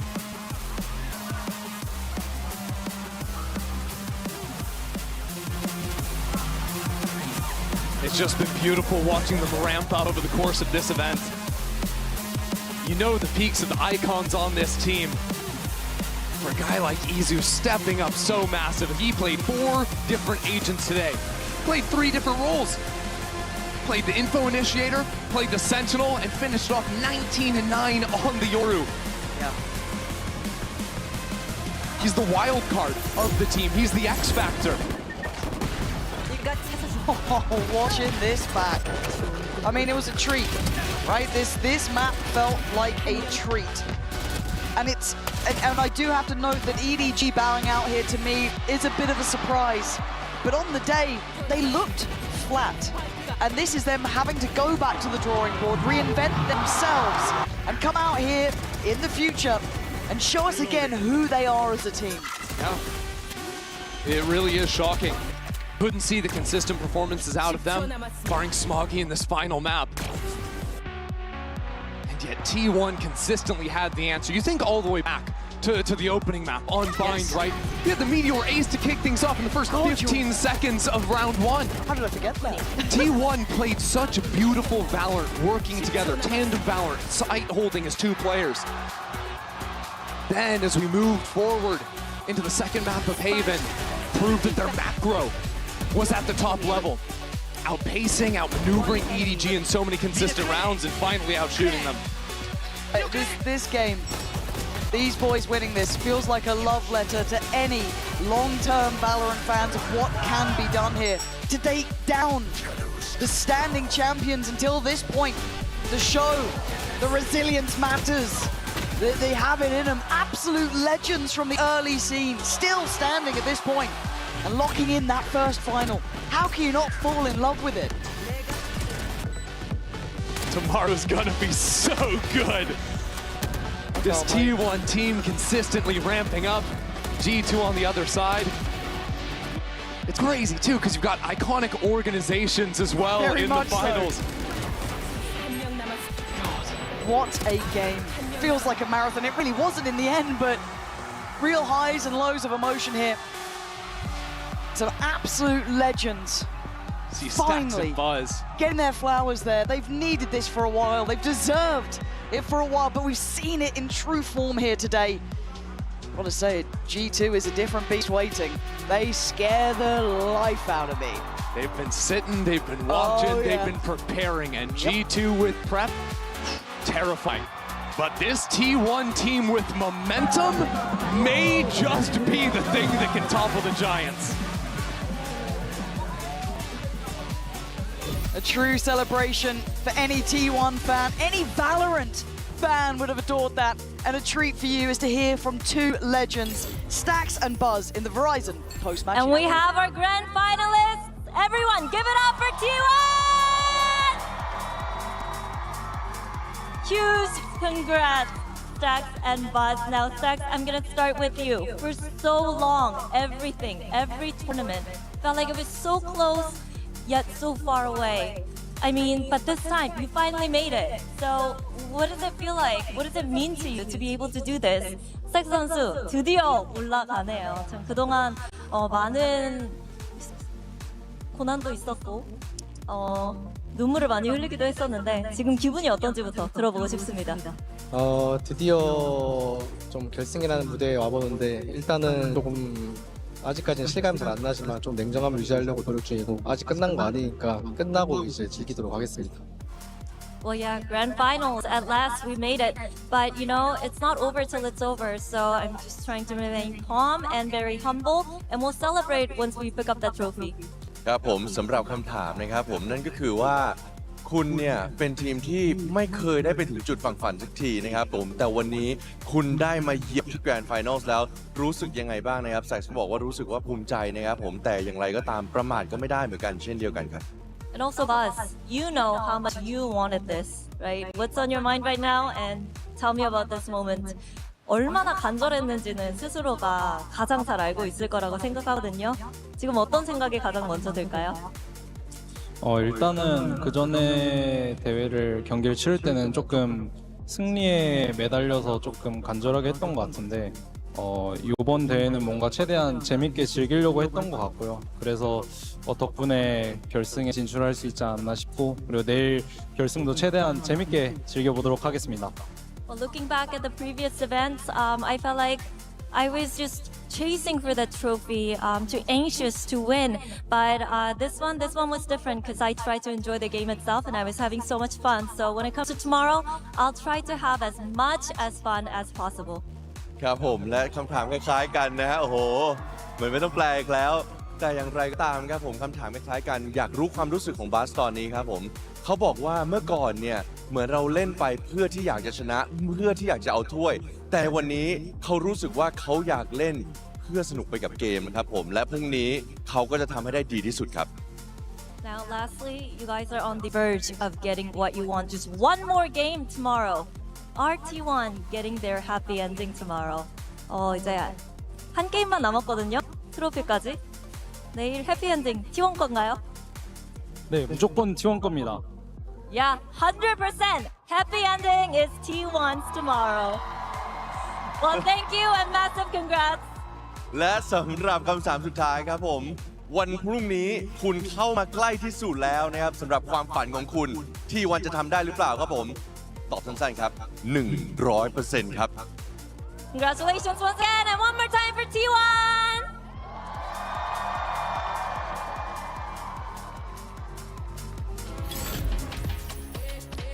Thank you so much for that, Jen and Isara. Appreciate it. And congratulations to T1, the second-seeded team coming out of the Pacific region, a team that was rated in 8th coming into this event. And now they have punched their ticket to the grand finals here in Bangkok, Thailand. You see what it means for Stax and Buzz. They took a real risk leaving DRX, the most storied Korean roster in the history of this game. They had to sit at home while another Korean team lifted the first trophy for their region. And now they're here in their first ever grand finals. It's such an incredible moment for those two. Yeah, it definitely is. And with their own chance as well to create history, to cement themselves in the history books for Korean Valorant overall as well. This is their time in the sun. And Buzz and Stax have earned this all the way forwards here. They got to do it though. That final hurdle to grand finals is going to be tomorrow. And as much as they've been saying, we've been playing and having fun, just try not to think about the pressure too much. That is where the pressure is going to be great. So did G2. They have fun up there as well if you talk to them about that. Exactly so. So G2 are going to be such a hard opponent for them, I think, as well. It's not going to be the same stylistically, but I don't want to take anything away from T1 in this moment because they've done something astounding, honestly. Yes. A 3-1 defeat against the reigning champions of EDG, when they were matching them pound for pound in terms of the styles as well, and how weak they looked as well. Their growth and journey over the course of this tournament, it's just astounding.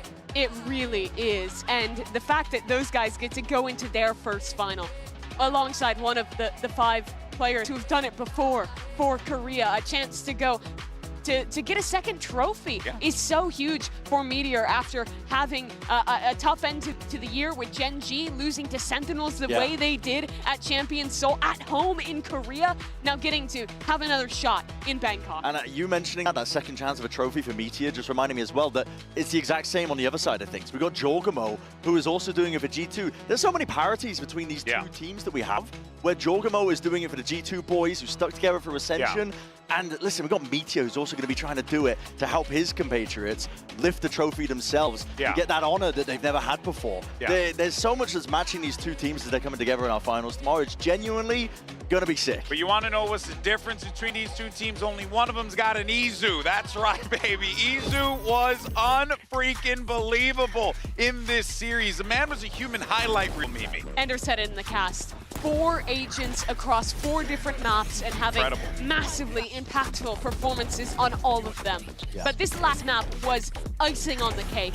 This round was absolutely astounding. The first time he opts this series, and he pulls that out. Izu has truly shocked everyone in Bangkok. 3 out of the 4 games, he was either in the first or second position kill column-wise for his team. That shows how much of an impact he had. Dude, he's been lights out, to be honest. And as well, like, finally putting respect on Izu's name as well, because he was performing at this similar level, being clutch for them, just putting up the numbers, but just below Buzz and Meteor, because they were playing the Euro ISO comp and they were dominating. And if you're just looking at that, if you're Stat Stevens, of course you're going to be singing all the praises of them. But this is Izu's time in the sun here, because as you mentioned, there's not many players who can do it across multiple roles like that, constantly chopping and changing. The entire reason that this T1 structure even works is because Izu is capable of flexing onto so many different roles. But yeah, dude, this guy is the triple threat. He's the 3rd threat on this team alongside players like Buzz and Meteor. That's what makes T1 a danger. Stax was hitting too. Let's not forget about that. Sylvan had some moments in the sun as well. I'm telling you, this T1 team's got all the pieces together, but unfortunately,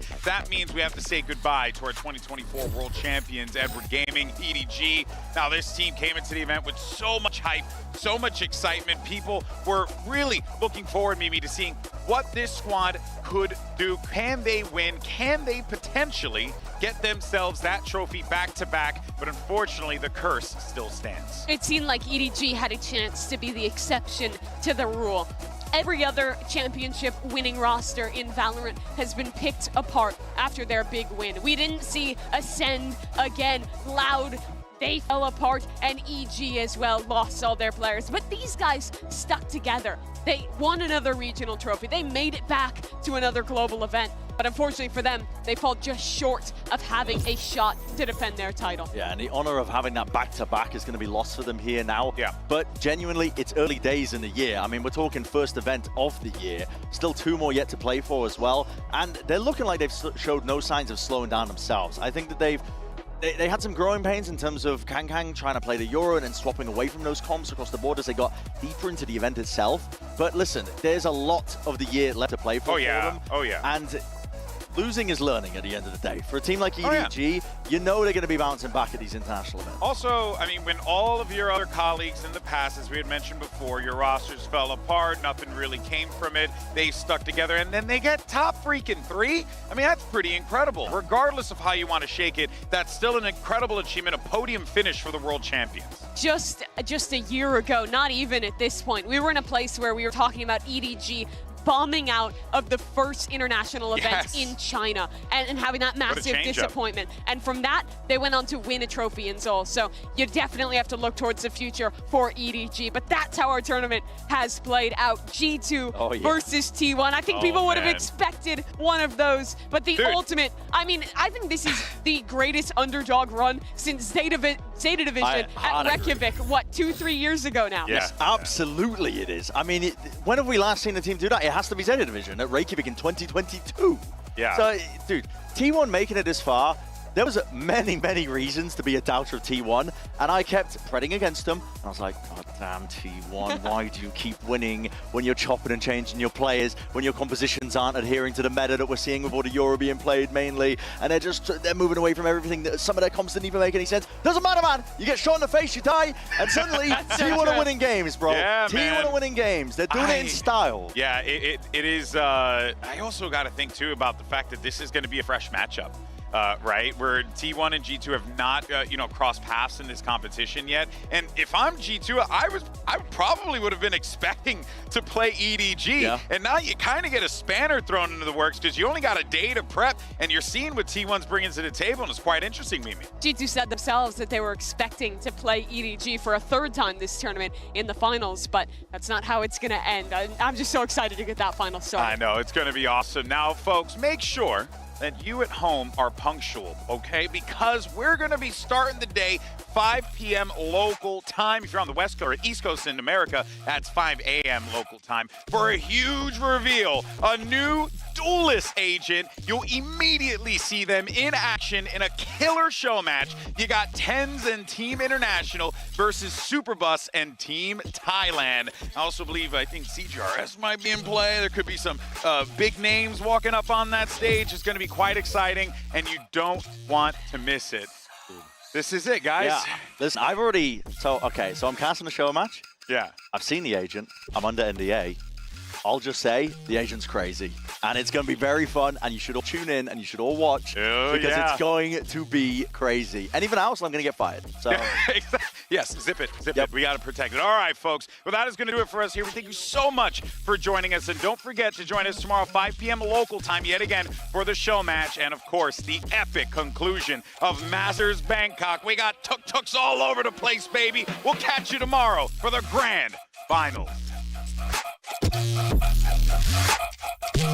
It's the salty run back we've all been waiting for. T1 gets an opportunity to get revenge on EDG, and let's see how the chips fall. And EDG look like they're going to try and force themselves out. No one's looking at Izu, and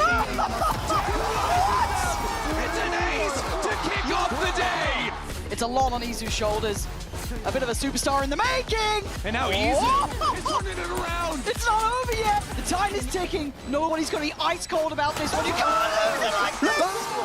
Kong Kong's gonna be sending it into lamps. What is going on? It's only him. Meteor will not relent. He will not give up his sight. And he's going to punish every single one.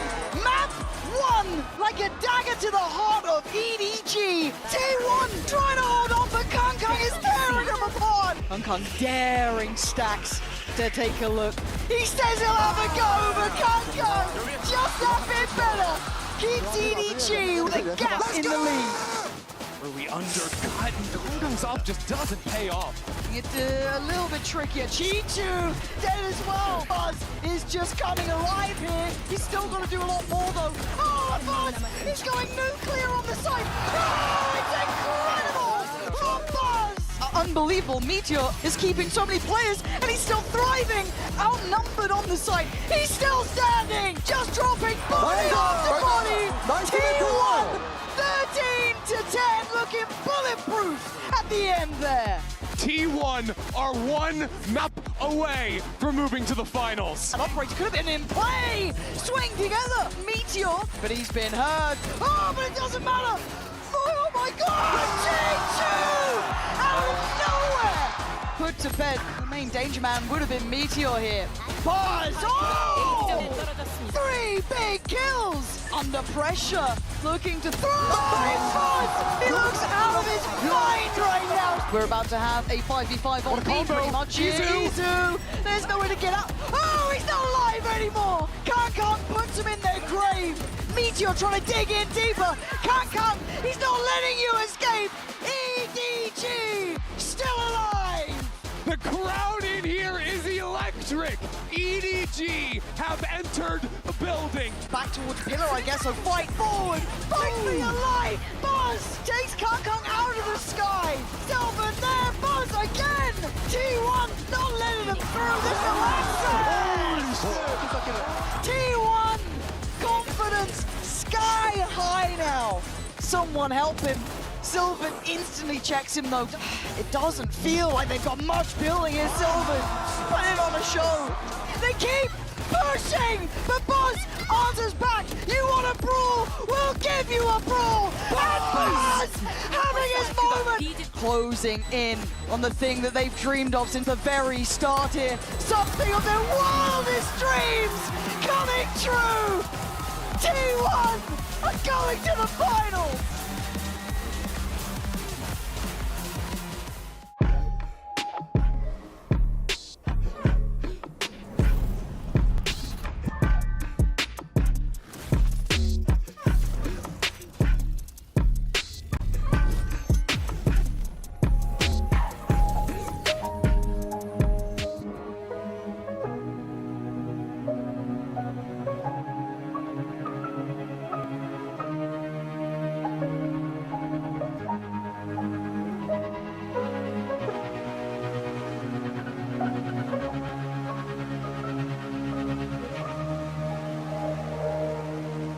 You don't see me like I see you.